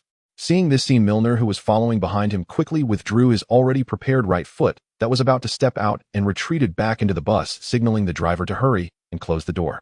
Later, with Allen's help, it took Lee Shiguang over half an hour to walk a mere few dozen meters, using up an entire pen just to escape from the enthusiastic fans. He couldn't help but admire the enthusiasm of Leeds United's fans. The male fans were relatively tame, mostly asking for autographs and expressing their gratitude and encouragement. But looking at Lee Shiguang's current state, his suit was nowhere to be found. Had it not been for his and Allen's resolute resistance, his trousers would likely have been torn off by those female fans. Additionally, the top two buttons of his shirt were torn off, exposing a large area of solid chest muscles adorned with several lipstick marks, while his neck and face bore even more exaggerated marks. As soon as he walked into the locker room, Milner teased boss, "In just half an hour, where did you get all these red tattoos?" The locker room burst into laughter, and Li Shiguang hurriedly scolded the lads to change quickly. It was time for them to head back and enjoy their vacation. For the closing match next week, Li Shiguang didn't care about winning or losing and planned to field an all-substitute squad to allow the main players to rest properly. While Li Shiguang and the others were still on the bus, the front pages of various media sports sections this morning were dominated by news related to Leeds United. Li Shiguang, the true god of Leeds United. The championship title belongs to the resilient Leeds United, the mysterious power from the East. Ferguson interview, "I highly appreciate Tevez. Offer of 27 million. Leeds United cannot refuse. Tevez's departure is on countdown." Top clubs frenziedly competing for Leeds United players. The youth guards roster may change drastically. Chelsea's 11 million offer for wingback Caldwell. After the match last night, besides the topic of winning the championship, various media were also flooded with news about Leeds United players being pursued crazily. This left Li Shiguang, who was reading these reports in his office, utterly confused. Aside from the earlier transfer news about Tevez, which he had intentionally let Alan leak, he hadn't arranged any of the others. How did news about Chelsea pursuing Caldwell even come about? To date, he had not received any offers regarding. Of course, if Caldwell could indeed be sold for 11 million, Li Shiguang would not hesitate to agree immediately. After browsing the news on his computer for a while, Li Shiguang turned it off with a sense of disinterest. One cannot help but admire the imagination of the British media. Within a single day, their reports suggested that not only Li Shiguang himself, but the entire Leeds United team had been bought out. Even Alan was rumored to have been invited by a championship club to become their head coach. Isn't this absurd? Li Shiguang smirked and brewed himself a cup of tea. He was about to open a treasure chest. Previously, the star player template experience card from the golden treasure chest had allowed him to make a quick fortune through Howard. The talent redemption card not only helped Leeds United achieve promotion and win the league championship, but it would also secure the club's financial stability in the upcoming summer transfer window. Subsequently, the master-level coaching skill he obtained completely allowed Li Shiguang to take control of Leeds United, garnering the affection of players and fans alike. Thus, the Platinum Treasure Chest following the completion of this task was something Li Shiguang had been looking forward to since the day he received the task. Summoning the system, he navigated to the task interface. Following the usual procedure, Li Shiguang rubbed his hands together and clicked to open the treasure chest. With a flash of blinding light, another card appeared before him. At that moment, the system's voice echoed in his mind. "Congratulations, host, you have received a reward injury recovery card applicable to any player, duration 1 year." Upon opening the card, the explanation below was not much different from what he had imagined. Injury recovery card. After use, if the target player suffers from an injury, it will heal the injury lasting for 1 year. Note: after the duration ends, the player will return to their previous injured state. Please use with caution. Looking at the card's explanation, Li Shiguang realized he had only guessed the first half. Initially, he thought the card's function was to instantly heal injured players, freeing them from the torment of injuries. He did not expect that once the duration was over, the player would revert back to their previous injured state. In any sport, injuries have always been the greatest enemy of athletes, especially in high-intensity sports like football, where many talents often face premature decline or shortened peaks due to injuries. For instance, the golden boy Michael Owen and the alien Ronaldo, both of whom are top strikers currently playing for Real Madrid, have suffered tremendously from injuries. These two, in Li Shiguang's eyes, are extremely great forwards, both of whom have faced countless injuries throughout their careers. Fortunately for Ronaldo, he has won the FIFA World Player of the Year 3 times and the Ballon d'Or twice. Aside from the Champions League, he has at least secured every championship available at the club level. Moreover, he won the 2002 World Cup with the Brazilian national team. Despite suffering from injuries, he amassed numerous honors. Owen, on the other hand, peaked right from his debut, but later earned the glass man attribute due to various injuries, never managing to return to his peak. He moved between several clubs, and only in 2011, towards the end of his career, did he manage to win his only top-flight league trophy with Manchester United. The plight of these two great forwards in world football, due to injuries, has left countless fans feeling. After reading the card's description, Li Shiguang's previous thoughts underwent some changes. Li Shiguang had always known that Leeds United's squad depth was relatively weak. The reason there had been no significant injuries after he took over as head coach in the latter half of the season was primarily because he had employed some advanced techniques to maximize the attributes and conditions of a few key players. Another undeniable reason was that Blackwell had given up on the FA Cup early on, so Leeds United had essentially only one championship match to play each week, which allowed for ample energy reserves and significantly reduced the likelihood of player injuries. However, next season would be different. First of all, the skill cards were currently severely insufficient. He still had one peak Didier Drogba template experience card and the newly acquired injury recovery card. However, the duration for Drogba's experience card was only 3 months, and since the system issued tasks randomly, he had no idea when he would receive new card rewards. To be honest, he felt a bit tight on the cards he had. Then there was the player roster. Li Shiguang planned to formally sign Emmanuel Adebayer's transfer contract with Arsenal as soon as the summer window opened. Once the funds arrived, he would first bring the few players he had set his sights on back to Leeds United for training. With his master-level coaching skills, he should be able to enhance the attributes of the new players before the Premier League commenced. However, the intensity of the Premier League matches was not comparable to that of the Championship. Although the Premier League had not yet reached the point where there are no weak teams as often said in later years, its competitive intensity was still the highest among leagues worldwide. Moreover, Li Shiguang would certainly not abandon the FA Cup next season. The issue of player injuries would definitely be a point Li Shiguang needed to consider. The injury recovery card seemed to only provide a temporary solution. Although a year is a long time, once the period expires, players would inevitably return to their injured state, and he had no idea when he would get another injury recovery card. After pondering for a while, Li Shiguang's furrowed brow gradually relaxed. He realized that his thinking seemed to have become a bit narrow after becoming the head coach. He was the head coach of Leeds United, but he was also the manager and the largest shareholder. Making Leeds United a legendary club and becoming a legendary coach whose name would be remembered in history was undoubtedly his dream, but it was a long process. However, creating a football powerhouse to earn more money was what he needed to focus on in the short term. To establish a legendary club, having substantial financial strength should be considered a necessary condition. Once he thought this through, he felt he had grasped the true method of using this card.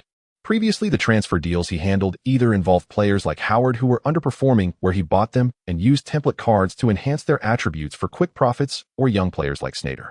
For the injury recovery card, perhaps he should use it on players who had reached their peak but were currently seriously. First, he could buy a player who had the glass man attribute due to injuries but was at their peak for a low price, bring them to Leeds United, and then allow them to return to the pitch amidst astonished gazes before selling them for a high profit before the card's duration ended. Before long, a player appeared in Li Shiguang's mind, someone who in his memories was now being tormented by illness, suffering not only physically, but also mentally. That player was Sebastian Deiler, who was often mentioned alongside Michael Ballack as the future hope of German football. The thought of this talent caused Li Shiguang to feel a pang of regret. Injuries plagued Deiler throughout his entire career, causing him to miss every opportunity to represent Germany in major tournaments. Moreover, he was diagnosed with severe depression, compounding his troubles beyond physical ailments. This led Deiler to retire at the age of 27, a time when most footballers are at their peak. His retirement was a great loss, felt deeply in the world of football and among countless fans. In Li Shiguang's memories, Deiler, who was then playing for Bayern Munich, had already been hospitalized once due to his depression, and his recurring knee injuries were also tormenting him, greatly affecting his playing time with the club. If he were to approach Bayern Munich to acquire Deiler now, perhaps he could do so at a relatively low price. Subsequently, he arranged for Alan to handle the matter while he prepared to go home for a good rest. 6 days later at Elland Road, Leeds United played their final match of the season with an entirely substitute lineup, resulting in their first defeat of the season. However, the fans present at the match did not blame Li Shiguang or the players, as it was an entirely substitute team, and there was still a gap in strength compared to other teams in the Championship. The next day, under Li Shiguang's leadership, Leeds United held a grand celebration parade for their Championship victory. The streets of Leeds were filled with throngs of fans celebrating this wonderful moment. Watching the young man at the front of the double-decker bus dressed in a sharp suit and holding the trophy high while waving to the crowd, many older fans with gray hair couldn't help but shed tears. Once they believed that the team they had been loyal to for a lifetime would fall into a long period of silence, but this young man had pulled Leeds United out of the abyss in just a year. In a few months, they would once again have the chance to challenge for the top-tier league title. After the conclusion of the Championship, the Premier League followed suit the next week, and in line with Li Shiguang's memories, Chelsea claimed the Premier League title this season. Last year, after being acquired by Abramovich, Chelsea invested nearly €200 million in the transfer market. It can be said that it was Abramovich who fully ushered in the era of big-money football in the Premier League, which is why Li Shiguang firmly believed that to build a great club, mere passion and coaching skills would never suffice. Mourinho did not disappoint Abramovich's trust, leading this powerful Chelsea team to once again bring a Premier League trophy to Stamford Bridge after a 50-year wait. The only regret was that they were defeated by Liverpool in the UEFA Champions League semi-finals.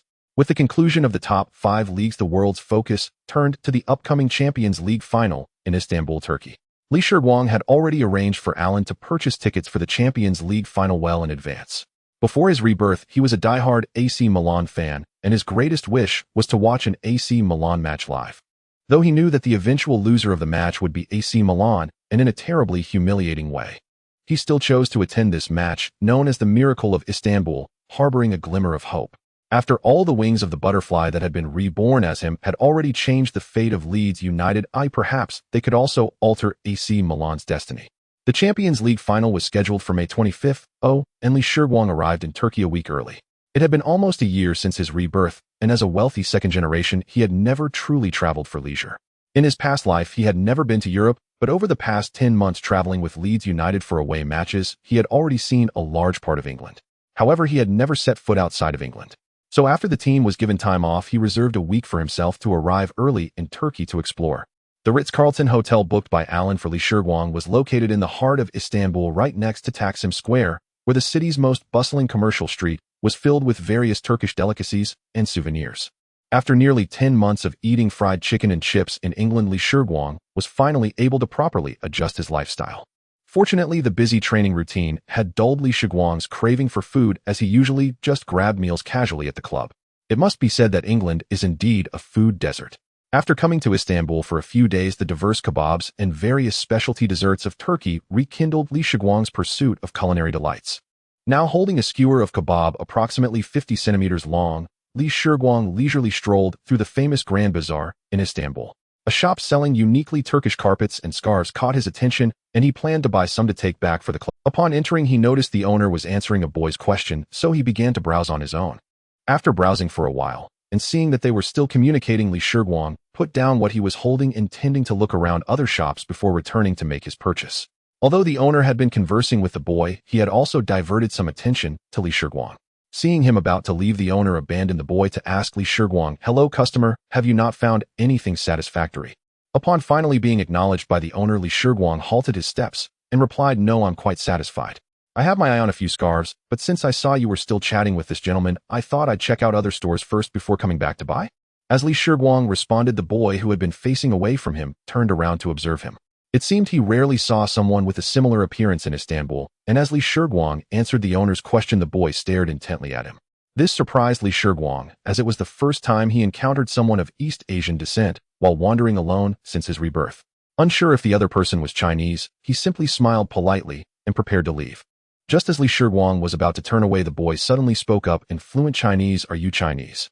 This was the first time Li Shiguang heard the language of his hometown after his rebirth. He carefully observed the boy in front of him, feeling an inexplicable sense of familiarity, as though he had seen him somewhere, but could not recall where. From Li Shiguang's expression, the boy realized that the man opposite him had understood the Mandarin he just spoke. Thus his smile grew even brighter as he approached, extending his left hand and saying, "Hello, my name is Dong Fanjua, I'm from Ning province." Upon hearing this name, Li Shiguang finally remembered who this person was. He reached out and gently shook hands with Dong Fanjua, replying, "Hello, I am Li Shiguang." Li Shiguang was quite familiar with this man, who had joined the prestigious Manchester United after gaining fame in Huagua and later ruined his career due to various chaotic events at home. Originally, Ferguson had a very high regard for him. Even Rooney had once played as his substitute. But who would have known that perhaps due to his early fame, he later became lax in training and indifferent during matches, which had already made Ferguson frustrated. Later, due to other reasons, he chose to play through an injury, leading to a situation where his previous injuries never healed, and he was ultimately abandoned by Manchester United, retiring early. Dong Fanjua smiled and nodded, continuing to ask, "I rarely see East Asian faces around here. Are you here for tourism?" Hearing Dong Fanjua's words, Li Shiguang revealed a look of realization, as in this era the number of people from Huagua studying in Europe was far less than it would be 20 years later. He then replied, "You could say I'm here for tourism. To be precise, I'm here to watch tomorrow's Champions League final." Upon hearing that Li Shiguang was also there for the Champions League, Dong Fanjua happily patted Li Shiguang's shoulder and said with a smile, "What a coincidence. I'm here to watch the match too. Which team are you a fan of?" Hearing Dong Fanjua's question, Li Shiguang answered without hesitation, "I am a fan of AC Milan." Seeing that Li Shiguang seemed not to recognize him, Dong Fanjua casually chatted with Li Shiguang for a few moments before turning to pay for his selected items and leaving. Afterward, Li Shiguang picked out quite a few items and left the small shop with the owner's warm farewell. He needed to drop off his things at the hotel Rest Well in the afternoon, as he had an important appointment to attend in the evening. Moreover, the encounter with Dong Fangzhe suddenly sparked an idea in Li Shiguang's mind. Coincidentally, the person he was meeting tonight was the helm of Real Madrid Florentino. The Real Madrid in his hands was one of the most suitable partners for his plan. At 6 p.m., Li Shiguang, now dressed in a tailored suit, appeared punctually at the entrance of a high-end Western restaurant in Taksim Square. As soon as he walked in, a tall man wearing sunglasses approached him, sizing up Li Shiguang and inquiring, "Are you Mr. Li?" Li Shiguang nodded and replied, "That's me." After confirming Li Shiguang's identity, the tall man slightly bowed and said, "Hello, Mr. Li, please come this way. Mr. Pérez is already waiting for you in the private room." The man then led Li Shiguang to the entrance of a private room, and Li Shiguang pushed the door open and walked in. Upon opening the door to the private room, he saw a man he had only seen on television before sitting on the sofa at the dining table. It was Florentino Pérez, the creator of the Galacticos at Real Madrid. Li Shiguang immediately greeted him, saying, "Mr. Pérez, it's a pleasure to meet you." He then observed the middle-aged man with slightly graying hair. Florentino was only in his 50s, dressed in a well-tailored suit. He stood up with a smile, politely nodding in response. "I'm also very pleased to meet you, Mr. Li. Please take a seat." Li Shiguang found it hard to imagine that this seemingly friendly man was the cold-hearted helm of Real Madrid, as described by the media. In recent years, under Florentino's leadership, Real Madrid could almost be called the most successful club in the world. Superstars like Ronaldo, Figo, Zidane, and Beckham all joined this Galacticos under his financial offensive, winning the Champions League title in 2002 and surpassing Manchester United to become the richest football club in the world. However, last year, with the signing of Owen, Real Madrid, having recruited 7 superstars, showed signs of decline. The main reason for this was that the head coach Camacho could not control the locker room, leading him to resign from his position just 3 rounds into the league.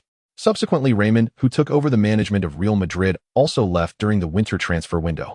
It wasn't until Luxemburgo was appointed that the situation gradually stabilized, but ultimately Real Madrid only finished second in the league, watching their rival Barcelona lift the La Liga trophy.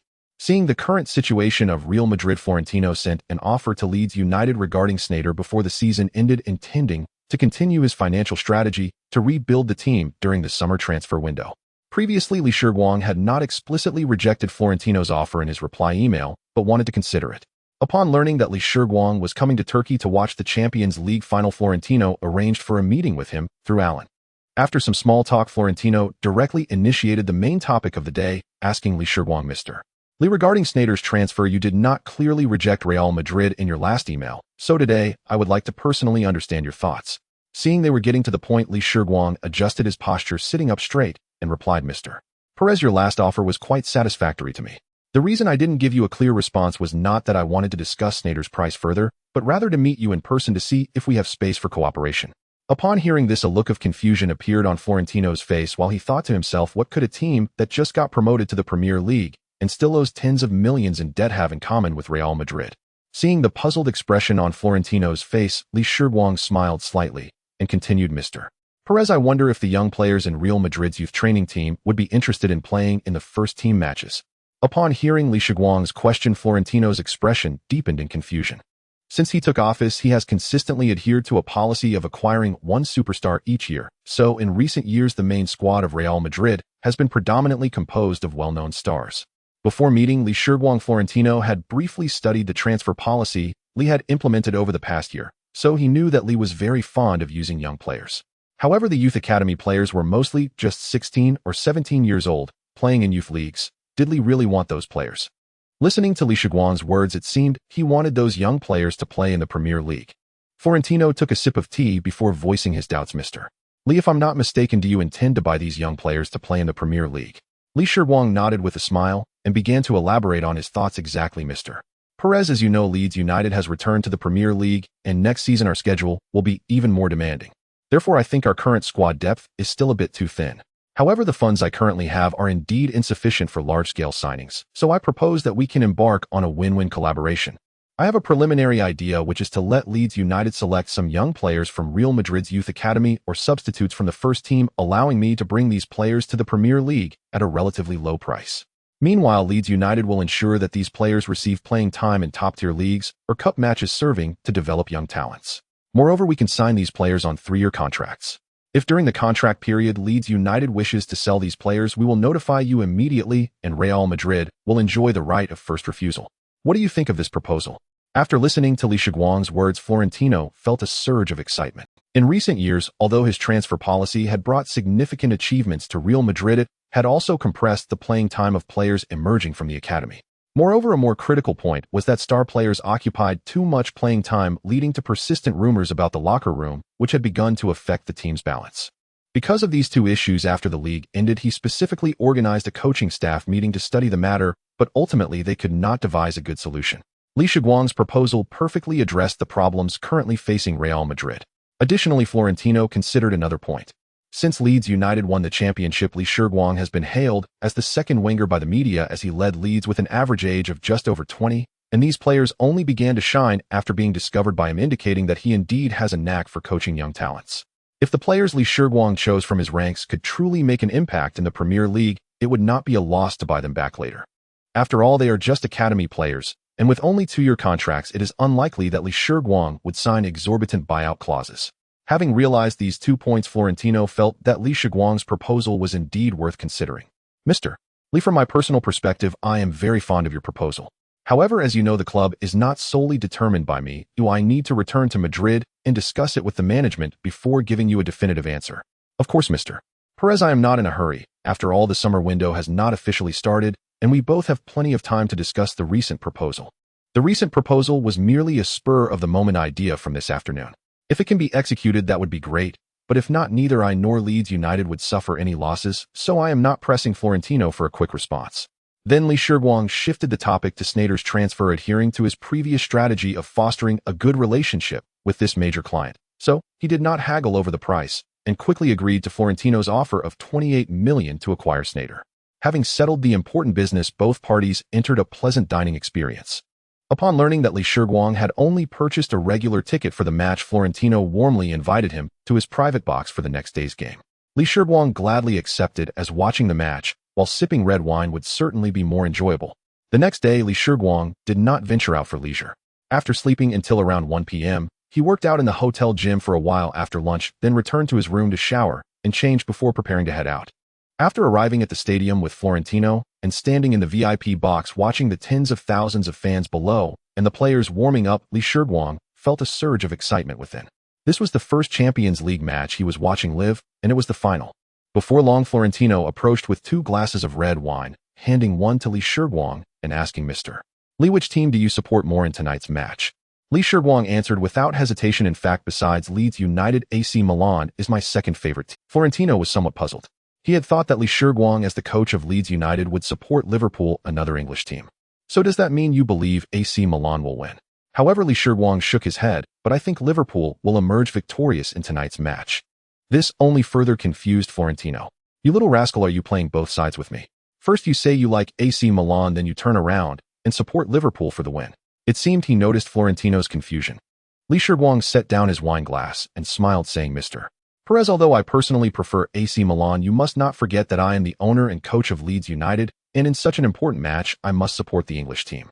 After saying that, he turned the question back to Florentino. What about you, Mr. Perez? Which team do you support? Florentino pretended to be serious, saying, I believe AC Milan will win. But you know I only support Real Madrid. Unfortunately, we were eliminated by the Liverpool team you support. After speaking, he couldn't help but smile wryly.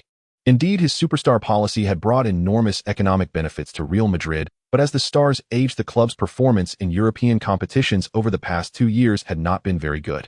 This was also one of the reasons he strongly supported Shiguang's proposal yesterday. It was time for his Real Madrid to undergo a transformation. After a long wait, at 9:45 p.m. the chief referee blew the whistle, signaling the start of this grand battle. The fans in the stands were fervently cheering for their respective teams. Who would have thought that in the following 120 minutes both teams would cause their fans' emotions to swing dramatically, delivering one of the most thrilling and bizarre finals in UEFA Champions League history? In fact, even before the match started, or arguably before the second half began, the entire European football community believed that AC Milan could defeat Liverpool. The lineups from both sides revealed some hints. Ancelotti's lineup today was nothing short of luxurious, featuring the peak form Shevchenko and Crespo in attack, supported by Kaka, Pirlo, Seedorf, and Gattuso behind them. In defense, Nesta and Stam held the central positions with Cafu and Maldini on the flanks, and the Brazilian goalkeeper Dida in goal, while the bench included stars like Rui Costa and Tomasson. On the other hand, Benitez's Liverpool had faced numerous challenges along the way, with only Gerrard and Xabi Alonso truly qualifying as world-class players. In terms of player reputation and overall strength, AC Milan clearly surpassed Liverpool. Hence, even a completely neutral figure like Florentino would believe that AC Milan should ultimately emerge victorious. Yet the progression of the match mirrored Shiguang's memories. Less than a minute into the match, Kaká's breakthrough on the right flank resulted in a foul by Liverpool, granting AC Milan a well-placed free kick, which they converted into a goal almost immediately. Pirlo took the free kick and AC Milan's legendary captain Maldini executed a spectacular volley near Liverpool's 6-yard box, sending the ball crashing into the net guarded by Dudek, thereby setting a record for the fastest goal in a UEFA Champions League final. Within a minute of the kickoff, AC Milan was rightfully leading 10 against Liverpool. Following the lead, AC Milan did not relent and continued to dominate the field. Meanwhile, Liverpool faced further misfortune when Kuhl was injured in the 23rd minute and was replaced by Smith. Subsequently, Liverpool seized an opportunity as Luis Garcia penetrated the penalty area, but Nesta, while defending, fell to the ground and inadvertently handled the ball. The referee deemed it a passive handball and did not award a penalty. However, while Liverpool players were still appealing for a penalty, the experienced AC Milan launched a counterattack. Pirlo threaded a pass to Kaká, who surged forward. Faced with Liverpool's remaining 3 defenders, Kaká passed to Shevchenko, who entered the penalty area and delivered a cross for Crespo to tap in. By the 39th minute, AC Milan had extended their lead to 20. Yet Liverpool's first-half nightmare was far from over. Just before the first half was about to end, Pirlo and Kaká connected again. Kaká received a through ball from Pirlo, turned past the defending Gerrard, and delivered a brilliant pass, allowing Crespo to face Dudek Union and easily score. Kaká played a crucial role in both of Crespo's goals, contributing at least 70 to their success, with 2 exquisite passes that showcased his vision and passing technique at their peak. With the first half not yet concluded, Liverpool found themselves trailing 0-3, as if they had plunged into an abyss. As the referee blew the whistle for halftime, both teams' players gradually entered the tunnel. Stunned by Kaká's performance, Florentino, in front of Shiguang, had already arranged for his assistant to gather all of Kaká's information. After organizing the details, Florentino turned and jokingly told Shiguang, "It seems you misjudged today. Liverpool has already been overwhelmed by AC Milan. Let's hope they don't concede any more goals in the second half." However, Shiguang wore a strange smile, raised his wine glass to take a sip, and replied, "I don't think so. I know Liverpool's players, they won't be easily defeated.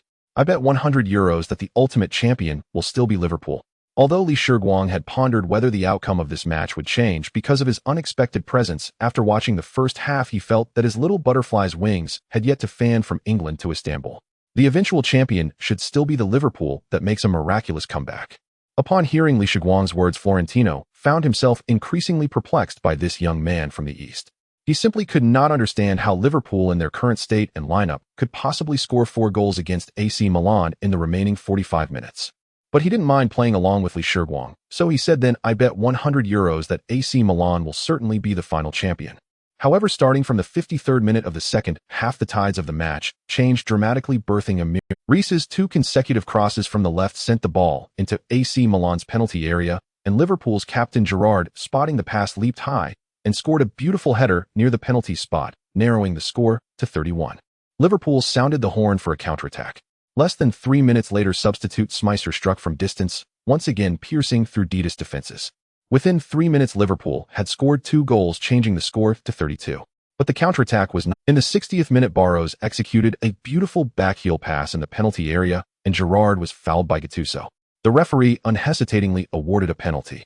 Then the young Xabi Alonso took the penalty kick. Although his first shot was saved by Dida, he calmly followed up and scored, miraculously leveling the score to 33 for Liverpool. At 31, Florentino still felt it was harmless. At 32, he was secretly cursing AC Milan's players for their ineffectiveness. But when Alonso scored, the way Florentino looked at Shiguang changed completely. In that moment, Shiguang seemed to him like an incarnation of Jesus. Could this young man foresee the future? Was it really as the media said, that he had a unique understanding in the role of coach? How else to explain his prior statement about knowing Liverpool's players? The match ultimately was drawn into a penalty shootout by the resilient Liverpool, and Dudek saved Shevchenko's crucial shot, leading Liverpool to a 32 victory over AC Milan in the shootout. As Liverpool players and fans celebrated wildly on the field, Shiguang looked at Florentino with a mysterious smile and said, "Mr. Perez, thank you for providing me with the private room today.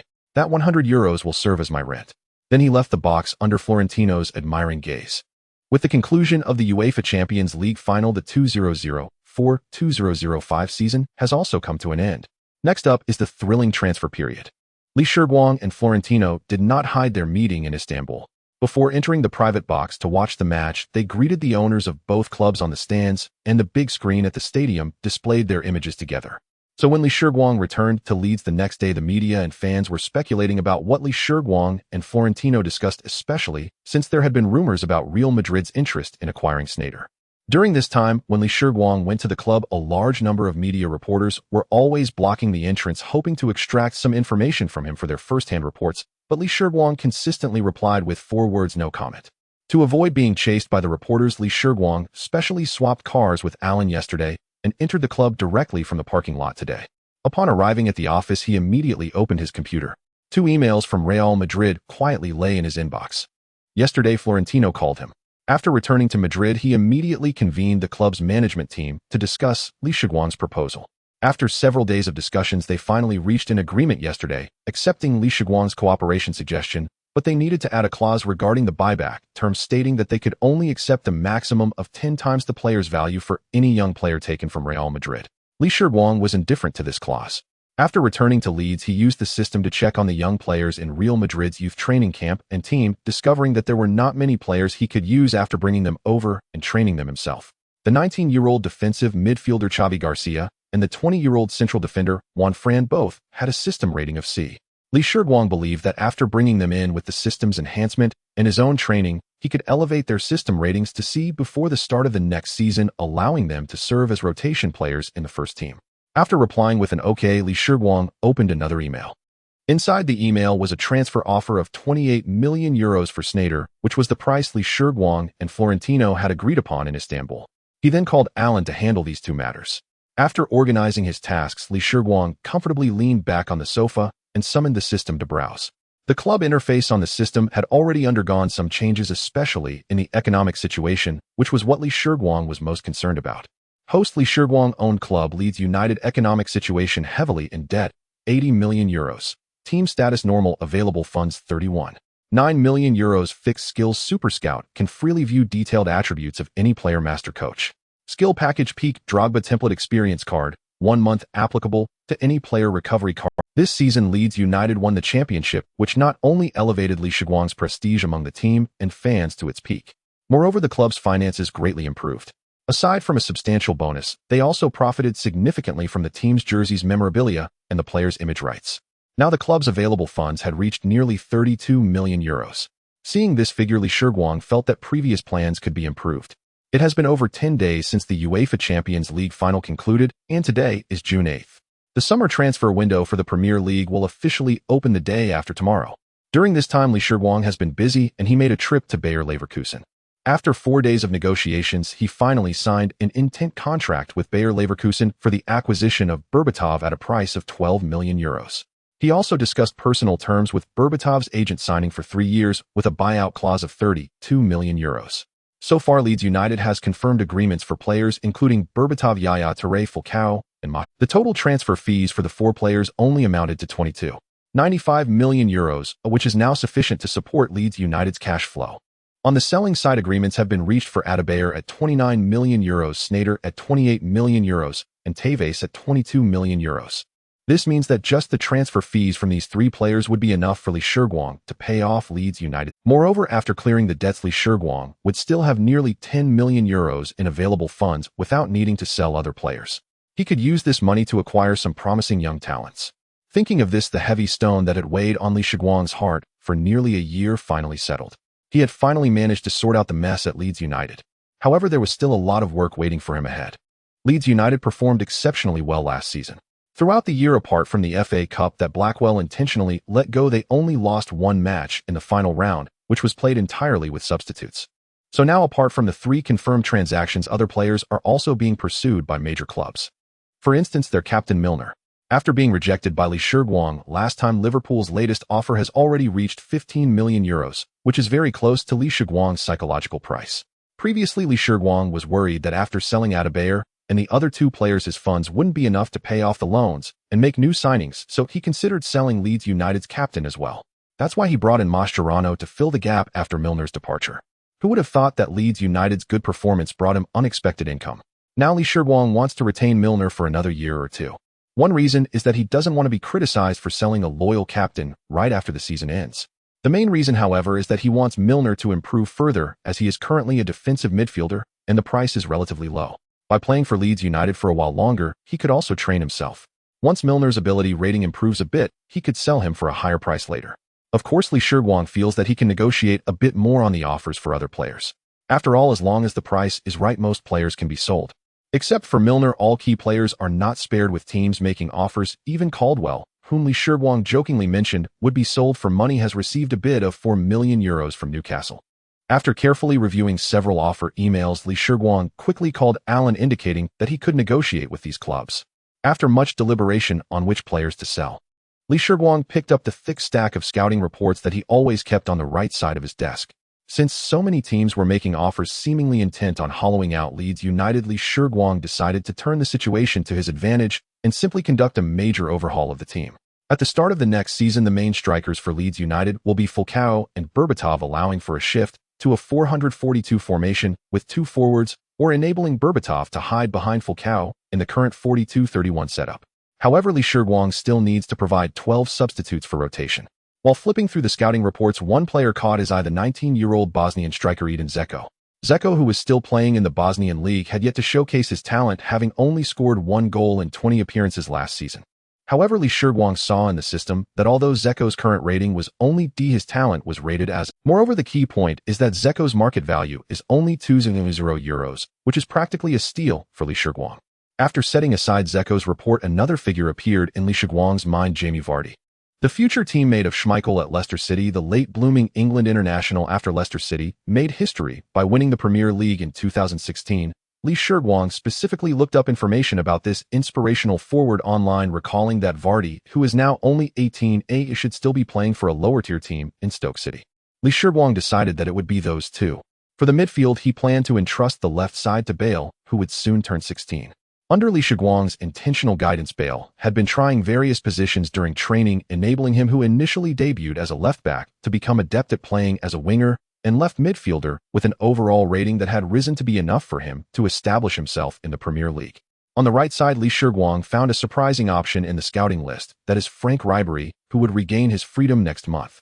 Originally, Ribery was set to transfer from Galatasaray to Marseille next month, and 2 years later Marseille sold him to Bayern Munich for €25 million. However, since it coincidentally came to Shiguang's attention, he certainly would seize this great opportunity. Moreover, at 22, Ribery's system rating had already reached B, with his talent reaching A. Shiguang believed that after convincing him to join Leeds United with his guidance, he could quickly maximize the system rating, and when selling later it might exceed €25 million. As for the defensive midfield position, there are Milner, Yaya Touré, and Mascherano. In addition, he also had his sights set on Luka Modric, who had just returned to Croatia from the Bosnian league.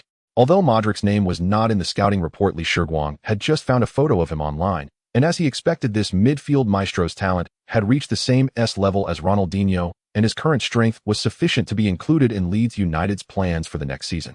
Then for the central defender position, although Kompany and Chiellini have received offers from other teams, Shiguang was not planning to sell them unless a team made an offer that could trigger their high €20 million buyout clause. In the recent scouting report, Shiguang saw the name Thiago Silva. Still in Porto's reserve team, Silva is quite young, and Shiguang is also prepared to acquire him. Coupled with Peak, whom he had previously wanted to recruit, and Milner, who could also play as a defender, that should be sufficient. For the two fullback positions, on the right side, Shiguang chose Macon, who is currently playing for Monaco. This future world-class right-back has a current market value of around €5 million, and Shiguang should have enough funds to secure him. On the left side, Shiguang initially planned to recruit Lahm, who can play on both sides, but it is still uncertain whether he will agree to leave the Bundesliga, having spent his entire career at Bayern. He could only try his best to negotiate. As for McKenna and Mills, Shiguang's thought is to sell them if possible. If they cannot be sold, they can still serve as rotational players to add depth to the team. As for the goalkeeper position, there is no need to think too much. Although Schmeichel had performed adequately this season, Shiguang still planned to recruit Manuel Neuer, a 19-year-old from Schalke 04's youth team, as a backup. Among these planned signings, it seems that only Lahm might be challenging, the others should be able to secure smoothly. After organizing his thoughts, Shiguang let out a sigh, turned off the system, and then called Allen again, asking him to come to the office. A short while later, there was a knock at the door from Allen. After letting him in, Shiguang first handed him the list of players he had compiled, asking him to arrange for someone to make contact. Then he took a sip of tea and asked, by the way, how is West Brom doing recently? After I replied to Bates' email last time, did he take any action? During this time, Shiguang had been asking Alan to keep an eye on West Brom's movements. After the last offer was rejected, Bates had sent Shiguang a private email hinting that he was very eager to buy Tevez, hoping Shiguang would not hold a grudge and would take time to consider his offer. Shiguang later responded to Bates with a relatively mild tone, saying that many top clubs were competing for Tevez, including Manchester United, Liverpool, and AC Milan, and they had all made offers. He was still considering, implying that the player was very valuable, and if they wanted him, they should act quickly and raise the offer.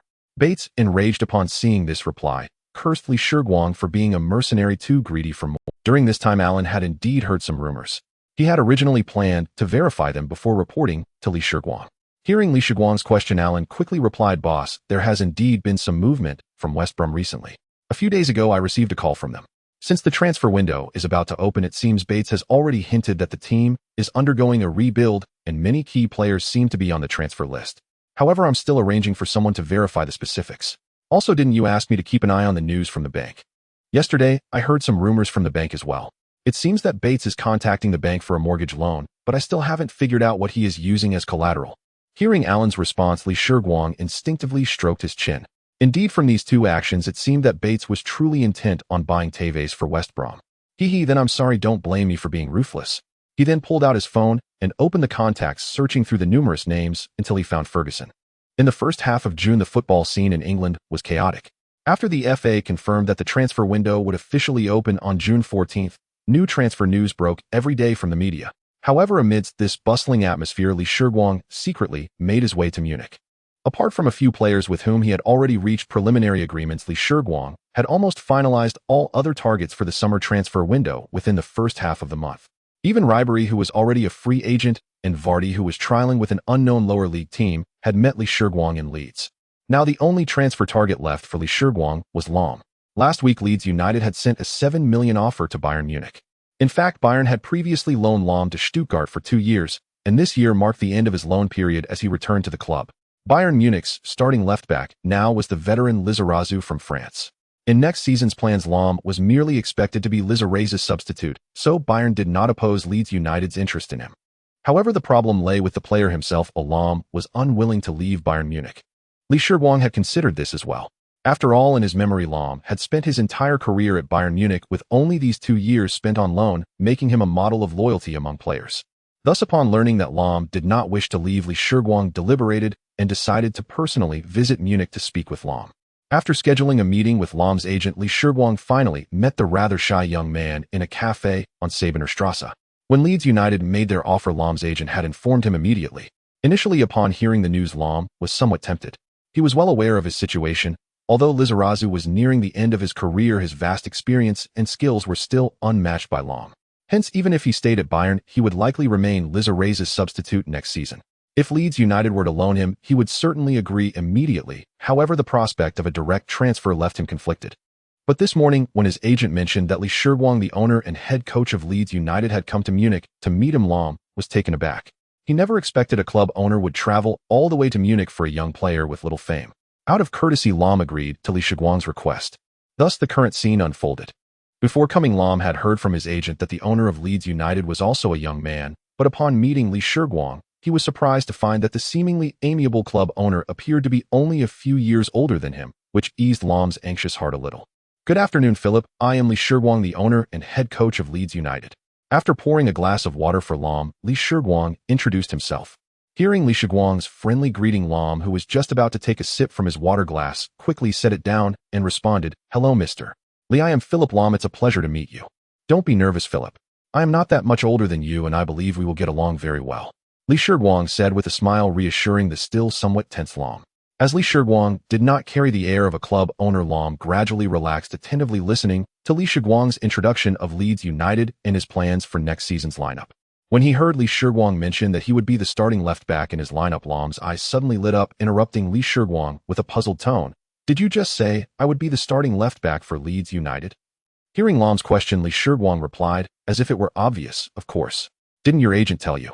Since I made the offer to Bayern Munich, you have always been included in my starting lineup plans." Before coming, Lahm's agent had considered his deep feelings for Bayern and didn't use Shiguang's promise to pressure him. Instead, he wanted Lam to hear this news directly from Li Shiguang before making a decision. After hearing Li Shiguang's affirmative answer to his question, Lam's heart wavered again. Although he had strong feelings for Bayern, he was already 22 years old and had to consider his future. If he could have enough playing time at Leeds United, he would be willing to go. Seeing that Lam was swayed, Li Shiguang offered his ace in the hole. Moreover, at Leeds United, apart from the captain Milner, all players' first contracts are only for 3 years. If after 3 years you don't want to stay at Leeds United, you can return to Bayern as a free agent, and I absolutely will not stop you. This statement solidified Lam's decision. Smiling, he extended his right hand and said, "All right, coach, thank you for your invitation. I agree to join Leeds United." After securing Lam, Li Shiguang hurried back to Leeds as the official opening of the Premier League summer transfer window was just a few days away. On the morning of June 14th, the Leeds United official website updated 2 news items marking the beginning of the English summer transfer season. Sneijder transfers to Real Madrid for 28 million, Adebayor transfers to Arsenal for 29 million. Although there had been rampant rumors about Leeds United's main players being targeted during the summer transfer window, the staff at the club, including Li Shiguang, had never responded directly, so these remained mere speculation. However, the 2 news items updated on the official website today completely stirred the media and Leeds United fans. Just a month ago, those who had been praising Li Shiguang were now showing their capricious side. The arrogant and proud Li Shiguang. Letting go of heroes. Leeds United's situation for the new season is concerning. Leeds United ranks last in the odds for relegation in the new season. Is one championship title enough to satisfy Leeds United? Leeds United fans interview worried about the club's current situation. In the evening, numerous newspapers began to feature various criticisms of Li Shiguang. Just as everyone was collectively condemning Li Shiguang, The Sun published an even more explosive piece of the headline read, "Exclusive interview with Ferguson. Manchester United is very eager to sign Tevez. An offer was made before the end of the season, but now we are in the negotiation phase with no substantial progress." This left the Leeds United fans, who were already somewhat panicked upon seeing the news, feeling utterly despondent. Was that magical young owner really going to sell Tevez? Was he planning to give up on Leeds United? The next day, a large number of reporters were blocking the entrance of the club, eager to interview Li Shiguang. After the summer transfer window opened, no club had immediately announced any signings or sales except for Leeds United, which broke the norm by selling 2 key players on the very first day. It seemed that these transfers had been negotiated before the window even opened. Thus, reporters were keen to interview Li Shiguang to understand what the young owner of Leeds United was thinking. In addition to the reporters, a multitude of Leeds fans had also gathered at the club's entrance. They were equally perplexed. The team had just won the championship title and returned to the Premier League at a time when they should be strengthening their squad to challenge for the Champions League. At such a crucial moment, Li Shiguang's first action was to sell the team's star striker and midfield mastermind, leading some fans to suspect that he might be looking to cash out and leave. However, in the end, no one managed to see Li Shiguang. Alan stepped forward and clearly stated that Li Shiguang had important matters to attend to and had already left Leeds for elsewhere. This left the media and fans empty-handed. However, around noon, some journalists monitoring the Leeds United official website noticed updates regarding player sales and acquisitions. Caldervale transferred to Newcastle United for €5 million. McLean transferred to West Ham United for €4 million. McNair transferred to Blackburn for €3 million. Welcome Edin Dzeko to Leeds United. Welcome Jamie Vardy to Leeds United. Welcome Frank Ribery to Leeds United. With these announcements, the media rejoiced collectively, knowing tomorrow's news would be packed with content. Leeds United was indeed offloading key players. Among the already confused fan base regarding Li Shiguang's actions, this was undoubtedly adding fuel to the fire. After seeing these updates, some fans rushed to the official website to express their anger. Who is Vardy? Someone who can't even play in the third-tier league, and you want to bring him to the Premier League? This Bosnian, I just checked, scored only 1 goal in the Bosnian league last season. Li Shiguang bought him to replace Adebayor, who was worth €29 million. On what grounds? Wait, I can't be seeing this wrong. Is Leeds United scavenging for scraps? What kind of signings are these? First selling forwards, then midfielders, next the defenders. Why not sell the whole club while they're at it? They've really lost all face. Meanwhile, Li Shiguang, caught in the eye of the storm, had no time to concern himself with these comments.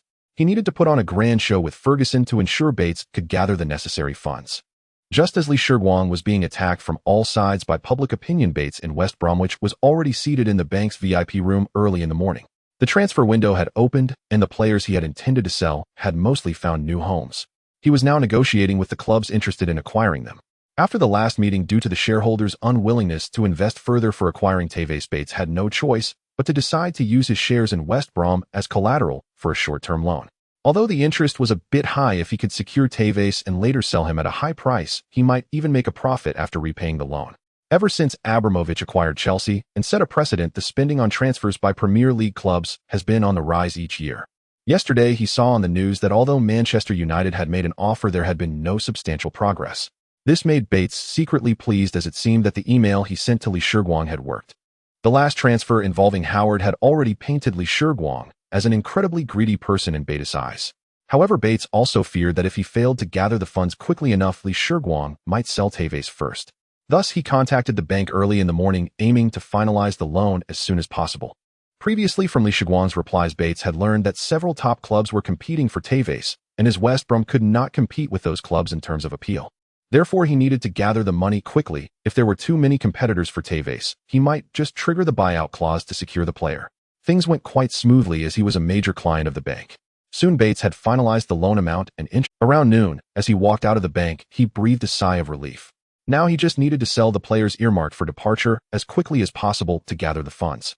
Just as Bates was leaving the bank, Li Shiguang was having lunch with Ferguson at his home in Manchester. After arranging to meet Ferguson the night before, Li Shiguang did not go directly to the Carrington Training Center upon arriving in Manchester. Instead, he accepted Ferguson's invitation to his home. Ferguson had the chef prepare a sumptuous lunch, and as he watched Li Shiguang devouring the meal, the old man could not help but ask a question he had long wanted to pose. Li, why did you specifically mention on the phone last time that West Brom was also interested in acquiring Tevez? To be honest, I don't think West Brom has the qualification to join this bidding war unless they directly trigger Tevez's buyout clause. Hearing Ferguson's question, Li Shiguang swallowed the steak still in his mouth, wiped his lips, and replied with a counter-question. Alex, do you know about Bates' previous attempt to acquire Leeds United from my father? Ferguson pondered for a moment and responded, I think I've heard about that, but what does it have to do with this situation? Leeds United under your management has developed far better than during your father's time, while West Brom's performance last season was quite poor. Even if Bates wants to acquire now, he probably can't afford it. Yes, but actually during last winter's transfer window, Bates wanted to buy Leeds United from me, but I didn't agree. As a result, he directly poached Howard, who was performing best for Leeds at the time, along with my head coach. He intended to sabotage Leeds United's performance to thwart our goal of returning to the Premier League. Although he ended up being the loser, it left me very displeased, Alex. Li Shiguang's tone was harsh as he answered Ferguson's question. Li Shiguang's response suddenly made Ferguson realize why Li Shiguang had raised those two requests earlier, so he smiled and asked, so what are your plans this time? Upon hearing Ferguson's question, a hint of coldness flashed in Li Shiguang's eyes, and his tone lowered slightly as he spoke. That's right, I've already sent someone to investigate, and Bates currently does not have that much cash on hand. He must sell his current key players and secure a loan to gather the funds for Tevez's buyout clause. I need Manchester United to cooperate with me in dragging him out, ideally until the end of the summer window. When his funds are in place, and he wants to trigger Tevez's buyout clause, I will tell him that Tevez has already been sold to Manchester United. Haha, I'm curious where he will find a replacement for Tevez when his key players are sold out and the market is stripped of capable players. If he can't find anyone, will West Brom's performance next season lead to Bates' dismissal? And after being dismissed, how will he repay the loan? As Li Shiguang finished his last remark, Ferguson suddenly sensed that he was increasingly unable to see through this young man before him. After finishing their meal, the two of them arrived at the Carrington training base. When Li Shiguang and Ferguson appeared at the entrance of the base at the same time, after being missing in Leeds, the journalists lurking outside swarmed in like mad dogs, catching a whiff of meat, instantly thrusting microphones in front of the two men with a barrage of questions. Mr. Li, hello. Yesterday, Sir Ferguson mentioned that there were no substantial developments regarding Tevez's transfer. Can we interpret your arrival at Carrington today as a sign that you are eager to sell Tevez to Manchester United? Sir Ferguson, hello. Is Mr. Lee's visit to Manchester today for negotiations with the Manchester United? Sir Ferguson, could you specify the offer Manchester United has made for Tevez? Mr. Lee, the transfer window has just begun, yet Leeds United's key players are being snapped up rapidly, and there haven't been any exciting new signings. How does Leeds United plan to face next season's Premier League matches? Sir Ferguson, what are your thoughts on Chelsea making significant signings during this transfer period? The previous questions were manageable and Ferguson responded cheerfully. However, the last question instantly darkened his expression, and he retorted irritably, how do I see it? I see it with my eyes. On the other hand, facing questions about Tevez's transfer, Li Shiguang maintained a serious demeanor, while joking, stating that he was only visiting Manchester United for observation and not for negotiations, leaving the reporters eagerly awaiting answers, frustrated. After casually answering a few more unremarkable questions, the two foxes turned and entered the base, while the journalists hoping to follow were stopped by security personnel at the entrance. As soon as he turned around, Li Shiguang, who had just appeared serious, revealed a smile of cunning triumph. In fact, he mainly came to Manchester to make an appearance with Ferguson, allowing the journalists to capture the moment and spread the news. He wanted Bates to see the progress on Manchester United's side, to expedite Bates' loan arrangements, and the sale of players for funding. In the afternoon, Li Shiguang met with the Manchester United management at Carrington and also signed the contract for Tevez' transfer to Manchester United. During negotiations to ensure the Manchester United management would cooperate with his plan, Li Shiguang reduced the fee by €2 million, resulting in Manchester United securing Tevez from Leeds United for a total of €20 million plus peak. However, all of this would remain confidential for the next 2 months. Manchester United would not register Tevez as a player, and Li Shiguang had required him to sign a non-disclosure agreement before coming. As for when it would be made public, it might be when Bates directly triggered the buyout clause to acquire Tevez. At around 5 p.m., Li Shiguang left the Carrington training base with a gloomy expression. Outside, a large number of reporters were still waiting. Seeing Li Shiguang's displeased demeanor, only a few audacious reporters approached for an interview, but he declined, citing exhaustion. The next day, Li Shiguang once again dominated the front page of the English football scene, with media speculating about his visit to the Carrington training base. Only 3 days into the transfer window, Leeds United may sell another key player. Entering happily, leaving in anger, was Li Shiguang's trip to Manchester not smooth. Tevez's transfer negotiations have collapsed. Other top clubs still have a chance. Manchester United's bid for Tevez has hit a snag. Another key player is about to leave. Where will Leeds United go from here? The headlines drove Leeds United fans who read the newspapers today into a frenzy, and the club's gates were blocked by a large number of fans for the second consecutive day, all wanting to confront Li Shiguang for an explanation. While most people were worrying about Leeds United's future, Bates, just having breakfast while reading the Times, couldn't help but, as he expected, Li Shiguang, that greedy man with so many clubs competing for Tevez, would surely wait for the right price and would not relent until the last moment. This is good, giving him time to raise funds. But thinking this, Bates' smile suddenly faded, and he began to curse the bank's slow processing efficiency in his heart, as no matter how he pleaded yesterday, the bank replied that the loan would take at least a month to process.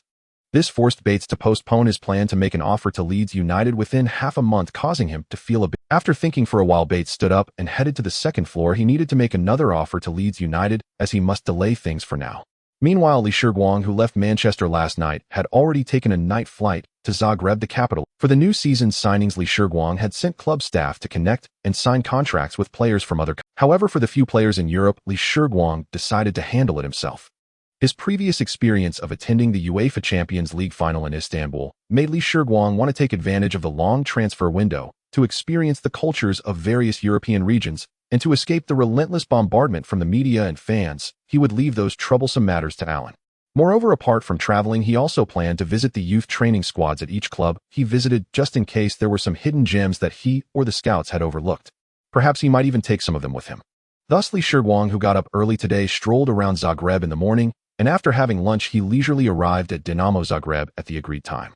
The transfer of Modric had already been finalized, so his visit today was merely a formality. After quickly completing the necessary business, Li Shiguang requested to tour their youth team, and Dinamo Zagreb gladly agreed, sending the club's sporting director to accompany him. Here, Li Shiguang also met the future midfield maestro Luka Modric. After a brief introduction, Modric realized that this was his future boss. He was surprised by how young his boss was and felt honored that he came to see him right after signing the transfer contract. Li Shiguang then watched a while of the Dinamo Zagreb youth team's training, carefully observing the talents of the players, but finding no promising prospects, he decided it was time to take his leave. Just as Li Shiguang returned to the hotel and stepped through the door, Alan's call came through. After sitting down on the bed, Li Shiguang picked up the phone to call Alan. Boss Bates has sent a new offer for Tevez, and he has raised the price to €20 million. Alan reported to Li Shiguang eagerly. Upon hearing this news, Li Shiguang smiled slightly. As expected, the old man was getting anxious seeing him go to Manchester. He instructed Alan, reply to him saying that this price is still low. Other teams have offered higher than his bid, and we are still considering our options. Also, there's another matter. Keep an eye on West Brom's recent transfer situation and find out how the players they have put up for sale are negotiating. If the progress is slow, ask around at the bank to see if Bates has recently applied for a loan. Okay, I'll take care of it right away. Alan replied and promptly hung up the phone. Next, Li Shiguang chose to return to Germany, arriving at Schalke 04, where Neuer played. Similar to Modric, he had already negotiated the transfer price for Neuer with Schalke 04 before coming and soon signed the contract. At Schalke 04, he had an unexpected gain. While visiting the Schalke 04 youth training in the afternoon, he immediately spotted a tall, skinny young player in the crowd. He happily spent €5,000 to bring home the now 12-year-old Julian Draxler. Upon seeing Draxler, Li Shiguang quickly checked his talents through the system. When he saw Draxler's talent rated as A, he made the decision immediately, which led the Schalke 04 management to think they had encountered a once-in-a-lifetime fool, and they started enthusiastically promoting their other young players to him. Later, Li Shiguang also went to Monaco and Donetsk, bringing in Maicon and Yaya Touré for €4 million and €2 million respectively. After crazily enjoying himself in Europe for half a month at the end of June, Li Shiguang returned to Leeds. During his travels, Alan, following Li Shiguang's arrangements, occasionally released some information about Tevez and Manchester United, and the United side cooperated, always being vague whenever reporters asked. Some reporters wanted to interview Tevez directly, but unfortunately the long homesick wanderer had already packed his bags and returned to Argentina on the day after Li Shiguang announced the holiday. Moreover, according to Alan's reply, Bates should have already secured his loan, and West Brom had cleared out several players, so his latest bid for Tevez had risen to €24 million. However, with the mindset of eliminating the roots, Li Shiguang still had Alan stall him. For now, Li Shiguang was focused on one word: stall. He planned to wait until Bates directly offered €29 million before revealing that Tevez had long since transferred to Manchester United.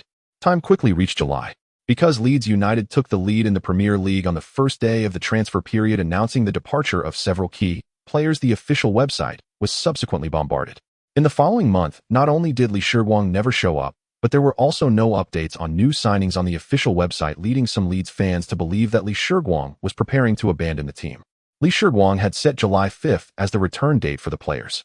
The new recruits were gradually arriving at Leeds United. So starting from July 1st, the long-silent Leeds United official website finally began to update. Bob Walton was a diehard fan of Leeds United.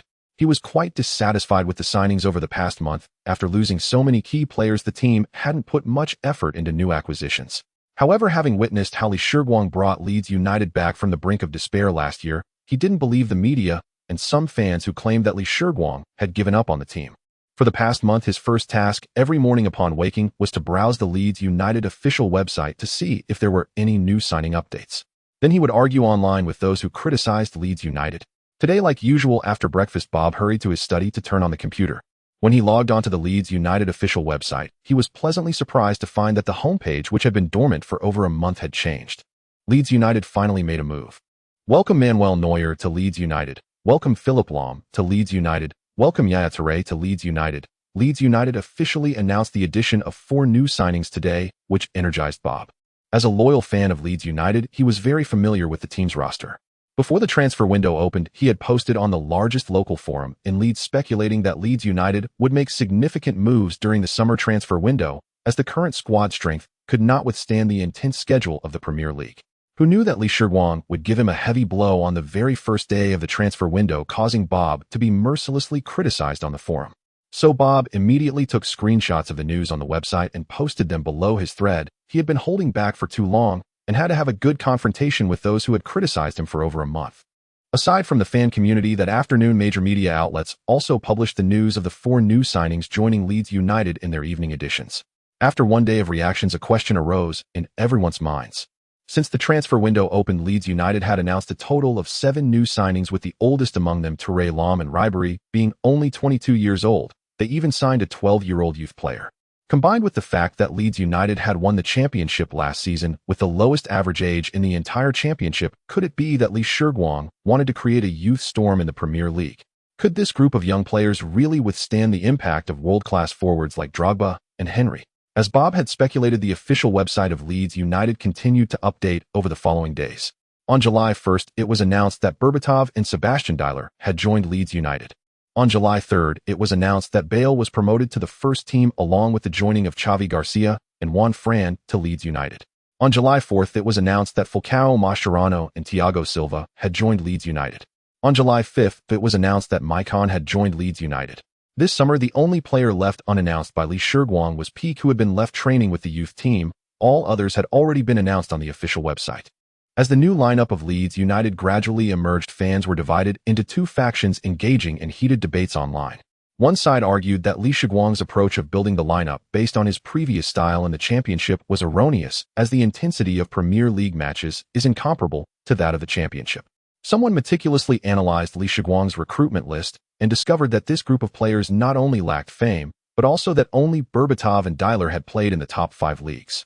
Not to mention comparing with the current 4 giants of the Premier League, even when compared to other teams, this paper strength is also lacking. The other side countered by citing the performance of Leeds United after Li Shiguang took over last season, noting that players like Adebayor, Sneijder, and Tevez only flourished after he took charge, which suggested that Li Shiguang had a knack for nurturing young talents. While both sides were arguing fervently with various examples, Li Shiguang was on the training ground conducting the first training session of the 2005-2006 season with his players. Currently, the players were warming up under the guidance of the assistant coach. Li Shiguang stood on the sidelines, summoned the system, and carefully reviewed the club panel along with the current attributes of the players. The club panel had undergone significant changes. Host Li Shiguang club owned Leeds United financial status operating normally, team status positive, and upward available funds €2 fixed skills super scout, able to freely view detailed attributes of any player, master level coach. Skill package peak Drogba template experience card, 1 month applicable to any player injury recovery card X1. The transfer fee for Tevez paid by Manchester United had been received on July 1st, and Li Shiguang promptly scheduled a bank appointment to repay the remaining debt, which he had already deposited into the bank account yesterday. The transfers of several key players had earned Li Shiguang €89 million, and along with the more than €30 million already on the club's books, Li Shiguang found himself with over €130 million at his disposal. However, after repaying the debts, paying out approximately €40 million in transfer fees, and issuing June's salaries, he was left with a mere €2. There was no need to worry, as the club's ticket revenue for the next season would soon be available. Once the Premier League kicked off, as long as Leeds United maintained solid performance, the income from jerseys and various merchandise would sustain the club's normal operations. In any case, from the moment the debts were cleared, Leeds United had embarked on a path of normal development. It is worth noting that in the current Premier League, aside from Chelsea, who indiscriminately splurge on players, even Manchester United has some debts. After reviewing the club panel, Li Shiguang looked at the player panel and found that there hadn't been much change in attributes since they had all taken nearly a month off, and today was their first training session. Without the enhancement of his master-level coaching skill, it was normal for the attribute points to increase slowly. Upon seeing Dyler's panel, Li Shiguang noticed significant changes compared to before he joined Leeds United. Sebastian Dyler. Age, 25. Offensive threat, 91. Defensive intensity, 23. Physical balance, 81. Long pass accuracy, 95. Short pass accuracy, 93. Shooting accuracy, 90. Dribbling accuracy, 94. Shooting technique, 92. Speed max speed, 9,396. Awareness, 96. Leadership quality, 62. Injury resistance, D. Talent, S. Current match condition, poor, affected by depression and knee injury, all attributes decreased by 30. Remaining peak period, already reached peak. Contract remaining 3 years. Potential, no potential for development. He possesses incredible speed, exquisite dribbling skills, accurate crossing, and lethal direct free kicks. Dyler has all the technical qualities to be considered a genius, viewed as the future leader of German football. However, currently his performance is hampered by knee injury and depression, requiring timely treatment. Comprehensive evaluation, A, dropped to be due to depression and knee injury. In Li Shiguang's memory, Dyler had announced his retirement due to knee injury right after the winter break of the 2006-2007 Bundesliga season, but judging by the current situation, it seems that his retirement was also influenced by his depression. Thus, it can be said that his initial intention in buying Dyler was to make a quick profit, but with the support of the injury recovery card, it could indeed extend his career. It is believed that such a genius would not choose to retire so early if not for the torment of illness. Li Shiguang was not particularly cold-hearted. Seeing Dyler's current situation, he thought to himself that if the future task chests could yield another injury recovery card, and if no club came forward to purchase him at his psychological price, he wouldn't mind using the extra injury recovery card on this German genius. In terms of tactical arrangements, Li Shiguang also had new preparations. Over the next month, he planned to rigorously train the players on passing and one-touch ball skills while integrating the tiki-taka tactical system popularized by Guardiola. This way, when facing strong teams next season, Leeds United could lower the pace of the match by increasing possession time, gradually looking for counterattack opportunities, or penetrating through short passes to send the ball into the opponent's penalty area for a shot. This tactic requires players akin to Xavi who possess a calm mind, broad vision, outstanding imagination, and passes that are concealed, yet highly penetrating, and Lee Shiguang had such players. Both Yaya Touré and Modric were capable of fulfilling this role. After the warm-up training, Lee Shiguang also led everyone through the first training session of the season. After training, Lee Shiguang opened the system again to review the players' attributes, and as expected, everyone's attributes had experienced slight increases to varying degrees. Just as Lee Shiguang was once again marveling at the power of the system, Alan hurried over to inform him of good. Bates has made another offer, and this time it has risen to 26 million euros. Watching Leeds United announce new player signings every day, Bates felt a mix of anger and helplessness. Bates was aware of players like Dyler and Berbatov. He believed that neither of them could be acquired without at least 20 million euros, especially with so many other young players involved. Although Leeds United had yet to disclose their specific summer transfer expenditures, Bates could roughly guess that Lee Shiguang had spent around 40 to 50 million euros this time. Thinking back to last year's dismal lineup before the championship began and the massive debts owed to the bank, who would have known that within just a year, he and Lee Shiguang would have flipped their fortunes, with him now being the one relying on loans and player sales to survive. However, recently the rumors surrounding Tevez' transfer had diminished significantly. It seemed that only Manchester United occasionally brought up his name, yet there had been no further developments, which was good news for Bates. Worried about Leeds United reaching an agreement with Manchester United, Bates had been sending offers to Leeds each time West Brom sold a player, increasing the bid by 1 to 2 million euros each time. In his imagination, given Lee Shiguang's greedy nature, if he continued to be involved in the competition for Tevez, he would undoubtedly wait for the highest price before selling. A few days ago, West Brom completed the cleaning of their last player, and today the funds had been received, giving Bates over 30 million euros to work with. With just over 2 weeks left in the transfer window, and after dragging Leeds United for nearly a month, he seized the opportunity, while Manchester United might still be negotiating with Lee Shiguang, and eagerly sent a new offer to Leeds, raising the price to 26 million euros to see how Lee Shiguang would react. If Leeds rejected him again to avoid prolonged uncertainty, he would trigger Tevez's release clause, and with more than a month since the summer window opened, the transfer market had nearly emptied of capable players, and it was time for him to act. Just after hearing that Bates had sent another offer, Lee Shiguang instructed Alan to confirm whether all the players listed by West Brom had been sold. If so, he could prepare to surprise Bates. As soon as he returned to the office, Alan called, and upon picking up, Lee Shiguang heard Alan's excited voice on the other end. "Boss, it's confirmed." West Brom had completed the cleaning and Bates was likely preparing to take action. This morning's offer was probably... Hearing Alan's report, a cold smile crept onto Lee Shiguang's lips as he instructed, "No need to respond to Bates's offer today. Early tomorrow morning, we will update the official website with news of Tevez's transfer to Manchester United." After hanging up with Alan, Lee Shiguang quickly called Ferguson to arrange for both of them to update the news of Tevez's transfer simultaneously on the official website at 10 a.m. tomorrow. With everything arranged, Lee Shiguang felt a slight relief. Since his rebirth, Bates's predatory gaze on Leeds United had lingered in his mind. Although he had been tricked once by the system 6 months ago, that incident hadn't been particularly damaging. However, Lee Shiguang had always known that to eradicate a weed, one must pull it out by the roots, especially when dealing with a robber like Bates who took advantage of others' misfortunes. After having baited him for months, the time had finally come to reel him in. Lee Shiguang imagined just how furious Bates would be upon seeing the news tomorrow. The most crucial point was that there were only about 20 days left until the transfer window closed, and the market had already run out of competent forward players. Even if Bates still had tens of millions of euros to spend, with the majority of his main players cleaned out and replaced by youth team players, how could he attract star players to join? Next month, the Premier League would reignite, and Lee Shiguang didn't believe that Blackwell could achieve significant results in the Premier League with a group of players who had never even played in the Championship using his clumsy counterattacking tactics. Perhaps they wouldn't even have to wait until the winter window opened for both Bates and Blackwell to leave. By then, it would be interesting to see how Bates would repay his bank loans. The next day before 10 a.m., Bates arrived at the club. After sending the offer yesterday, Leeds had not responded by the time he left work, leaving him feeling uneasy. The old man was already struggling with his age, and with everything on his mind, he hadn't slept well at all the night before. He woke up early today, had breakfast at home, and rushed to the club to check if Leeds had replied. However, as Bates walked into the office and was about to sit down, there was a knock at the door. Before he could speak, the door swung open, and Blackwell stormed in, visibly furious.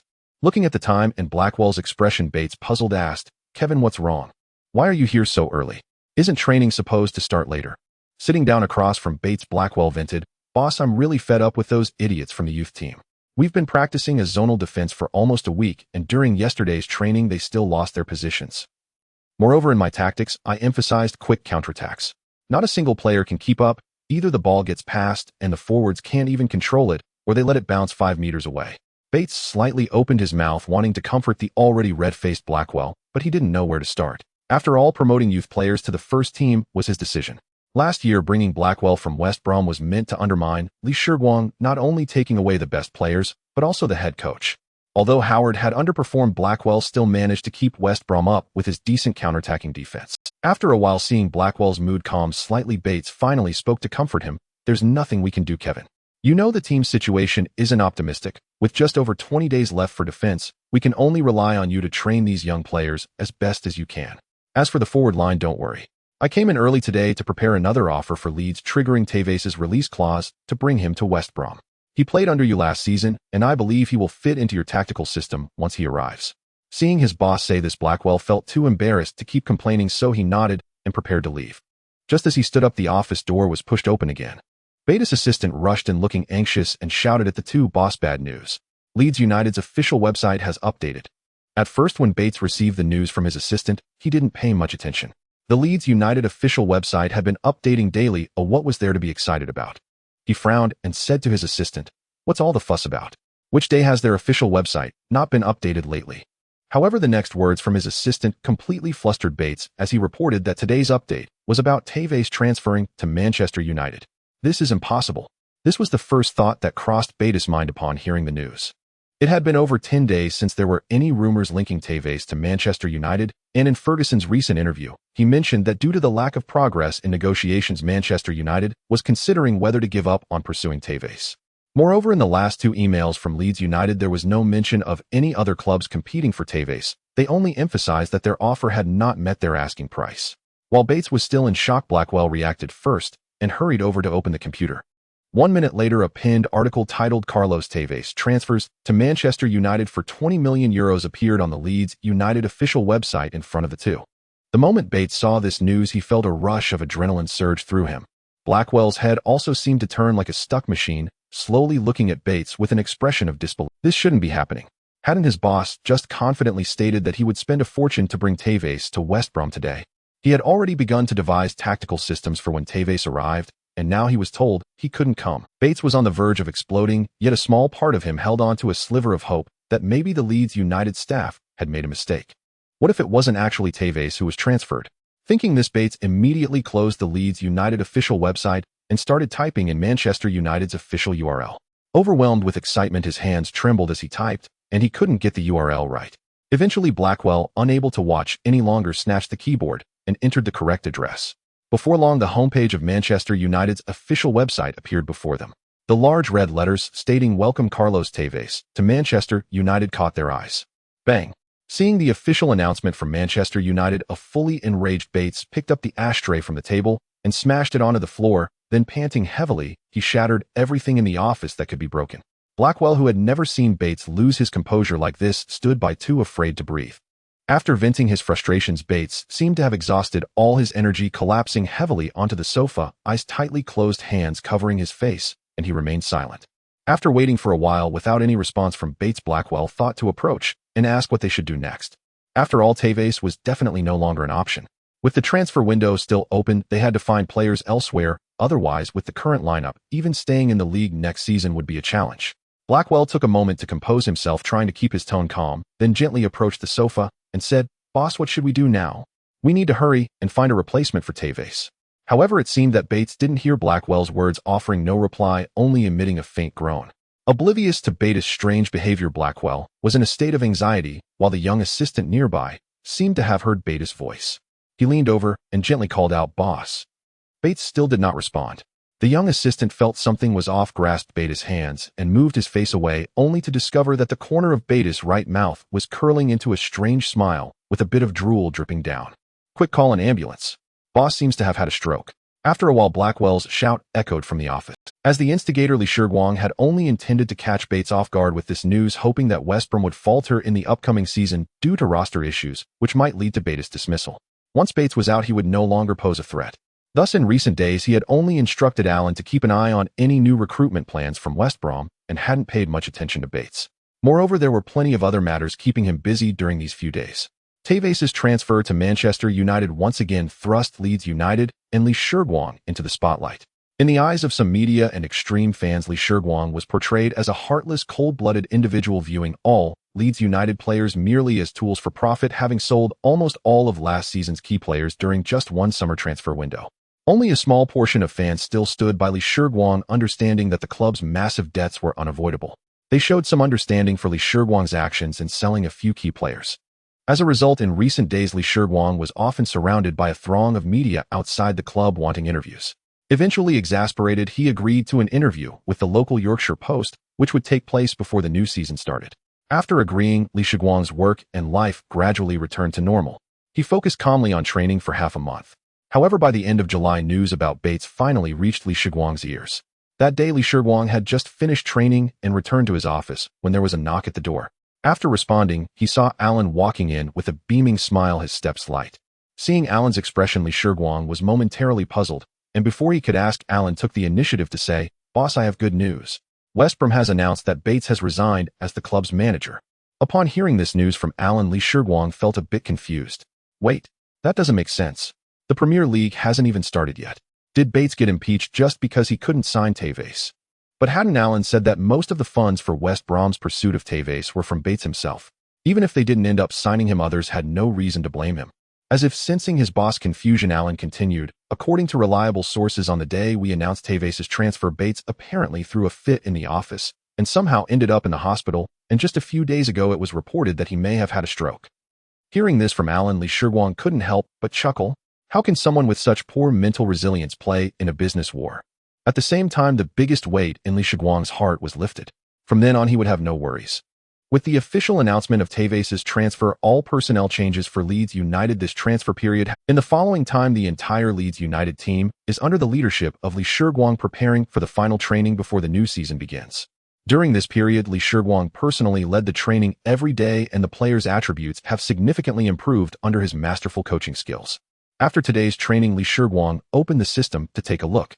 Previously, when the team gathered, only Days Lu had an overall evaluation of A in the system, but due to illness, it had dropped to D.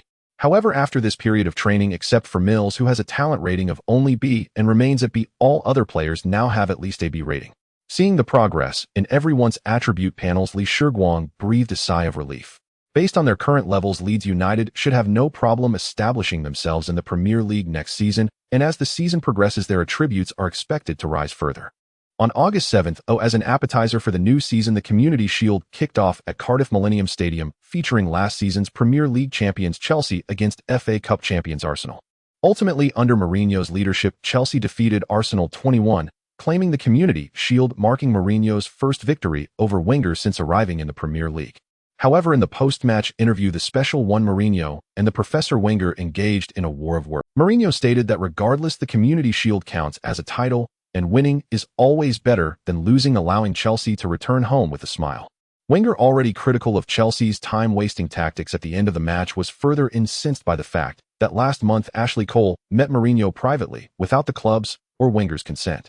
This incident greatly angered Wenger, and coupled with today's loss, he retorted with sarcasm, stating that Arsenal has already won the Community Shield 4 times, and no one in the team considers it a title, at most just a practice match before the season begins, and only someone like Mourinho, who has never won the Community Shield, would value this title.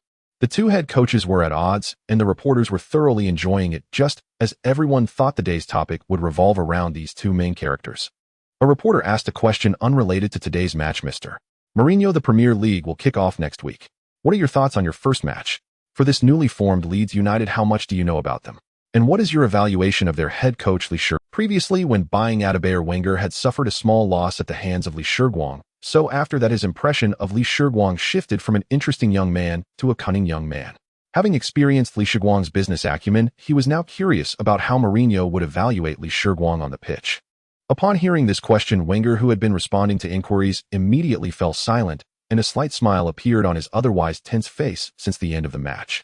He looked at Mourinho, leisurely eager to hear his response to this question. Seeing Wenger suddenly quiet, the reporters in front of him hurriedly gathered around, placing the microphone in front. This Portuguese man is infamous for being the special one. As Chelsea's new Premier League champions, Mourinho has been riding high in the media for the past few months, speaking with little restraint. Everyone was eager to hear how Mourinho would evaluate his first opponent of the new season, hoping to generate some headline news.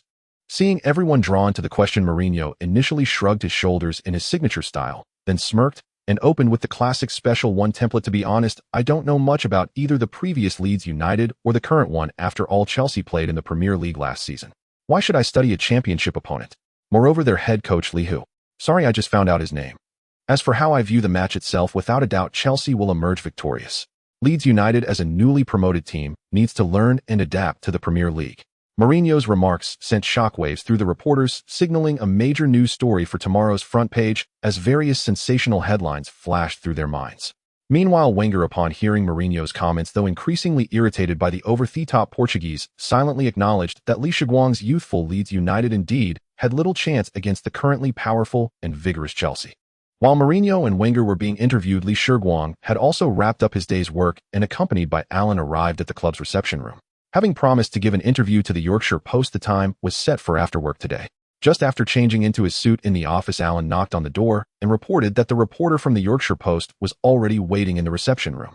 Entering the meeting room, one reporter and two photographers had set up their equipment awaiting Lee Shiguang's arrival. The reporter interviewing him was an old acquaintance, the same one who had asked him a question during his first press conference. As head coach, though, he still did not know the reporter's name. After sitting down and through introductions, Lee Shiguang learned that the young man opposite him, who was half a head taller than him, was named Brian Lind. Lee Shiguang took a sip of water and indicated that the interview could begin. Thus Lind asked the first question of the day. Lee, I'm glad to interview you today. The first question, which is also of great concern to Leeds United fans, is about the first match back in the Premier League against the formidable Chelsea at home. Do you think you and Leeds United are prepared? Or do you think we can force a draw against Chelsea at home? Of course, we are fully prepared and will definitely win this match at home, securing all 3 points. As soon as Lee Shiguang finished speaking, Alan, standing beside him, sprayed out the mouthful of water he had just swallowed. Lynn, sitting opposite, appeared to have heard something unbelievable, his mouth agape enough to fit 2 eggs, staring at Lee Shiguang in shock, asking, if I heard correctly, did you just say Leeds United will win at home? Alan was busy sweeping up his recent masterpiece with cleaning tools while Lind looked on with an expression of dismay. In the camera's frame, Lee Shiguang appeared confident, wearing a composed smile, as if it were only natural for Leeds United to secure all 3 points at home. After Alan finished wiping up the water stains, Lind also recovered from his surprise.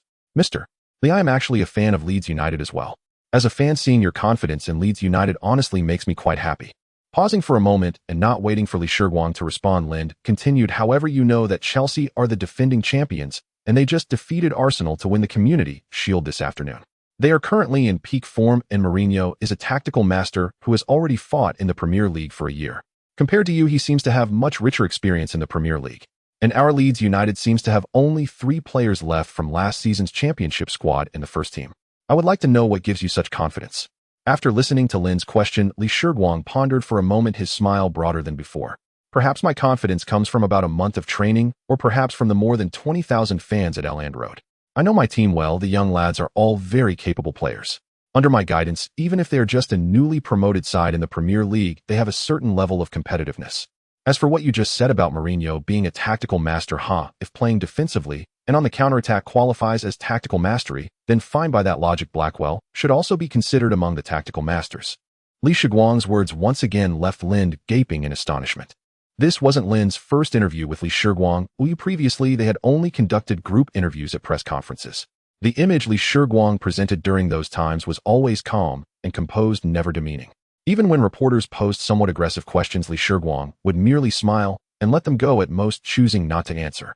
Who would have thought that during a private interview today, Lee Shiguang would exhibit an attitude even more audacious? But then again, it made sense. How could a boss and coach capable of leading Leeds United back to the Premier League in just 1 season be an overly modest person? After asking the questions he was most curious about, Lind's subsequent inquiries were more formulaic. An hour later, having completed the interview, Lind hastily bid farewell to Lee Shiguang, needing to rush back to the newspaper office to write his article, hoping it would be published by tomorrow morning. After all, it was rare to see Lee Shiguang exhibit such aggression off the field. This was definitely big news. The next day would surely be an unsettled one for the fans of Chelsea and Leeds United.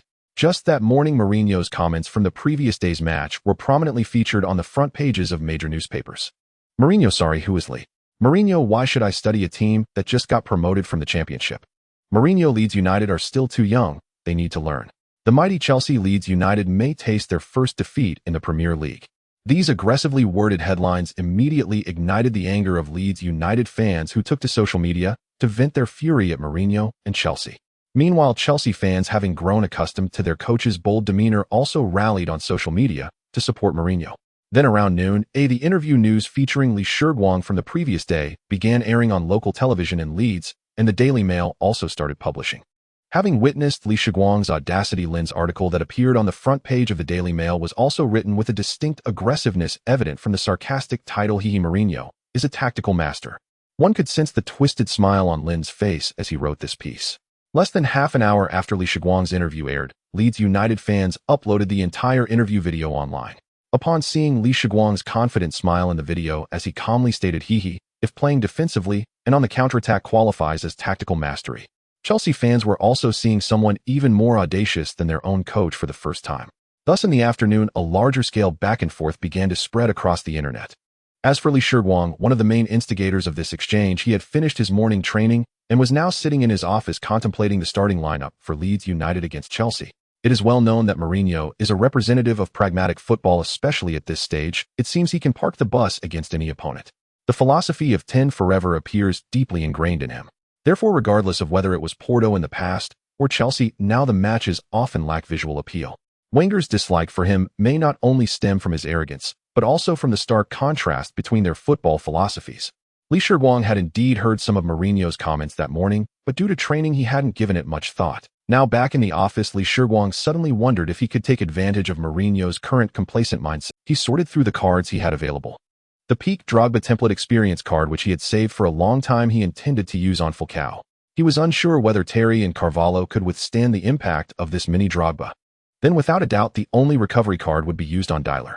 An A-level Dyler is quite impactful, and if placed on the wing, he has an incredibly accurate cross. He could start with a 42-31 formation, placing Falcao at the front with Berbatov behind him, Bale on the left, and Dyler on the right.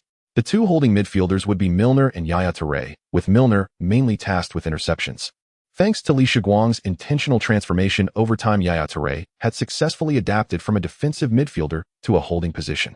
Against Drogba, Shiguang needed to utilize Touré's strong physique to contend with him. Additionally, Touré's good passing ability was a key aspect that Shiguang valued. As for the defenders from left to right, they would be Lam Company, Chiellini, and Maicon. The goalkeeper would still be young Schmeichel. In Shiguang's mind, if Mourinho, due to his underestimation, allowed Chelsea to push forward his highly impactful lineup, could take advantage of that to execute quick counterattacks. Once Leeds United scores first, let's see what Mourinho will use to break the deadlock. On August 13, 2005, Saturday, the 2005-2006 English Premier League reignited. At this stage, Manchester United was the first among the Big Four to take the field, and without any surprises they secured a 20 victory against Everton away, with Ferguson not fielding the new signing Tevez. On Sunday, the first unexpected result of the new season occurred as the newly crowned European champions Liverpool managed a goalless draw of 0-0 against Middlesbrough. Subsequently, Arsenal defeated Newcastle United 20 at home, with Adebayor and Henry forming a dual frontline, and both scored twice, conquering the Highbury Stadium in just one match. The match where Leeds United hosted the reigning champions Chelsea was scheduled to be the last match of this round. Chelsea's team had already arrived in Leeds the previous evening. During a morning interview, Mourinho specifically responded to previous comments made by Shiguang about himself, stating that he would show Shiguang what it means to only play defensive counterattacks. With a team like Leeds United, Chelsea could easily overpower them with their players' raw strength without needing to park the bus to secure victory. After interviewing Mourinho, the reporters quickly conveyed his words to Shiguang. Upon hearing this, Shiguang smirked in disdain, stating that Mourinho's words were simply absurd. He did not believe Chelsea's players were significantly stronger than Leeds United, and in some positions they might even be weaker. This exchange between the two coaches instantly ignited a new wave of verbal battles among fans online. However fierce the argument became, football matters still needed to be settled on the pitch. At 7:05 p.m., both teams' players had lined up in the tunnel ready to take the field. Heir Gady's voice echoed once again in Elland Road after more than 2 months. Ladies and gentlemen, welcome to Elland Road. Today, after a year, our young guard will once again embark on their Premier League journey here at Elland Road. In a few minutes, our young lads will face the reigning champions Chelsea. Let's cheer them on. Following Heir Gady's passionate tone, the atmosphere at the venue was pushed to a climax by the fans. Next, allow me to introduce the starting lineups of the two teams today, starting with our Leeds United. Today, Leeds United has also lined up in a 42-31 formation with Falcao at the forefront. Behind him from left to right are the young talent Gareth Bale, who was just promoted to the first team by Berbatov and Sebastian Dyler. The two defensive midfielders are our young captain James Milner and summer signing Yaya Touré. In the back line, our familiar duo consists of Chiellini and company, with two fullbacks. On the left is Philipp Lahm from Germany, and on the right is Macon, who joined Leeds from France over the summer. The goalkeeper remains Schmeichel Jr. Although many fans had previously criticized Li Shiguang's new lineup, it is still their own team, and after the criticism, continued support is necessary. Especially for the die-hard fans in the South Stand who were already won over by Li Shiguang last season. Every time heir introduced a player, they erupted into wild cheers. In their hearts, no matter how the team's players changed, as long as Li Shiguang remained, Leeds United would be invincible. After introducing Leeds United's lineup, heir continued with Chelsea's. Next up is the visiting Chelsea, and unlike before, Mourinho has deployed a 433 formation today with Drogba in the center flanked by Duff and Robin, while Joe Cole starts in the playmaker role followed by Makelele and Lampard. The defense from left to right consists of Ferreira, Carvalho, Terry, and Gallas with Cech in goal. Before the match, both coaches had indeed received the opposing team's lineups. When Li Shiguang saw Chelsea's lineup, he knew he was right. It seemed that Mourinho, whether due to underestimation or being provoked by his own words, had indeed changed his usual 4,231 strategy. It appeared he intended to go for an attacking style today. Seeing his cunning plan come to fruition, Li Shiguang couldn't help but break into his signature mischievous smile, thinking to himself, although Joe Cole and Robin are also remarkably fast players, their defensive attributes are not strong, and today Mourinho has placed them on the wings, leaving only two fullbacks to face the onslaught of Bale and Dyler. They can only hope they can run fast enough, haha. Just after finishing his speech in the dressing room, Li Shiguang had already used two cards on Falcao and Dyler. Their attributes had changed. Dyler was fine, he merely returned to his original level. However, Falcao's overall rating had now risen to S, reaching peak values of 99 in physicality, shooting power, and shooting accuracy. After seeing Falcao's attributes, Li Shiguang couldn't help but marvel at the might of peak Drogba. Indeed, he was the man who led a group of old players at Chelsea to snatch the Champions League title from Bayern Munich entirely on his own in 2012. Just as Li Shiguang was still marveling at Drogba's strength, a cheer erupted in the stadium as the referee blew the whistle to signal the start of the match. Chelsea, the visiting team, kicked off first. After the match began, Chelsea completely changed their previous style, pushing forward aggressively and constantly attacking Leeds United's defense with the speed of Robin and Duff. In just 15 minutes after the start, Robin left Lahm in a state of despair, and Milner often had to shift to the left to provide support. At this point, the little flying man had already showcased his terrifying talent, with most of Chelsea's attacks initiated from his left side. Whenever there was an opportunity, Robin would cut inside near the penalty area to create a shooting chance and take a shot. Within these 15 minutes, he had already taken 3 shots. If he did not have the chance to cut inside, he would time his runs perfectly to cross the ball, while Drogba in the box would use his powerful physique to contest for the first touch or pass back to Joe Cole or Lampard lurking at the top of the penalty area. Fortunately, before the match, Li Shiguang reminded the players in the dressing room, clearly stating that Chelsea would surely launch a barrage of attacks in the first 25 minutes to seek an early goal, so he required the defense to maintain concentration and not give the opponent too many chances. Everyone followed Li Shiguang's instructions. Especially Touré, who had been hovering near the penalty area to help with defense. He did not fall behind in 2 direct confrontations with Drogba, winning the first touch both times. Once it even transitioned into a quick counterattack, but Bale, who received his pass perhaps due to inexperience, ultimately lost the ball to Terry near Chelsea's byline, without creating an effective shot. However, in the 29th minute, just when everyone thought Chelsea was close to scoring, the situation on the field suddenly reversed. Surprisingly, it was Leeds United who scored first. 30 seconds ago, Chelsea was organizing their new attacking wave. Lampard, with the ball at the center circle, passed it to Robin on the left. Seeing Robin receive the ball, Lahm and Milner, who were right in front of him, immediately closed in. After Milner approached, Joe Cole, who was unmarked, immediately waved his hand to signal Robin for the ball. Robin did see his teammate waving, but after glancing at the small fullback rushing towards him, perhaps encouraged by his successful breakthroughs in the previous 20 minutes, he ultimately chose not to pass. Instead, he used his left foot to lead the ball towards the sideline, preparing for a powerful drive. However, this lead caused a problem. Just as Robin was about to receive the ball, Bale had already stealthily moved closer to him from behind. Bale also saw Joe Cole signaling for the ball and initially thought Robin would pass back to the center. He slowed his steps only to see Robin lead the ball towards the sideline. In that moment, Bale hesitated no longer. With a fierce burst of speed, he rushed past Robin, who had no time to react, and poked the ball to Lahm, who was straight ahead. Li Shiguang, who had been directing from the sidelines, noticed Bale approaching Robin. The moment Bale accelerated forward, Li Shiguang immediately realized it was an excellent opportunity for a quick counterattack. He He brought his hands together in an O shape and shouted loudly to the field, "Sebastian, run forward." Not far from him, Dazzler heard his coach's shout, and without hesitation, he turned and ran towards the Chelsea goal. Bale's every move was in Laum's sight. After receiving the pass from Bale, Laum didn't think twice and immediately passed the ball to the closest Milner, who quickly turned and delivered it to Yaya Touré at the top of the penalty area. Yaya Touré made a slight adjustment before delivering a powerful kick, directly transferring the ball to Dazzler, who had already run near the center line. The entire passing sequence was extremely smooth, with no player making any unnecessary movements. In about 3 seconds, a complete switch in attack and defense occurred. As Dazzler received the ball near the midfield, Terry and Carvalho were frantically retreating, while Makelele also moved closer to Dazzler, and Lampard was running towards his own penalty area. In the next moment, the explosive drive that Robin had envisioned appeared in Dazzler. At this point, Gallas, who was matched up against Dazzler, had been left behind. As Dazzler approached the penalty area, he noticed Gallas chasing from behind and Makelele charging in from the left rear. Taking advantage of the gap between the two, Dazzler looked up to assess the situation in the penalty area, raised his right foot, and sent in a beautiful cross. Inside the penalty area, Terry was marking Falcao in front of him.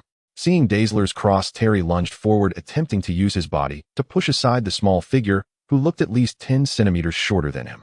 But a second later, he realized something terrifying. Just as he pushed forward, a familiar sense of pressure emanated from the small figure before him. In the end, it was he who sought physical confrontation that was pushed aside by this small player. Falcao, receiving the ball with no one marking him, easily sidestepped the advancing check and kicked the ball into the empty net. Goal. Falcao. This young man from South America has scored his first goal since joining Leeds United. As the ball flew into the net, Gaedy's passionate shout echoed throughout the stadium. Leeds United fans erupted in similar cheers. Well done, Falcao. Sebastian, your pass was beautiful. Soon Shiguang appeared on the big screen in the stadium, celebrating frantically with Alan from the coaching bench. Though Shiguang was filled with confidence before the match, he still had a slight apprehension, knowing that their opponent was the reigning champion Chelsea, who had been pressuring them since the start. However, Falcao's goal eased his anxiety. At least for now, Leeds United was in the lead. Shortly after, Falcao and Dazzler ran over to embrace Shiguang, and the three engaged in a jubilant celebration. In contrast, Mourinho on the opposing bench wore a sullen expression, having already kicked a water bottle onto the pitch. His gaze was fixed on the wildly celebrating Shiguang and Falcao, muttering curses. Like Terry, who was bewildered on the field, Mourinho was also puzzled why Terry had been physically outmatched by Falcao, a player who appeared to be so slender. Later, at the referee's prompting, the celebrating Leeds players returned to the field and the match continued. In the remaining time of the first half, Robin, who had already been scolded by Mourinho on the sidelines, dared not linger on the ball too much, which alleviated a lot of pressure on Laum, who was matched up against him. Meanwhile, as both sides began to tire, the pace of the game slowed down. Thus, Leeds United entered the halftime break with a score of 1-0. Upon returning to the locker room, Shiguang immediately made adjustments to the lineup. For the second half, he planned to deploy a 5-defender formation to let Mourinho see how well he could set up a bus. First, he substituted the exhausted Laum from the first half for Thiago Silva to play 3 center-backs, then moved Bale to the left-back position. Next, he replaced Berbatov, leaving only Falcao as the sole striker, with Dazzler moving to the attacking midfielder position, Yaya Touré on the right winger and Milner on the left winger, while the incoming Modric would take on the role of a lone defensive midfielder responsible for controlling the team's tempo and distribution. Shiguang also saved one substitution slot for emergencies. After adjusting the lineup, Shiguang did not say much more, offering a slight encouragement to the players before allowing them to rest, well, as there were still 45 minutes of fierce battle ahead. Meanwhile, in the away team's locker room, an enraged Mourinho was venting his emotions. "Damn it, you played like crap in the first half. Do you know? Alyang, tell me, why didn't you pass the ball? Are you blind? Can't you see your teammate is in a vac? And John, why were you pushed aside by a small guy? Did that Leeds woman drain you dry last night?" Terry felt wrong too. He had no idea that the South American was so physically strong. It felt like crashing into a wall when he collided, and with Mourinho in a furious mood, he dared not retort. After nearly 3 minutes of ranting, Mourinho gradually calmed down and began arranging tactics for the second half. But just 10 minutes later, back at Mourinho's bench, watching the positioning of the Leeds United players on the field, the anger that had just subsided flared up again. "Damn, aren't you supposed to play attacking football? How shameless.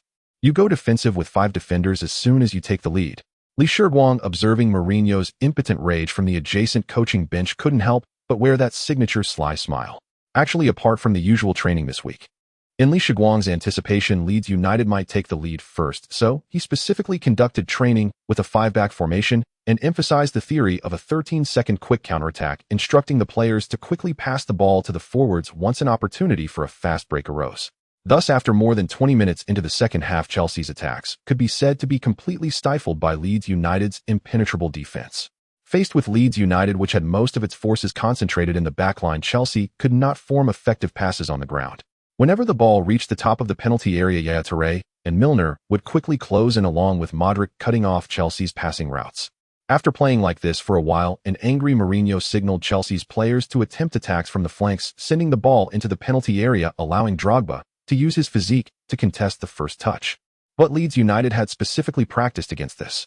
As soon as Duff or Robin received the ball apart from Maicon and Bale, the two center-backs on either side, Silva and Chiellini, would also quickly close and not rushing in, but instead positioning themselves to block the path, making it difficult for Duff and Robin to advance. They had also attempted to rely on speed, but when it comes to speed, Maicon and Bale have never been afraid of anyone. Thus, Mourinho's beautiful fantasy of having the players cross the ball from the flanks was also nipped in the bud by Li Shiguang. Occasionally a ball was crossed in, but before Drogba could leap, Yaya Touré and company closed in, one on the man and one on the ball, directly clearing the ball out of the penalty area. It was reminiscent of the first half storyline. In the 74th minute, Leeds United seized on Chelsea's passing errors again, as Lampard's pass to Joe Cole was intercepted by Modric, who then made a long pass to the forward Falcao. Falcao held off Terry and Carvalho, controlling the ball before passing it to the advancing Dyler. Facing Czech, Dyler calmly executed a low shot, and the ball grazed Czech's fingertips before smashing into the net, making it 20 as Leeds United scored again. Then, amidst the cheers of the fans, Li Shiguang substituted Dyler, who had contributed a goal and an assist. With Leeds United changed their formation again, with 4 midfielders lined up, Modric and Yaya Touré in the center and Milner and Ribery on the left and right, completely entering a defensive shell. However, during stoppage time, Chelsea's eternal warrior Drogba, with sheer determination, wreaked havoc in the Leeds United penalty area, ultimately winning a penalty, which he converted himself, slightly restoring some dignity for the defending champions Chelsea. In the end, amidst the cheers of the crowd, Leeds United successfully repelled the visiting Chelsea with a score of. After the referee blew the whistle to signal the end of the match, Mourinho, with a stern expression, turned and walked straight into the players' tunnel, leaving Li Shiguang, who had tidied himself up and intended to shake hands with him, empty-handed.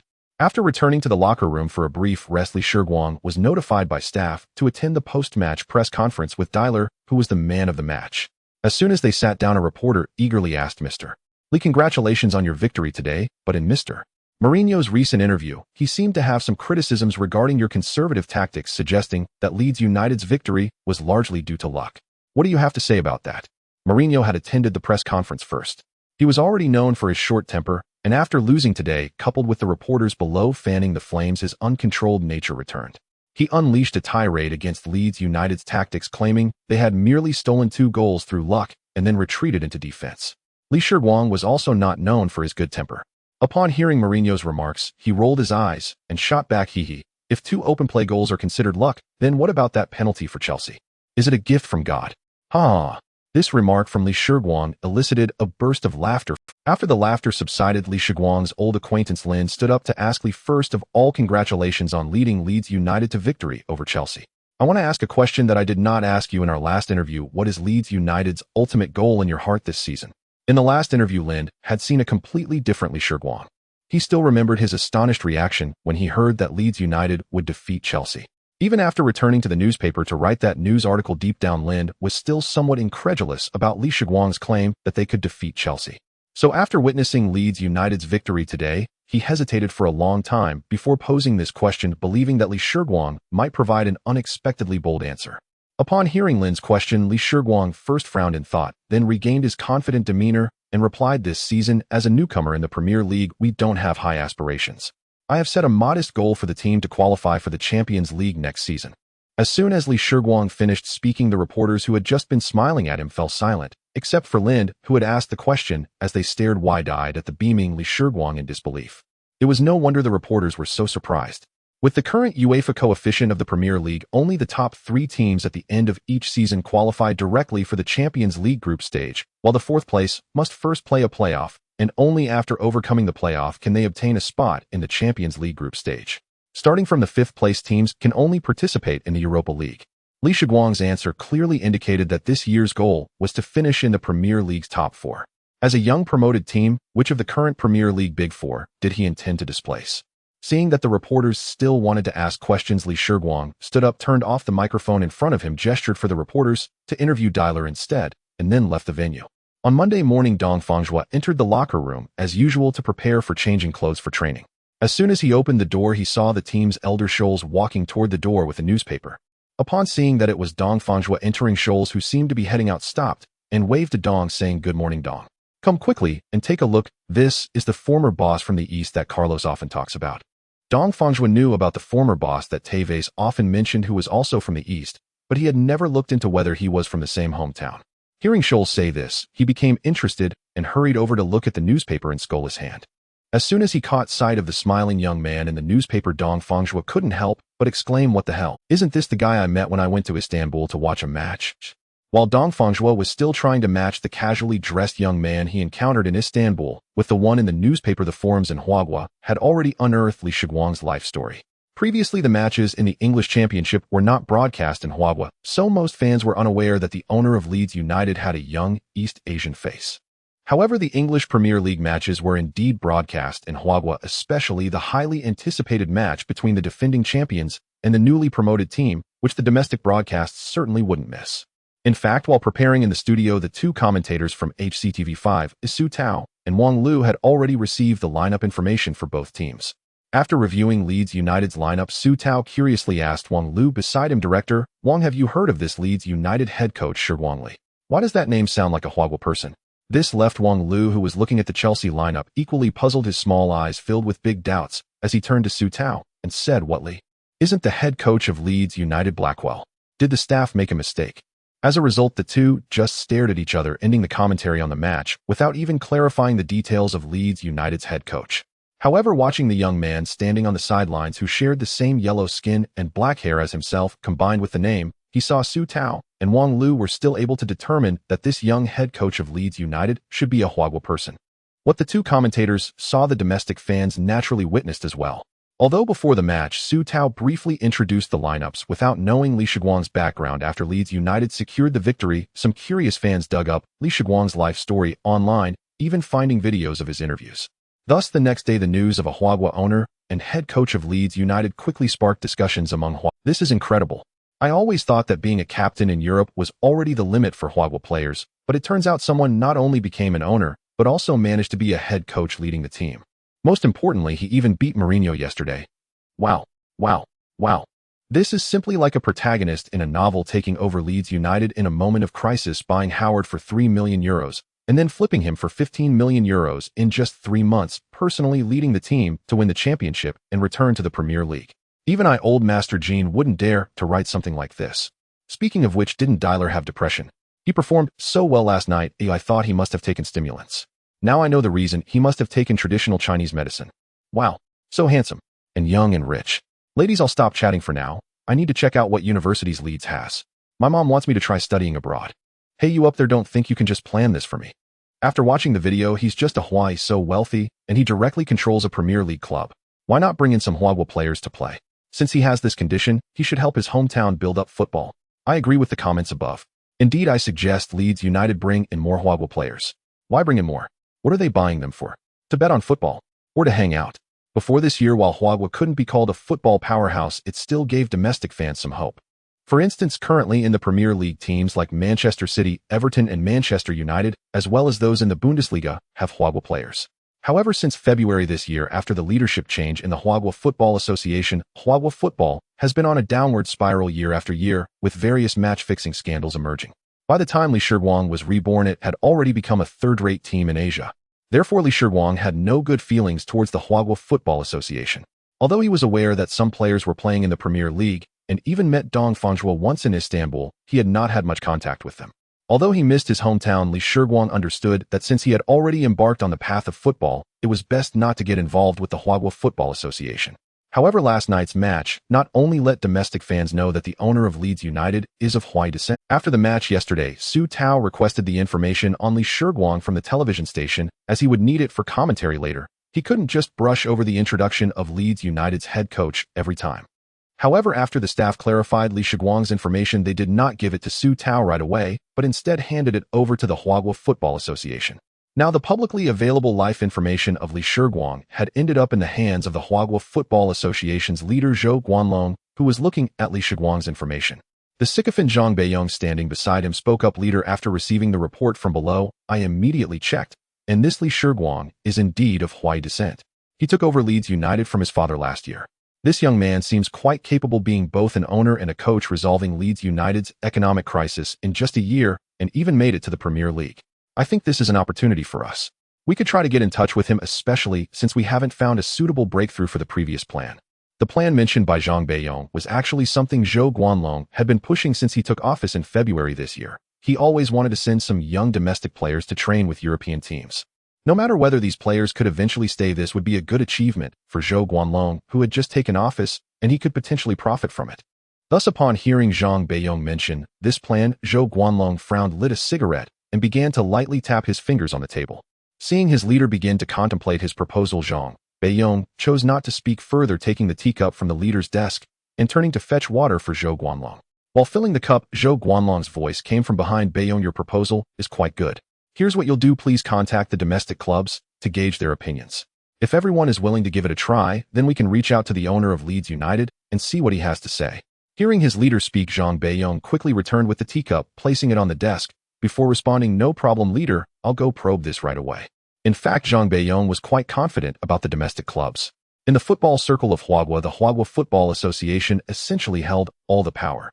No matter how big a boss you were, if you wanted to enter this circle, you had to operate within the rules set by the Huagua Football Association. Unbeknownst to Li Shiguang, who was focused on the match, his post-match interview sparked a frenzy in the Premier League media. After all, the head coach of a newly promoted side boldly declared that their goal for the season was a top-4 finish, which was hard for the traditionally conservative English to accept, especially since he was an Eastern man. You look at Chelsea. Although they have foreign owners, they spend at least a small fortune in euros on the club every year and achieve good results, which is expected. But for a club that relies solely on selling players to pay off debts, to claim they could kick one of the big four out after winning a single match, isn't that a bit excessive? Look at the audacity of this Eastern man. He actually said that Drogba's goal was a gift from God. This arrogant Eastern man, after just one win, starts spouting nonsense. I wonder who gave him such confidence. Winning against another team that only knows how to park the bus, what delusion makes this Eastern man think Leeds United can compete in the Champions League next season? Hey, Eastern man, think about how to avoid relegation first. Everyone, don't panic. Sir Ferguson will take action. Li Shiguang, surfing the internet in his office, also came across these comments. Regarding the conservatism and exclusivity of the British, he had a deep understanding from the original owners. His father, having immigrated to England decades ago, and being a well-known entrepreneur in Leeds, faced significant opposition from fans when he took over Leeds United. At that time, fans even blocked the club's entrance, demanding his resignation. When it was finally his turn to take over, initially apart from the club staff, no one supported him. Fortunately, he activated the system and gradually led Leeds United out of the mire, thus winning over the fans. However, speaking of the system, a flicker of doubt crossed Li Shiguang's mind. Although he knew that the tasks issued by the system were random, it had been several months since the last task was assigned. He originally thought there would be a task related to the match against Chelsea, but there was no action even after the game ended. If it weren't for the fact that he noticed the defensive intensity of Little Schmeichel increased by 1 point after the match, Li Shiguang would have thought the system was malfunctioning. After browsing through the online evaluations of himself, Li Shiguang closed the webpage and leaned back in his chair, pondering Leeds United's schedule. The remaining schedule for this month was quite packed, posing a significant challenge to the player's condition and stamina. This Saturday, he was set to lead Leeds United on an away trip to London, challenging Charlton Athletic at the Valley Stadium. After facing Charlton, they would head to Manchester next Thursday to take on the formidable Manchester United, and then return home to face last year's old rival Sunderland 3 days later. Li Shiguang's side, indeed, it was the devil's schedule of the Premier League. This was without considering the FA Cup and Champions League, and it already felt like 2 matches in 3 weeks. Once the FA Cup kicked off next month, the schedule would become even denser. Charlton's strength was average, having maintained a mid to lower table position in the Premier League for several years. If they fielded their full starting lineup, Leeds United should be able to win this match. However, there was a significant issue with Ferguson's Manchester United. Li Shiguang was well aware that the primary reason they managed to take down Chelsea in the first round was due to Mourinho's underestimation. Additionally, the return of Khan played a huge role. A fully fit Dyler caught Mourinho off guard. Mourinho originally intended to decisively settle the match in the first half, but instead he allowed his own team, which was parked in defense, to be the first to score. However, regarding Ferguson, based on his understanding from television and the internet in his past life, as well as his experiences after his rebirth, Lee Shiguang knew how formidable this Scottish old man was. Under his management, Manchester United was like an ironclad fortress. No one could question Ferguson's authority at the club. Moreover, in this era, Ferguson was considered one of the world's top tactical masters, particularly in terms of in-game management, ranking among the best in world football. Ferguson never fixedly employed a single formation. He would always adjust the formation and tactics based on the match situation and the actual conditions of the team. He would not rigidly require players to adhere to the preset tactics, but rather allow them to exhibit their creativity based on the game flow and their abilities. Thus, Manchester United's matches during this period often unfolded in a fantastical manner. Even if they fell behind in the score, they frequently equalized or even completed a last-minute victory. This aspect gave all Premier League coaches a headache. Moreover, the match against Manchester United was a significant hurdle. If he were to go all out against Manchester United, he would undoubtedly have to rotate his squad for the other two matches.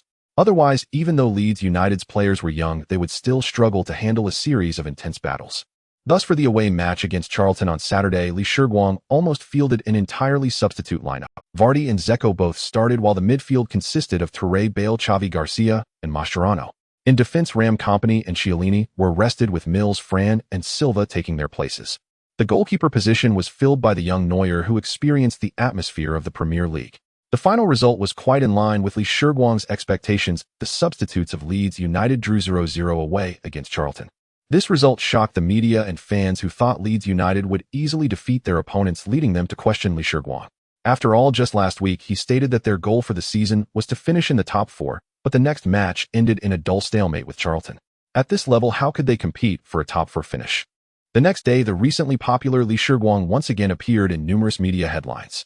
Did Mourinho say anything wrong? Leeds United's victory over Chelsea was purely a matter of luck. This is what is called a genius coach. Leeds United rotated their squad and only managed to take 1 point from Charlton away from home. In the next match against Manchester United, Leeds United might be brought back to reality. The draw incited even more arrogance among the English fans, who had already been criticizing Lee Shiguang for a week, leading to a flood of aggressive comments online. Ha ha ha, Eastern kid, go back to your hometown. With this level, do you still think you can play in the Champions League? Even if you can't defeat Charlton, how do you dare to dream of knocking a Big Four team out? I don't know where your courage. The Easterners should stick to playing what they excel at, like table tennis. Why come and play football? Ferguson will show him what a real strong team is. Exactly such a team, even if they qualify for European competitions, will only bring shame to the Premier. Agreed, I used to quite like Leeds United, but I never expected the owner and head coach to be such an arrogant person, learning from Mourinho instead of focusing on what is good. I said before, even though Leeds United beat Chelsea, they are still just a young promoted team. The biggest problem for such teams is their instability. Just wait, in the next round they will definitely be brought back to reality by Manchester United in Old Trafford. The top floors say Manchester United will win by at least 3 goals. If not, I will eat upside down. But when Lee Shiguang returned to the SOP Arch training base, he had no time to pay attention to these comments. When the morning training ended, Alan came to briefly inform him that the online comments were not favorable for Leeds United and asked if a response was needed. Lee Shiguang felt indifferent. After all, the results in football are what truly matters. Since everyone believes that Leeds United will be beaten badly by Manchester United at Old Trafford, we should just strive for victory. At the very least, we must bring home 1 point. However, one thing that the media and fans did not get wrong was that Manchester United's overall strength was indeed superior to Leeds United's. Lee Shiguang could tell this just from the players' attributes within the system, not to mention that under Ferguson's guidance, Manchester United's squad coordination would definitely be better than Leeds United, who had only been formed for a little over a month. Lee Shiguang was well aware of Manchester United's lineup in the first half of the season. Ferguson generally preferred a 442 formation, with Van Nistelrooy and Rooney leading the line. In Lee Shiguang's system, these two players were rated S and A respectively. Of course, it was also possible for Ferguson to field Tevez in place of Rooney, since Tevez, a recent addition from Leeds United, would be more familiar with Lee Shiguang's tactical approach and the defensive habits of Leeds United's 2 center-backs. In the midfield, Ginger Scholes occupied the attacking midfielder position, and his powerful shots were absolutely a weapon for Manchester United's offense. To his left was the Welsh winger Giggs. Although he had already turned 32 and was no longer at his peak speed, his extensive experience on the wing and precise crosses often enabled Van Nistelrooy to score within the box. On Scholes' right was the Portuguese player, one of the future legends of world football, Cristiano Ronaldo. At this time, the still somewhat inexperienced Ronaldo was already entrusted with significant responsibilities by Ferguson, as his sharp breakthroughs, precise shots, and creative passes were also vital for Manchester United's success. In the defensive midfield position was the Irish hardman Roy Keane, who was already 34 years old. In Lee Shiguang's memory, he was supposed to leave the team early in this season due to frequent conflicts with Ferguson, leading to an early termination of his contract with Manchester United. However, Lee Shiguang speculated that there might be changes in this position. Given Ferguson's understanding of Leeds United, it was quite possible that he would deploy the South Korean workhorse Park Ji-sung to bolster the midfield defense. As for the defense, the center was occupied by former Leeds United players Ferdinand and Silvestre, while Gary Neville and the versatile O'Shea occupied the left and right-back positions. The starting goalkeeper was the Dutchman Van der Sar, who Ferguson had just bought from Fulham in the summer. Lee Shiguang repeatedly reviewed the overall ratings of Manchester United's players in the system. Even the lowest-rated Silvestre had reached an A grade, indicating that Manchester United truly outmatched Leeds United in terms of raw strength. In fact, Lee Shiguang had previously considered whether to give up the match against Manchester United and instead focus on the games against Charlton and Sunderland. After all, even if Manchester United lost this match, in the end winning the other two would at least secure success. However, he could also imagine that after he had set the goal of striving for a Champions League spot this season, the only ones willing to believe in him would be the Leeds United fans and his own players. If he chose to show fear against a direct competitor like Manchester United, it could be a huge blow to the confidence of the entire Leeds United squad. Therefore, after weighing the pros and cons, Lee Shiguang chose to go all out. Fortunately, he had enough tactical reserves in his mind, and for this match, he planned to try something more innovative, specifically a 352 formation. Throughout the afternoon, Lee Shiguang stayed at the SOP Arch training base, studying Ferguson's tactical patterns and ultimately combining them with his memories from his past life. He settled on this tactical approach. Recalling Manchester United's entire matches this season in his mind, Lee Shiguang discovered that their offense was primarily initiated from the flanks. All the matches Manchester United lost were due to Ronaldo and Giggs being heavily restricted, which hindered Manchester United's ability to launch effective attacks. Because the other two midfielders for Manchester United, Scholes was more of a finisher than a playmaker, while Roy Keane and Park Ji-sung were both defensive-minded players, with one being a midfield butcher and the other a tireless runner.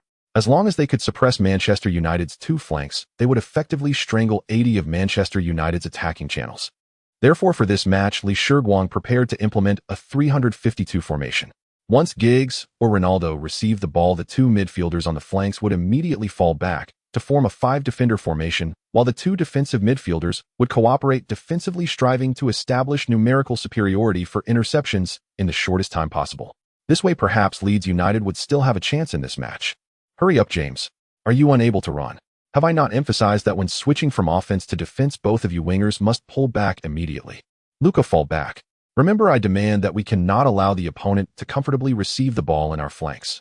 Both of you defensive midfielders must coordinate with James and Frank to provide support defense, and do not let them have an easy time making plays. Thiago, pay attention. Once Ronaldo breaks into the vicinity of the penalty area, you also need to provide support and push him towards the sideline. Do you understand what I mean? After confirming the tactics, Lee Shiguang spent most of the training sessions these days conducting drills with the players in a 352 formation. Since this match focuses on counterattacks, Lee Shiguang discarded the slower-paced Berbatov and opted for Vardy and Falcao to play as dual forwards, hoping their impact would pose a threat to Manchester United's defense. After all, Falcao still had 2 matches left on his Drogba experience card, and after last round's rest, he should have no issues with his stamina. The attacking midfielder position is still occupied by Dyler. The two midfielders who need to run tirelessly are Milner and Ribery, while Bale, who has been starting continuously, has exhausted his stamina. If Leeds United still cannot break the deadlock in the second half, Lee Shiguang might consider sending him on for a burst of energy. Modric and Mascherano will serve as the dual defensive midfielders, both possessing extensive defensive coverage and excellent ball distribution abilities. The 3 center-backs behind them are Chiellini, Kompany, and Silva. If Manchester United shows signs of fatigue in the latter part of the second half, he can adjust his tactics to switch to 4,231 or 433. On Thursday at 7:05 p.m. Old Trafford Stadium, the players are preparing to enter the field, and this theater of dreams, which can hold over 6,000 people, is now packed to capacity, and the home fans have transformed it into a sea of red. Although the match has not yet started, the crowd has already sung Manchester United's anthem several times, waving flags all around. Although he has been in the English football scene for over a year, to be honest, Lee Shiguang is experiencing this kind of atmosphere for the first time. Previously at Elland Road, the enthusiasm of the fans was also quite high, But after all, the stadium can only accommodate over 2,000 people, making it seem much smaller than Old Trafford in terms of momentum. Moreover, the design of most stadiums in England is quite interesting. For example, at Old Trafford, the distance between the coaching bench and the stands is very close, almost as if the coaching bench is part of the audience. So at this moment, sitting on the coaching bench, Lee Shiguang can hear the voices of the Manchester United fans behind him. Oriental, take your little devils back to Leeds, don't embarrass yourself. Ha ha, Leeds United's little devils, if you lose later, don't come crying. Lee, are you ready to receive Sir Ferguson's education today? Various aggressive remarks from Manchester United fans continuously flooded into Lee Shiguang's ears, but at this moment, he does not have the time to pay attention to these people, because he is currently looking down at the starting lineup of Manchester United that Alan just handed to him. It is not much different from what he expected. The only difference is that he thought Ferguson would let Tevez replace Rooney in the starting lineup, but Ferguson did not. Today's Manchester United lineup is the same as the one they used against Everton in the last match. Ladies and gentlemen, welcome to Old Trafford. Next, let us welcome both teams to the field with the warmest cheers and applause. With the passionate and resounding commentary from the live commentator, the atmosphere at Old Trafford instantly reached a climax. In the stands, countless fans waved their flags and placards, shouting and cheering hysterically, their voices thunderous, as if they were about to break through the sky. At this moment, the entire Old Trafford is immersed in a carnival atmosphere. Seeing the players entering the field, Lee Shiguang handed the clipboard in his hand to Alan beside him and walked down from the coaching bench. He planned to take the opportunity before the match starts to greet Ferguson. Hi, Alex. Ferguson, who was chatting with an assistant coach and had his head down, heard Lee Shiguang's voice and quickly put down the clipboard in his hand and walked down. Ferguson actually appreciates Lee Shiguang quite a bit.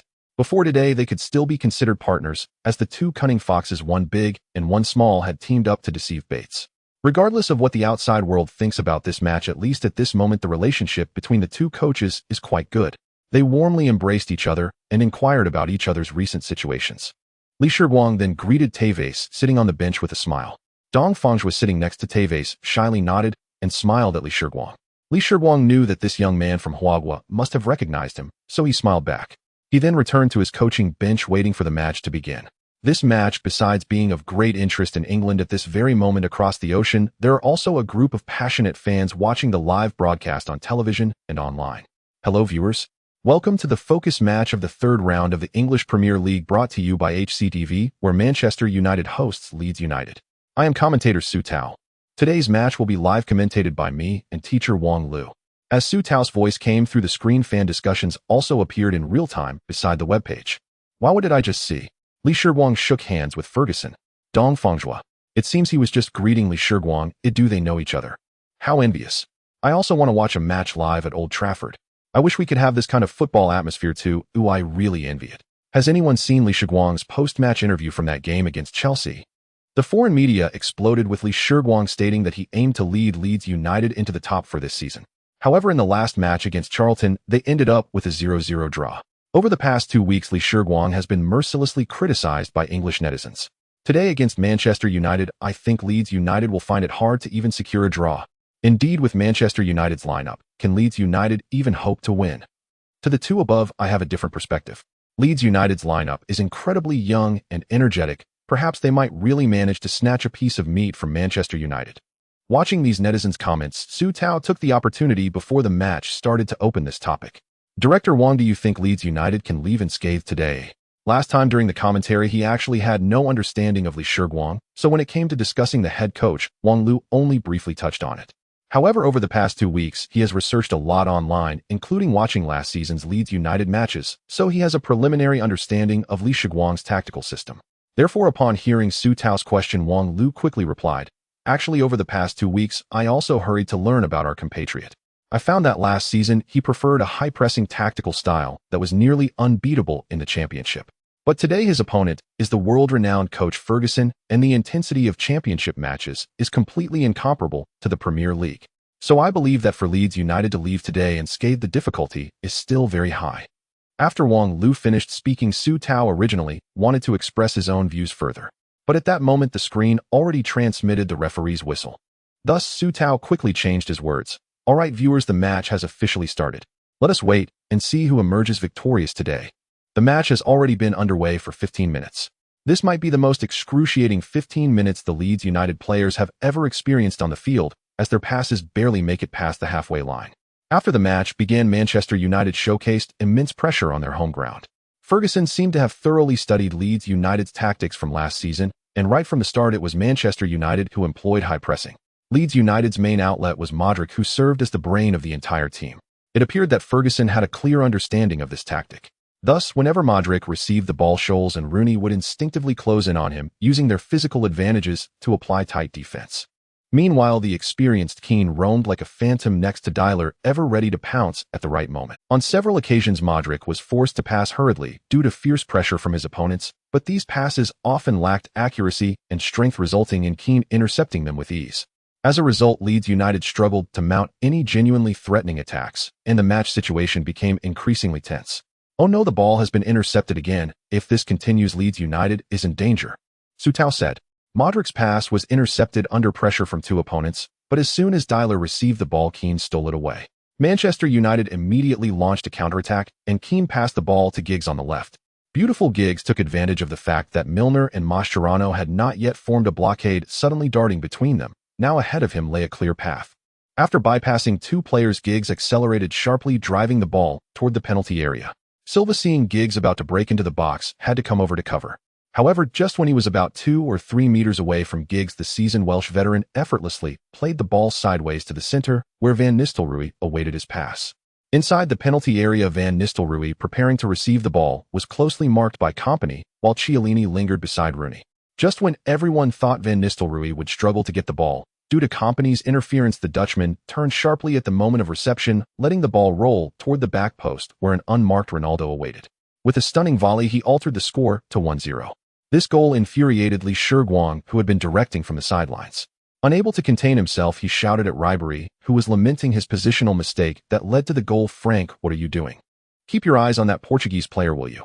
Although Shiguang had prepared as thoroughly as possible for this match, football is unpredictable. Even with a system, he could not foresee everything happening on the pitch.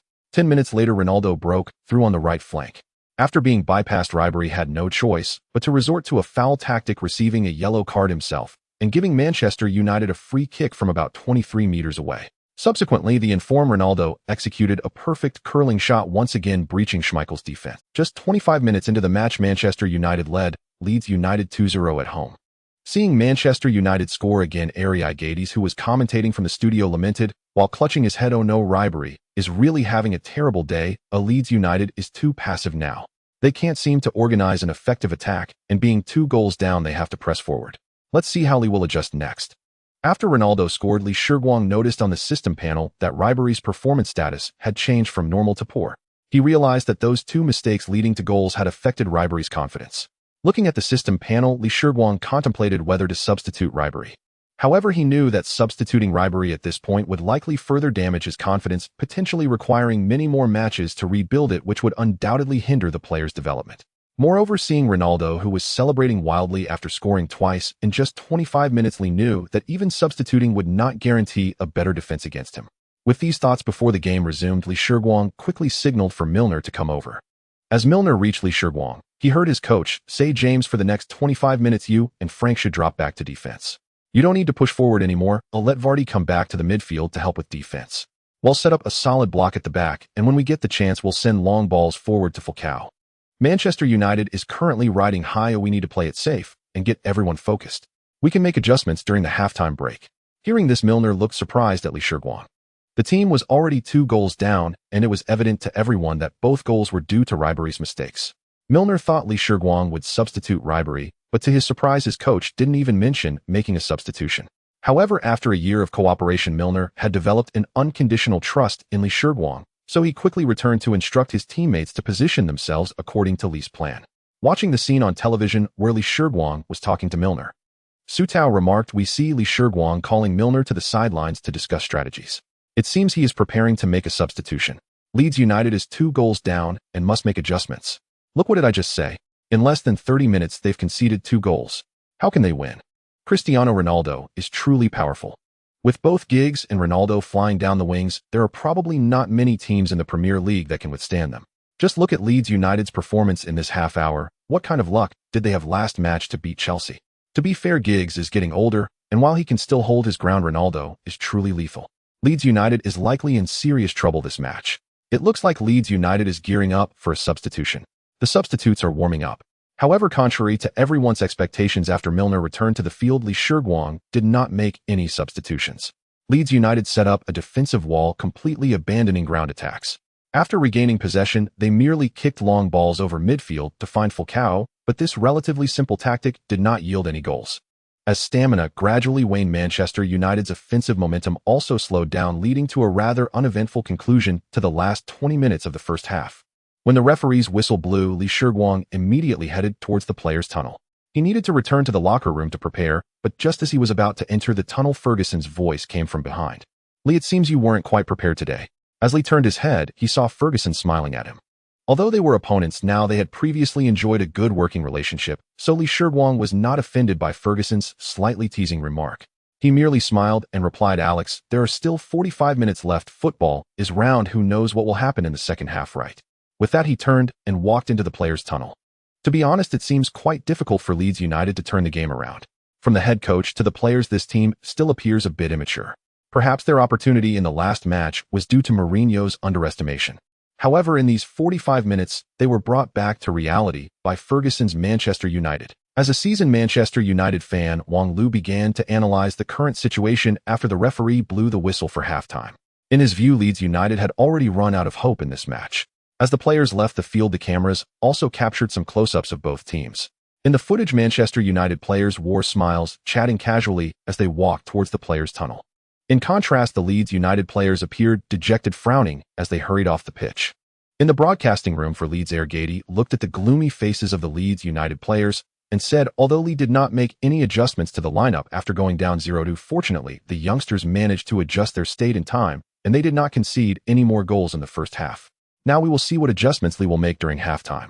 Regardless, even if the final result of this match is a loss, I hope our young players do not give up in the second half, even if it's just scoring one goal.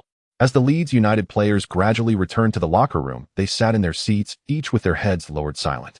The only sound in the entire locker room was the scratching of the whiteboard pen in Shiguang's hand. 2 minutes later, Shiguang, who had returned to the locker room, first finished drawing his tactical plans for the second half on the whiteboard and turned to look at the players in front of him.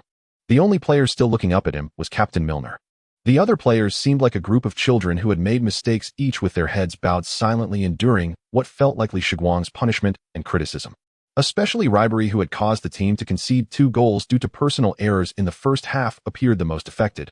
He sat quietly at the back of the group, his feet repeatedly fidgeting, appearing particularly anxious. Clearly, Ribery felt that if nothing unexpected happened, he would probably miss the opportunity to appear in the second half. Thinking of this, a strong sense of disappointment and self-reproach surged within him. Having worked together for so long, Milner understood his boss and head coach well. Seeing the relatively relaxed expression on his face, Milner's previous tension eased immediately. He knew that this young coach must have found a way to resolve the predicament. Clap, clap, clap, clap. Shiguang broke the silence in the locker room with applause, then spoke in a tone that was not overly harsh. "Lift your heads up, lads, especially you, Frank.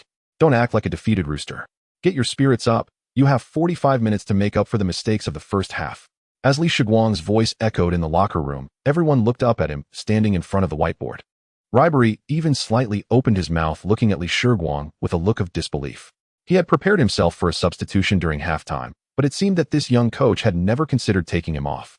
Seeing everyone's gaze fixed on him, Shiguang first gave Ribery an affirming look before speaking. "Lads, it's undeniable that this has been a terrible first half.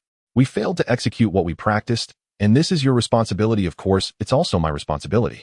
However, the good news is that we still have 45 minutes to make changes and improvements. Isn't that right? Although it currently seems quite challenging to take a victory from Old Trafford today, I still hope you can show strong fighting spirit. Can you do that? My request is simple: focus in the remaining 45 minutes, defend well while trying to score. I don't want to get a haircut at Old Trafford, ha." After slightly easing the atmosphere, Shiguang began to make some adjustments to the lineup and tactics for this. Dear fans, welcome back to the live broadcast. The second half of the match between Manchester United and Leeds United is about to begin. We see that Leeds United's head coach Shiguang made adjustments to the lineup during halftime, replacing forward Vardy and defender Silva with young talents Gareth Bale and Lamb. Judging by the players' positions, Leeds United seems to be adopting a more familiar 4,231 formation in the second half, with Bale and Lamb taking the left and right fullback positions, while Ribery and Milner appear to have moved further forward with Falcao as the lone striker up front. Surprisingly, Li Shiguang did not substitute Ribery, who has not been in good form today. What do you think about Leeds United's substitutions during halftime? After introducing the changes in Leeds United's lineup, Su Tao turned to Wang Lu and asked. Hearing Su Tao's question, a hint of confusion flashed across Wang Lu's face. Actually, during halftime I thought that in the case of being 2 goals down, Leeds United would strengthen their attack in the second half. But now it seems the opposite. Leeds United not only substituted a forward, but also replaced them with 2 players in defensive positions. Moreover, the main point is that they did not substitute Ribery, who was in poor form, but instead moved him to the left-winger position. It cannot be denied that he has strong attacking capability, but judging from the first half, his form today may not be able to break through Oshi's defense. What the heck, Leeds United can't have given up, right? What kind of substitution is this, putting in defenders while trailing? The Leeds United coach must be joking. Wait, did Ribery feed the coach some medicine? He wasn't substituted in the first half, and now he's still on in the trash. I should have known not to buy him, damn. 2 gamblers upstairs verified. I'm new here, but I have to say Leeds United's coach is a bit handsome. The discussions from the Huahua TV station were unheard by Li Shiguang. However, concerning Ribery's form, Li Shiguang was more aware than anyone else. After motivating the players in the locker room, he saw the determination on Ribery's face to make amends. After checking the system and seeing that Ribery's status bar had not changed significantly, Li Shiguang decided to send him onto the field. With Bale's entry, Ribery's defensive duties would significantly decrease, allowing him enough energy to challenge Oshi's defense. Li Shiguang also gave Bale and Lam a simple task to use their speed to closely mark Ronaldo and Giggs. They should never make a move unless they were completely confident, forcing them towards the sidelines. As long as they were not broken through, dealing with crosses would be relatively easy for their 2 tall defenders. While he was deep in thought, the referee's whistle sounded on the pitch. The second half of the match officially began. The second half begins with Leeds United kicking off. After a few ground passes, Modric distributes the ball to Ribery on the left, who starts to advance normally after receiving the pass. As it is an attacking phase under Li Shiguang's command, Leeds United has deployed a significant number of players into Manchester United's half. The defensive line has pushed up to near the center circle, while Ferguson is signaling his players to mark tightly. However, perhaps due to Ribery's poor performance in the first half as he advanced, Cristiano Ronaldo, who should have returned to assist O'Shea in defense, did not move closer to Ribery, but instead lingered near the center circle, thinking that if his teammate regained possession, he could launch a quick counterattack. Being a player who has long played as a winger and forward, Ribery is not particularly strong in defense, so he did not perform well in his more defensive role during the first half. Originally thinking he would be substituted during halftime, Ribery was surprised when Li Shiguang not only refrained from blaming him, but also allowed him to continue playing in the second half, even adjusting the formation to liberate him, which helped Ribery shake off the mistakes of the first half. Facing O'Shea ahead, Ribery felt incredibly relaxed. When it comes to breaking through, I've never feared anyone. In just 2 or 3 seconds, Ribery had advanced to within about 10 meters of the penalty area. O'Shea, who had been shadowing him on the right, while keeping a safe distance, looked up at the small figure before him, calculating the timing of his own move. This small player had already been thoroughly outplayed by his teammates in the first half. Both of Manchester United's goals were due to his mistakes. He couldn't understand why he was still on the pitch in the second half, and was now even placed in an attacking position. The opposing young coach must have lost his mind. Ribery, however, was unaware of Oshi's thoughts, and was fully prepared to break through. While he had been dribbling at a steady pace, he suddenly kicked the ball forward without any warning, creating a slight gap between himself and the ball. However, O'Shea, who had been closely watching Ribery's every move, noticed this subtle change almost immediately. He realized at once that this could be a perfect opportunity to intercept the ball. Without hesitation, O'Shea quickly reacted, adjusting his boat's center of gravity, taking a big step forward with his right foot, and extending his left leg, aiming straight for the rolling football, either to successfully intercept it or at least deflect it out of play. At the moment he was about to strike, O'Shea was already contemplating whether to pass the ball to the forward Cristiano Ronaldo or to cross it to Keane in the center. But just as his left foot was about to make contact with the ball, a white football shoe suddenly appeared in his line. It turned out that Ribery's seemingly casual touch on the ball was in fact a meticulously crafted trap designed to lure O'Shea in. At that moment, the white football shoe appeared before O'Shea like a ghost, mocking his carelessness and not. Faced with this sudden turn of events, O'Shea was startled, but his years of experience in matches allowed him to react quickly, trying to adjust his actions to cope with this unexpected situation. But seeing O'Shea shift his weight forward to dive, and Ribery immediately executed a feint showcasing his explosive power as he deftly tapped the ball just before O'Shea could reach it. The ball slipped through O'Shea's legs while Ribery sprinted past him. I split the man from the ball. This was a splendid breakthrough by Ribery. Now he faced an open field ahead, but Ferdinand was already arriving to cover. It was now up to Ribery to decide whether to cross from the baseline or continue his breakthrough and cut inside to find an opportunity. Seeing Ribery's beautiful breakthrough, the commentator Heir immediately raised his voice. Ferdinand reacted quickly. The moment Ribery broke past O'Shea, he immediately rushed over to cover. Now there was only one Leeds United player in the box, as another forward had been substituted out. Sylvester should be enough to mark that number 9. Ribery, while dribbling at high speed, observed Ferdinand's movements. He could tell that the tall Manchester United centre-back was preparing to push him towards the sideline, not wanting to give him a chance to cut inside. But this was precisely what he wanted. Just as Ferdinand closed in on him, roughly 2 meters away, Ribery executed another quick touch, driving the ball towards the baseline, while accelerating past Ferdinand, who was attempting to physically challenge him. Upon reaching the baseline, Ribery lifted his head to look into the penalty area. At this moment, Keane had returned to mark Falcao, while Scholes was closely defending beside Dyler at the top of the penalty area. On the Manchester United side, Sylvester was charging towards him, and the footsteps of the 2 defenders he had just evaded were also rapidly approaching. Initially, he thought of making a back pass to Dyler, but he didn't expect Manchester United's defenders to position themselves so quickly. Now if he passed to Dyler, it was likely that this attack would be thwarted. Just as he hesitated, he suddenly noticed someone far away on the other side of the Manchester United penalty area, a player in a white jersey waving for the ball. Without having time to think about who it was, Ribery immediately used the inside of his left foot to strike the bottom of the football, sending it spinning towards the opposite side of the Manchester United box. And waiting there was Leeds United's right back Maicon. Since Manchester United employed a man-marking strategy in defense, at this moment on the right side, Gary Neville was tightly marking Milner, who had already run into the box, while Giggs was entangled with Mascherano just outside the penalty area. Therefore, Maicon was completely unmarked. Seeing the ball passed over by Ribery, the audacious Brazilian had no intention of stopping it. Instead, he used his left foot as a pivot, stretching his body to its maximum extent, and took a classic volley stance, striking the ball fiercely with his right foot. Maicon's shot was not only powerful, but also kept very low. The ball transitioned from a volley to a ground shot within about 2 meters of flying out, and the obstructed Van der Sar had no reaction until he heard the sound of the ball hitting the net, realizing that he had just conceded a goal. Beautiful. Just as the second half began, Leeds United pulled one back. Maicon. He scored a brilliant world-class goal. Of course, there's Ribery, who achieved redemption with a beautiful breakthrough and assist. It's 2-1. Leeds United still has a chance. As Maicon scored, Heir passionate voice resonated again from the broadcast channel. Yay!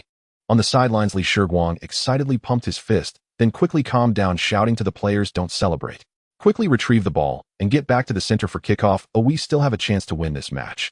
Hearing Shiguang's voice, Milner hurriedly called Falcao to help retrieve the ball from the net and run towards the center circle. On the other side, Ferguson frowned slightly. Initially, seeing Shiguang's adjustments at halftime, he thought Lee had given up on the match, but unexpectedly, by positioning the previously underperforming small player forward, it had sparked his effectiveness. He had to admit that the recent shot was beautiful, but it all stemmed from that small player's breakthrough. After a moment of thought, Ferguson called his assistant coach over. He was also going to make changes. Less than 5 minutes after Manchester United kicked off, the fourth official signaled for a personnel change. Veterans Giggs and Keane were substituted by Ferguson, with Park Ji-sung and Hines coming on. Rooney was moved to the attacking midfield position, while Ronaldo and Scholes positioned themselves on the left and right flanks. O'Shea was shifted to a defensive midfield role to bolster the midfield's defense alongside Park Ji-sung.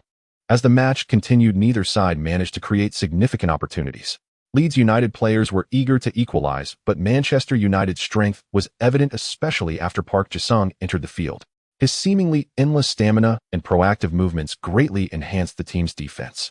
For Leeds United, nearly 80 of their attacks, apart from long passes, originated from Modric moving through Dyler before progressing or distributing the ball. However, during this period, Park Ji-sung effectively marked Dyler, making it nearly impossible for him to turn and distribute the ball wide. Ronaldo and Scholes quickly returned to assist in defense, leaving Leeds United with few opportunities to pass the ball on the ground to Falcao. Observing the situation on the field, Shiguang frowned slightly and glanced at Ferguson, who was about 10 meters away. He thought to himself, no wonder Sir Alex Ferguson has absolute dominance at Manchester United. His on-the-spot command is indeed strong. After Maicon scored, aside from the substitutions, he called Ronaldo to the sidelines for a scolding. For the next few minutes, Leeds United's attacking plays seldom saw Ronaldo lingering near the center circle, as he consistently retreated deep into defense, which left Ribery, who had hoped for another chance for a solo breakthrough, at a loss. As the match reached the 80-minute mark, the score remained 21 in favor of Manchester United. Su Tao and Wang Lu were discussing the match in the broadcast room. It seems Manchester United has stabilized their footing and has not been overwhelmed by the momentum Leeds United gained after their goal in the second half. In the latter part of the match, they have gradually regained control of the game. We must say that Ferguson's 2 substitutions were indeed brilliant. As soon as Park Ji-sung came on, he disrupted Leeds United's midfield organization. Yes, and it seems Leeds United does not have many more cards to play. Dyler has clearly shown signs of cramping, I estimate. Berbatov is already standing on the sidelines. It appears Dyler will be substituted, which should count as a positional change. Berbatov has occasionally played as an attacking midfielder or shadow striker in the Bundesliga. We see that Manchester United is also making substitutions, another positional change. Tevez is coming on for Van Nistelrooy. Ferguson is relentless, wanting to maximize the defensive pressure on Leeds United during the final moments of the match. This is Tevez's first encounter with his former club since transferring, and although time is running short, we can still look forward to his performance. As Tevez came on as a substitute, he felt a mix of emotions. In less than a month, he had transitioned from being a part of Leeds United to becoming their opponent. Just as he entered the field, former captain Milner flashed him a friendly smile. If nothing unexpected happens in this match, Leeds United will face defeat. After the game ends, he will still need to comfort his former teammates. Under Ferguson's guidance, Manchester United did not rush to attack in the following minutes. Instead, after gaining possession, they kept passing the ball, aiming to stretch Leeds United's defense while also exhausting the opponent's stamina. Whenever an opportunity arose during their passing, they would send the ball to Tevez or Ronaldo, who would then attempt a shot. Fortunately, Leeds United's defense remained focused. Although Manchester United had a few shots on goal, they could not further extend their lead.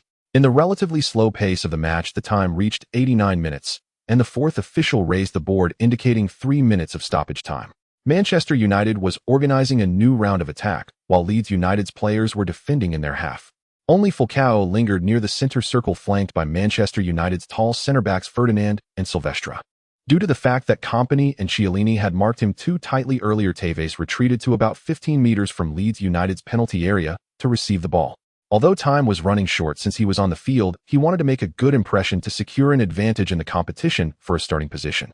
As Park Ji-sung, who was carrying the ball, saw Tevez waving for the ball, he did not hesitate and passed it over. Since Tevez was already far from the Leeds United penalty area, no players immediately pressured him, allowing Tevez to calmly turn with the ball. With the ball, Tevez looked around, considering his next passing route. Leeds United's defense in the center was very tight, making it nearly impossible for him to break through himself. But just as he was pondering, a familiar voice suddenly called out from behind him. "Hey, Carlos." Upon hearing the voice, Tevez instinctively turned with the ball to see where it came from. Then he saw a familiar figure in a white jersey, facing him, pointing towards the center circle with his right hand and shouting, "Carlos, pass back." In post-match interviews, reporters mentioned this comical scene, and Sir Ferguson could only shrug helplessly and respond, "I haven't asked Carlos what he was thinking at that moment, or I imagine he was feeling nostalgic." Why did the reporter ask this question? Because the one calling for Tevez to pass back was Milner, and now Tevez, who is already part of Manchester United, inexplicably passed the ball towards the center circle upon hearing Milner's voice. Ferdinand and Silvestre, standing at the center circle, were completely caught off guard by Tevez's unexpected move. Thus, a bizarre and extreme quick counterattack began with Milner's interception. In fact, after Tevez passed the ball, Milner was momentarily stunned, but he quickly reacted. Aside from him, Bale on the left flank and Falcao, standing at the center circle, also reacted swiftly. Seeing Bale sprinting forward, Milner did not hesitate after intercepting the ball and directly passed it ahead. With Bale's lightning speed, even if Ferdinand exerted all his effort to chase, he could not catch up. Bale surged forward like a man unchallenged, charging straight towards Manchester United's penalty area with the ball. Facing this situation, Silvestre had no choice but to rush forward, trying to halt Bale's attack. Noticing Silvestre charging at him, Bale did not let the opportunity cloud his judgment and greedily advance. Instead, he calmly passed the ball laterally to Falcao, who was positioned in the center.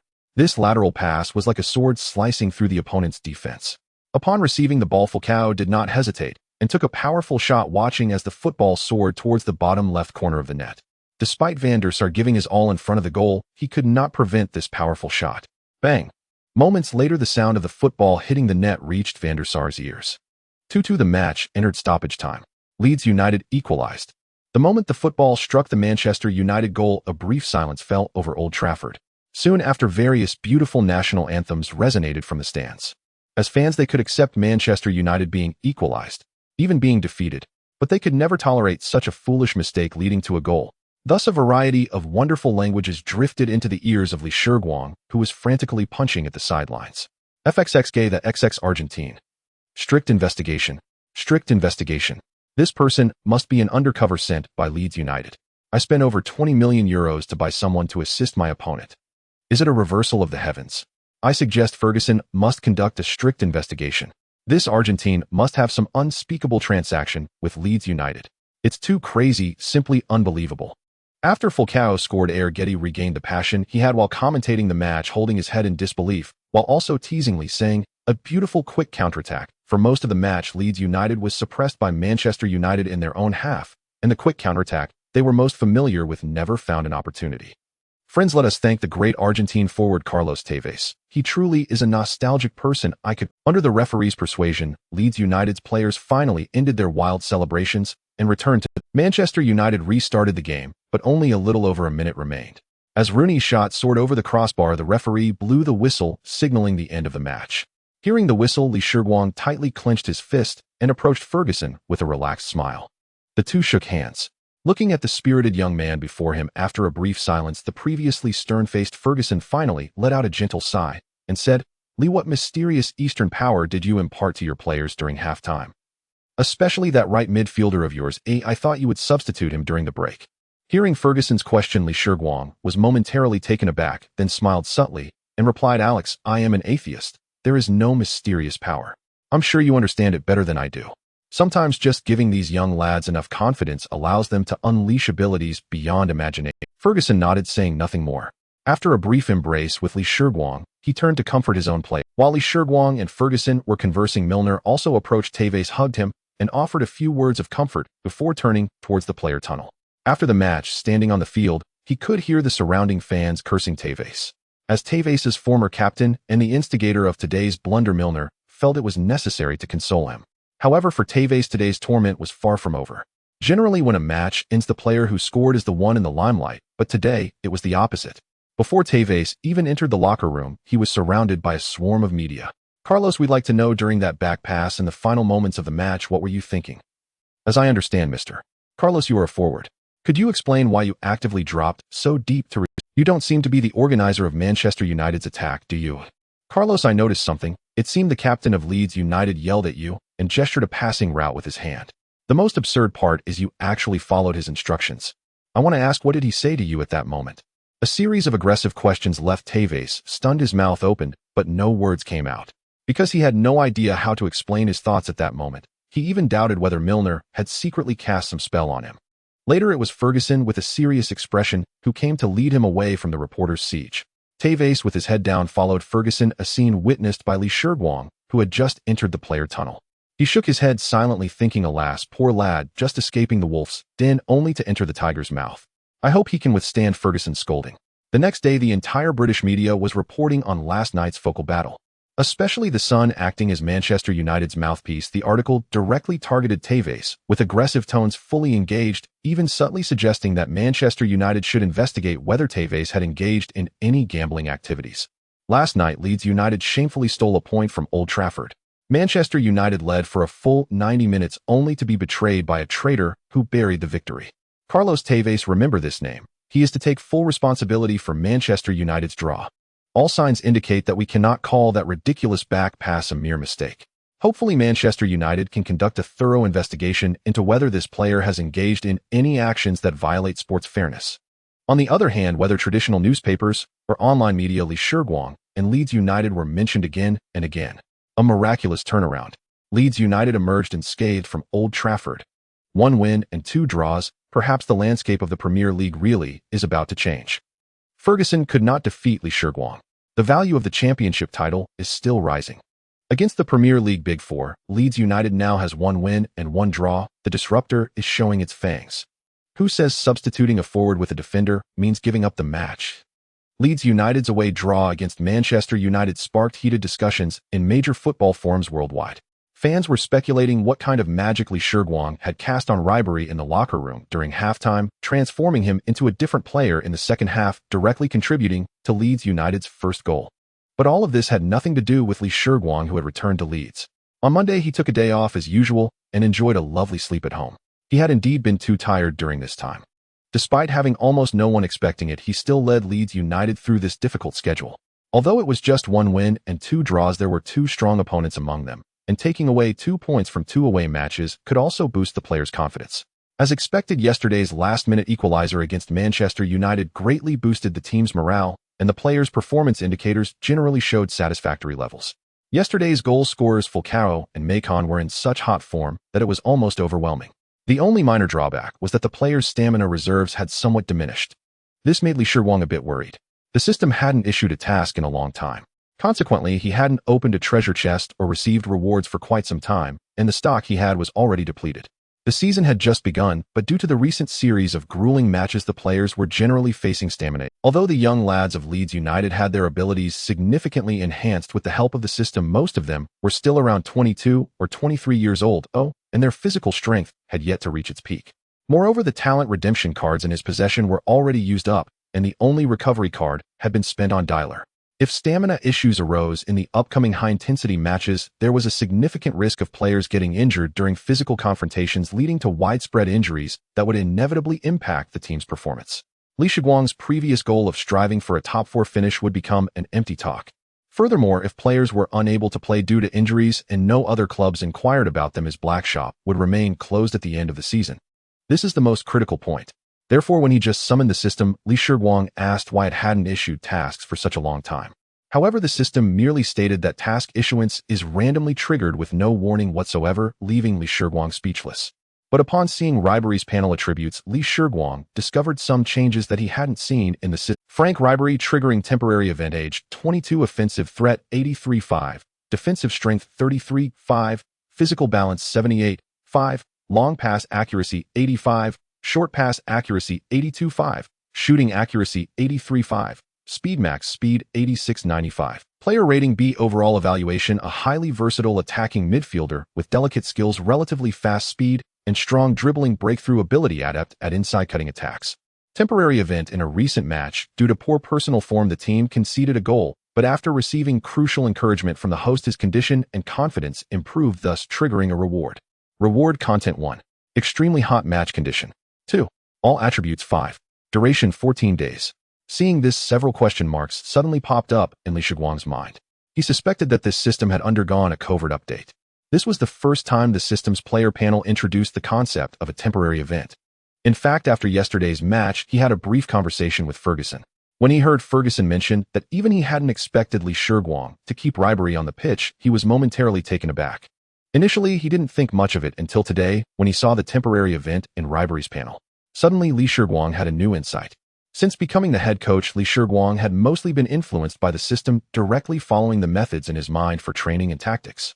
However, after seeing Ribery's reward today, combined with Ferguson's words from yesterday, Li Shiguang suddenly realized an issue he had never considered before. Last season in the championship, the match frequency was stable at 1 match per week. On one hand, the team's performance was good. On the other hand, the intensity of championship matches was never as high as that of the Premier League. At that time, Li Shiguang had also used talent redemption cards to elevate the entire Leeds United midfield's attributes to their peak. Therefore, there was basically no pressure in each match, allowing them to smoothly defeat their opponents. However, this season was different. The dense match schedule, significantly stronger opponents, and increased attention could directly or indirectly affect the player's mentality. In competitive sports, especially in high-intensity sports like football, not only are the physical requirements high, but mental attributes are also essential.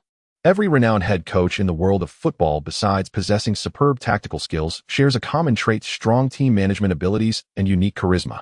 They are also adept at using these skills to shape a team, imprinting their essence on it, while subtly influencing the player's mental states.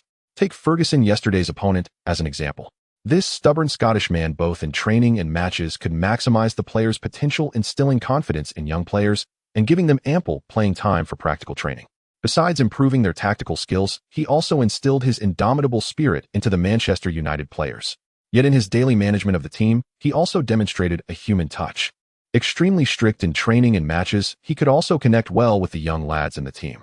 Therefore, under Ferguson's management, Manchester United rarely heard discordant voices from within the team. Even Beckham, who previously had some conflicts with Ferguson, emotionally remarked in an interview, "After leaving Manchester United, my relationship with the coach has always been special. Of course, we had some disputes, but I still love him." Thus, in Europe, where the football atmosphere is the best, Ferguson's Manchester United can be called an indomitable iron army. Li Shiguang let out a gentle breath and picked up a cup of water to take a sip. He couldn't help but feel grateful that he had carefully browsed through each player's system panel, which allowed him to discover this change. He had previously relied too much on the system's rewards, but it now seemed that he had outgrown the novice protection period and more functions of the system should be explored on his own. Now that he temporarily lacked various small cards of system rewards and had no new tasks, trying to trigger each player's temporary events seemed like a good approach. The players in Leeds United were mostly just a few years younger than him, so building rapport with them shouldn't be an issue. With that in mind, Shiguang closed the Leeds United team interface and began searching for Tevez's information on his computer with a mischievous mindset. He was very eager to see Tevez's attribute panel. Upon opening Tevez's panel, Shiguang couldn't help but laugh out loud. To be honest, he didn't particularly like Tevez as a player. The reason he bought him back then was really twofold. First, he was cheap. Secondly, Shiguang knew he could perform and fetch a decent price. From a competitive standpoint, Tevez's skills are undeniable, but he has certainly attracted criticism for his lack of professionalism. Throughout Tevez's career, things were manageable at Manchester United, where Ferguson could keep him in check. However, after moving to Manchester City, he faced significant backlash, notably refusing to come on as a substitute during a Champions League match. This infuriated Manchester City's coach Mancini, who publicly declared he would never use Tevez again. Later news of severe penalties from the club emerged, but Tevez ignored the club's punishments and even contemplated retiring early to sever ties with Manchester City completely. Eventually, during an ongoing league season, he flew back to Argentina with his wife and children without the club's approval, resulting in a 5-month absence from training and matches until he publicly apologized and was allowed to rejoin the team. However, upon returning to Europe, he frequently expressed his desire to play in Argentina, earning him the nickname Shiguang among Chinese fans. Later, he was sold to Juventus, where he initially performed well in his first season, but in his second season, he started demanding to return to Argentina and indeed made his way back to his hometown club Boca Juniors.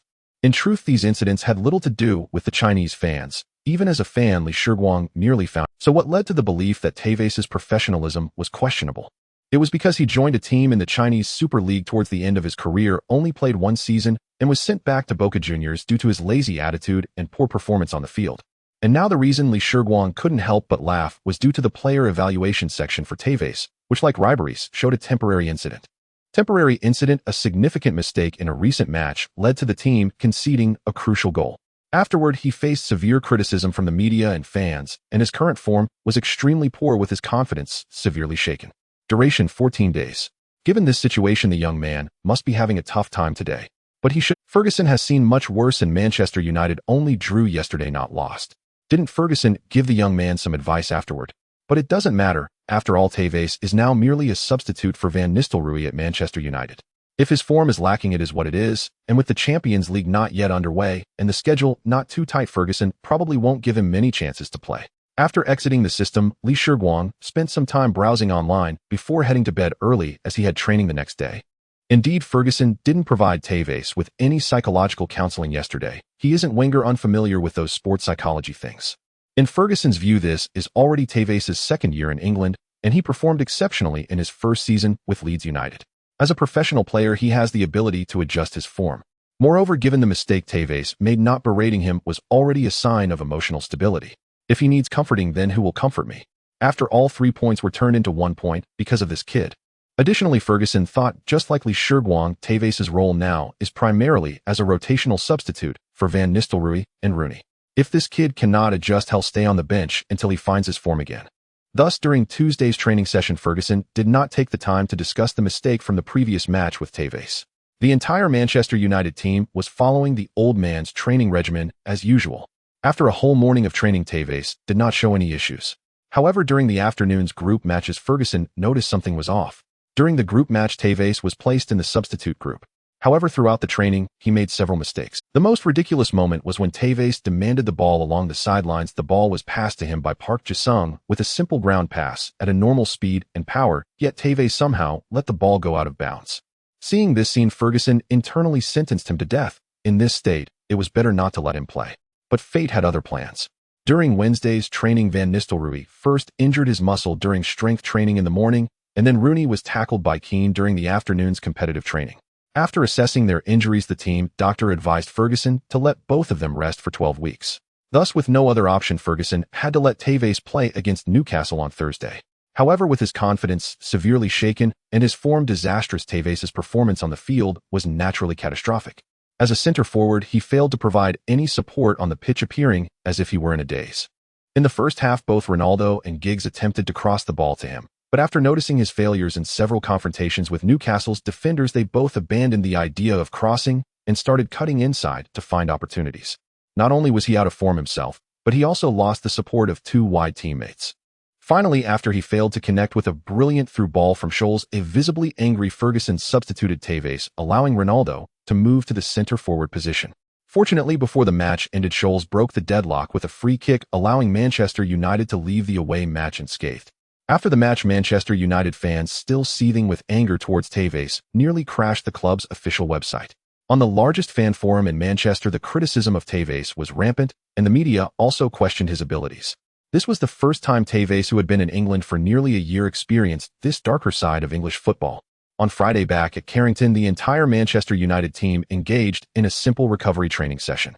However, Tevez's form still showed no signs of improvement, which finally pushed Ferguson over the edge. After training, he pulled Tevez into his office and gave him a verbal lashing. After being scolded, Tevez returned to his car with a sorrowful face. Just as he settled in, he received a call. Hearing that familiar voice, Tevez finally couldn't hold back any longer and said with a hint of sadness, "Mom, I miss home a bit." The comfort from his mother did little to change Tevez's competitive state. Over the following 2 days of training, he remained in a dazed state, which infuriated Ferguson. Therefore, in the last round of matches this month, after much consideration, Ferguson decided to bench Tevez and sent in his favored disciple Solskjaer. Solskjaer did not disappoint his master. After coming onto the field, he scored the only goal of the match, leading Manchester United to a narrow victory over the visiting Aston Villa. Watching Solskjaer, who was full of vigor and celebrating exuberantly on the field, only deepened Tevez's already low spirits. At the same time, Leeds United, hosting at home, faced their old rival Sunderland. After this match, it would be the international match day in Europe, a time dreaded by major clubs and coaches, as most of their players would be called back to their national teams to compete. For the club, it would be fine if the players only returned to play one match for their national teams, but if any accidents occurred and players got injured, it would be a loss for the club. However, this was not something Shiguang needed to worry about too much at the moment. In Leeds United's lineup, only Berbatov and Dazzler were considered regulars for the national team and might need to participate in the international match day. Other players, even if called up, were mostly just substitutes. Considering that there was nearly half a month until Leeds United's next match, there was enough time for his players to recover their stamina. Aiming for a home victory, Shiguang did not make large-scale rotations for this match. He only let Berbatov and Dazzler play a half each, substituting them out during halftime. Of course, the final result was also positive, with the informed Ribery scoring again in this match, allowing Sunderland to leave Elland Road in despair once more. With that, the first month of the new Premier League season for Leeds United came to an end. Although Shiguang's bold declarations had faced criticism from many. After 4 matches, looking at the Premier League standings, the voices questioning him and Leeds United were waning, because now the standings showed. In first place was Manchester United with 3 wins and 1 draw, totaling 10 points. In second place was Charlton, also with 3 wins and 1 draw, totaling 10 points. In third place was Chelsea with 3 wins and 1 loss, totaling 9 points. Although they suffered a loss in the first round at Elland Road, they quickly adjusted and secured a 10 victory against visiting Arsenal in the second round, winning the following 2 rounds as well. In fourth place was Leeds United with 2 wins and 2 draws, totaling 8 points. Meanwhile, traditional powerhouses Liverpool and Arsenal had only average performances in the first 4 rounds. Liverpool achieved a record of 2 wins, 1 draw, and 1 loss, currently sitting in 8th place with 7 points. Arsenal fared slightly worse, managing only 2 wins and 2 losses, totaling 6 points, in 9th place. Of course, the season is still long and many tough matches lie ahead. They have the League Cup in mid-September, and Leeds United will also enter the FA Cup competition next January, so Shiguang was not getting overly complacent. During the week that players were away on national duty, he only conducted some regular training with those who were not called up to maintain their condition, and he even gave the players 3 days off, asking them to return by next Tuesday. Taking advantage of the days without training, Shiguang had a few things to attend to. During this time, Shiguang had been monitoring Leeds United's financial situation. After paying the salaries at the end of the month before Alan could bring over the financial report, Shiguang eagerly summoned the system. Host Shiguang. Club owned, Leeds United. Financial status normal operation. Team status positive. Available funds 6.9 million euros. Fixed skills Super Scout can freely view detailed attributes of any player master coach. Skill pack none. Seeing that the available funds were nearly 7 million euros, Shiguang nodded in satisfaction. In less than 2 months, earning nearly 7 million euros was already a figure that made him very happy. The specific details were on the club's financial report, which Alan had yet to bring over, but Li Shiguang was aware that most of this money likely came from membership season tickets and some team merchandise sales. The broadcasting revenue from the Premier League had not yet reached the club's accounts. This income was also one of the main sources of revenue for Premier League clubs. It must be said that in this era of European football, while many Premier League clubs may not necessarily secure a place in the top tier in terms of athletic competitiveness, in terms of business models and revenue-generating ability, the Premier League is undoubtedly a leader among European leagues. In fact, the entire operation of the Premier League is managed by the Premier League Association and the Premier League Committee, of which Li Shiguang is a member. The Premier League Association has fundamentally realized a model that is managed by clubs, serves clubs, and is accountable to clubs, while the world's oldest football association, the FA, has relegated itself to the role of supervisor and coordinator, achieving a true separation of management and execution. Within the Premier League Association, a more balanced distribution mechanism between strong and weak teams has been established compared to other leagues, allowing smaller clubs to have the opportunity to possess star players, thus ensuring the competitiveness and watchability of the entire league. Moreover, the Premier League was also the first mainstream league in European football to embrace foreign investment, with Fulham being the first pioneer to accept foreign capital, while Abramovich's acquisition of Chelsea and the Glazer family's takeover of Manchester United, both of which earned Premier League titles, officially marked the dawn of the foreign investment era in the Premier League. In fact, before the season started, Li Shiguang calculated that if Leeds United could genuinely secure a top 4 finish this season and earn a Champions League spot, they could receive tens of millions of euros from the broadcasting contracts, a rather terrifying figure, and once they achieved good results, there would be no worry about their business not thriving at the end of the season, and another round of high selling and low buying would follow. Just thinking about it made him feel good. To be honest, if Leeds United hadn't taken such a big step previously, they wouldn't have fallen to the point of owing huge loans and even facing relegation. Just as he was thinking, Alan knocked on the office door and walked in, quickly placing the financial report he was holding on Li Shiguang's desk. After wiping the sweat from his forehead, Alan smiled and said, "Boss, here's this month's financial report. We're doing quite well. The club's revenue has finally gotten back on track." Looking at the slightly out of breath Alan, Li Shiguang first gestured for him to sit, then picked up the financial report from the desk. Although he already knew the specific figures, this data was something Alan had painstakingly compiled during the morning, and judging by Alan's appearance, he probably rushed over, fearing Li Shiguang might have to wait too long. So no matter what, he still needed to respect the results of others' hard work. About 2 minutes later, after finishing the report, Li Shiguang placed it back on the desk and focused his gaze on Alan sitting across from him before finally asking, "Alan, would you like to be the general manager? Alan, would you like to become the club's general manager?" And no sooner had Li Shiguang finished speaking than Alan spat out the mouthful of coffee he had just sipped. Panicked, he hastily wiped the splattered droplets from the table with his sleeve. Moments later, having cleaned up the mess, Alan sat back down, only to find Li Shiguang watching him with a faint, knowing smile crinkling the corners of his eyes. Now, after steadying his nerves, Alan asked skeptically, "Boss, we're finally turning a profit. Does that mean you're planning to step down?" And Alan's question left Li Shiguang momentarily speechless. With a chuckle, he retorted, "Step down? Not a chance. You've been with this club for nearly 3 years now, haven't you?" Over 3 years. 2 years as assistant to the former owner, then 1 year serving under you." In hearing Alan's reply, Li Shiguang felt a quiet ripple stir within him. Indeed, he himself had been in Leeds for over a year since his transmigration. Ever since assuming control of Leeds United, Alan had served loyally and tirelessly as his personal assistant. And during that turbulent period following his late father's passing, when the club teetered on collapse, most staff had quietly departed, seeking safer ground. Yet Alan remained steadfast, unwavering in his post, and stood by Li Shiguang through the grueling early days after he took charge. Now that prosperity had arrived, Li Shiguang saw no reason to withhold reward from such a loyal confidant, the founding merit of a true right-hand man.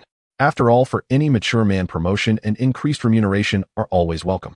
Thus, he resolved to appoint Alan as general manager, the very position Li Shiguang himself currently held. Yet in truth, the title had long become inconsequential to him. Not only was he Leeds United's sole owner, but also its head coach. In effect, every major and minor decision, from boardroom strategy to locker room logistics, ultimately passed through his hands. Over the past year, Li Shiguang had come to deeply appreciate Alan's profound sense of belonging to Leeds United. Precisely for this reason, granting Alan the title of general manager and doubling his salary and bonuses would surely move the earnest young man to tears of gratitude. "Exactly. You've been with the club long enough to master every facet of its operations. I'd like you to assume the role of general manager and simultaneously double your base salary and performance bonuses. From now on, routine matters beneath the executive level will be yours to decide without needing my approval. How does that sound? Are you willing to take on the role? And hardly had Li Shiguang finished speaking when Alan shot upright from his chair, face flushed crimson, laughing with unrestrained emotion. Thank you, boss. Of course I accept. After all, who wouldn't welcome both promotion and prosperity? Ha ha ha. And ha. No need to get so worked up. I've watched your work closely these past months. You've handled every assignment flawlessly. This is simply what you've earned. All right, fetch me a cup of coffee, then sit back down. We still have much to discuss. And thereupon Li Shiguang shared his strategic plans with Alan. First, the club's operational team needed expansion. Ever since Li Shiguang assumed control last year, strict austerity measures meant staff attrition went unmitigated. No new hires were made. Even after former manager Blackwell resigned, Li Shiguang initially considered promoting the youth team coach to temporarily fill the senior role. Fortunately, his system granted him the credentials to serve as head coach directly, saving the club a substantial sum. Over the past year, several other staff members had tendered their resignations. Unless the vacancy involved a critical function, Li Shiguang instructed Alan not to recruit replacements. But circumstances had changed. Now that funds were available, investment was both justified and imperative. In first priority, expanding Leeds United's scouting network. Though Li Shiguang possessed both his system and the advantage of rebirth, the world remained vast, and undoubtedly harbored prodigies unknown to him in his prior life, whose talents remained undiscovered due to circumstance or oversight. At such a juncture, a robust, well-distributed scouting apparatus became indispensable. Originally, Li Shiguang's blueprint envisioned permanent scouts stationed not only across continental Europe, but also across Asia, Africa, and the Americas. Only thus could the club secure intelligence on emerging talents at the earliest possible moment. With his system acting as an ultimate analytical engine, once scouts transmitted preliminary profiles of promising youths, Li Shiguang could instantly assess viability and make definitive signing decisions. Now that capital permitted, implementation of this plan could finally begin. Next, he tasked Alan with rebuilding Leeds United's data analytics department. In recent years, sports data analysts had grown increasingly vital across athletic disciplines, collecting, processing, and interpreting performance metrics to guide training regimens and tactical preparation for coaches and athletes alike. Whether individual or team sports, elite squads invariably included dedicated data analysts. Even burgeoning esports organizations would soon employ at least one. Yet after Leeds United's analytics unit dissolved, Li Shiguang had deferred its reconstitution, not merely for financial reasons, but primarily because his system rendered conventional analysis redundant. All physiological metrics of both his own players and opponents were fully accessible via the system interface. The complication lay in accessibility. Each athlete's profile required manual navigation.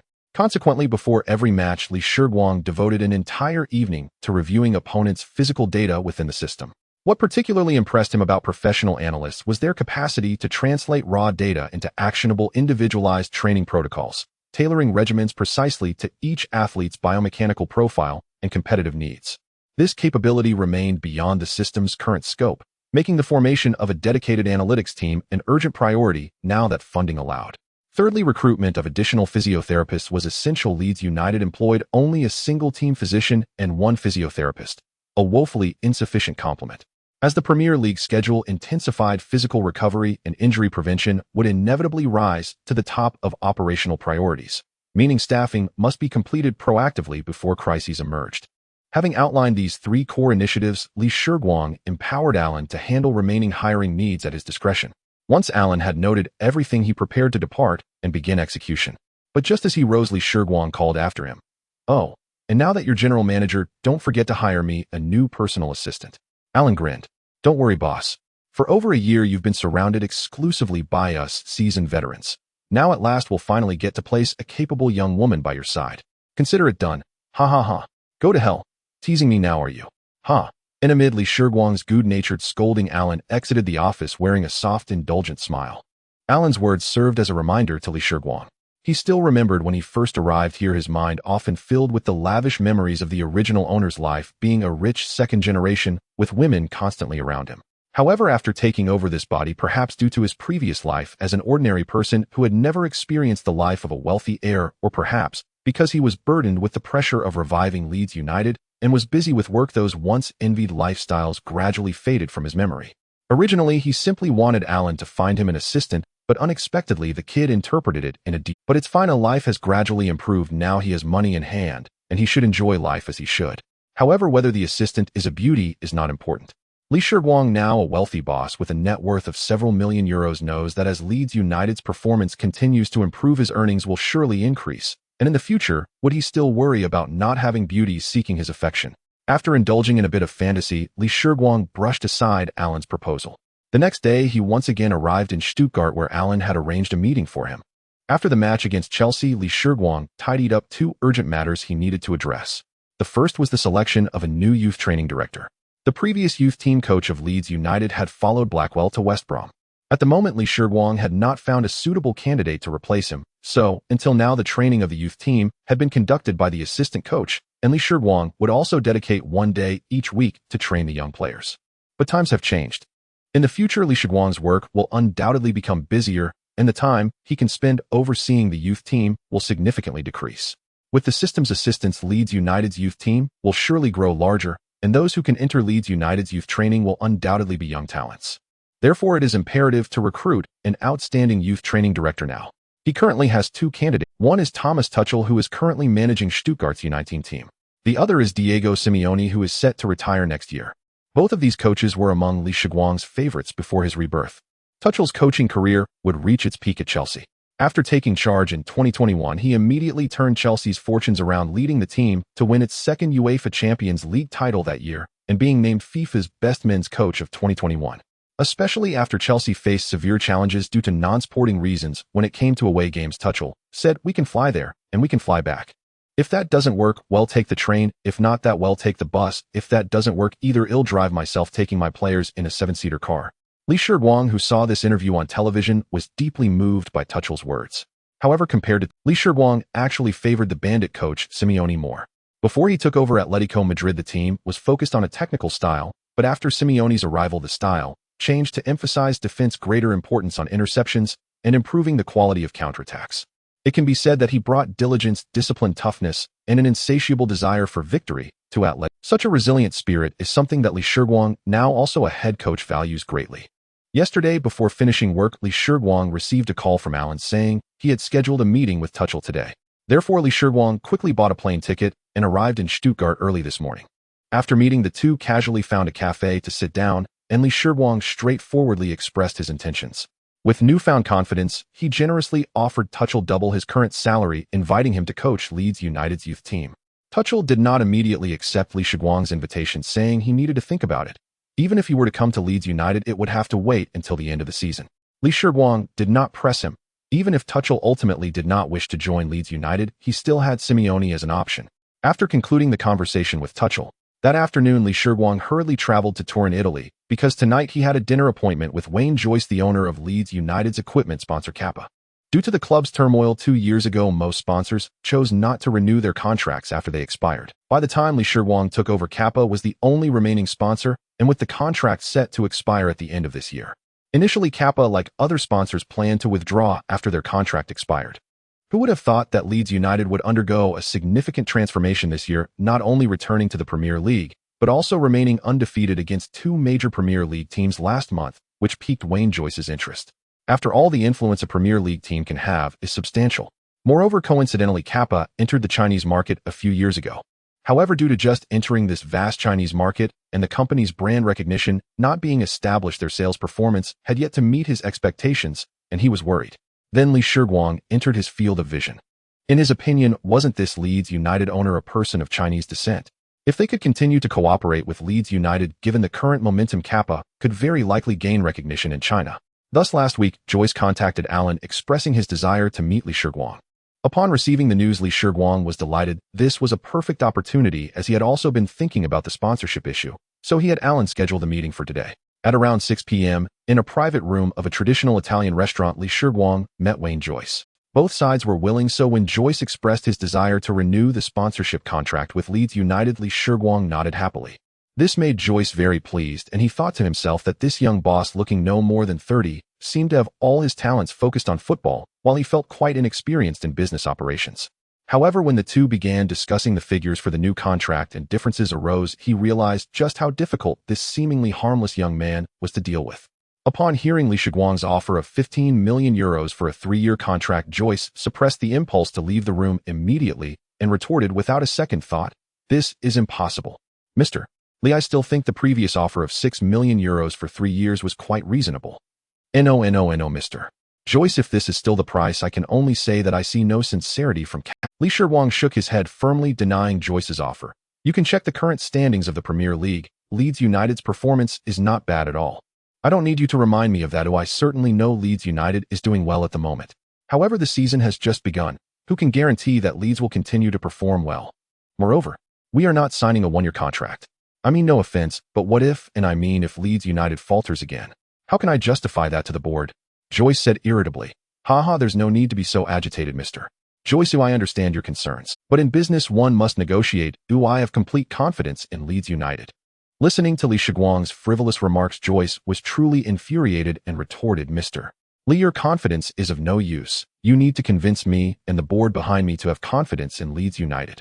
Noticing Joyce's rising agitation, Lee Shiguang quickly offered him a cigar, hoping to calm down this benefactor, who was currently closest to Leeds United. After Joyce lit the cigar, Lee Shiguang continued, Mr.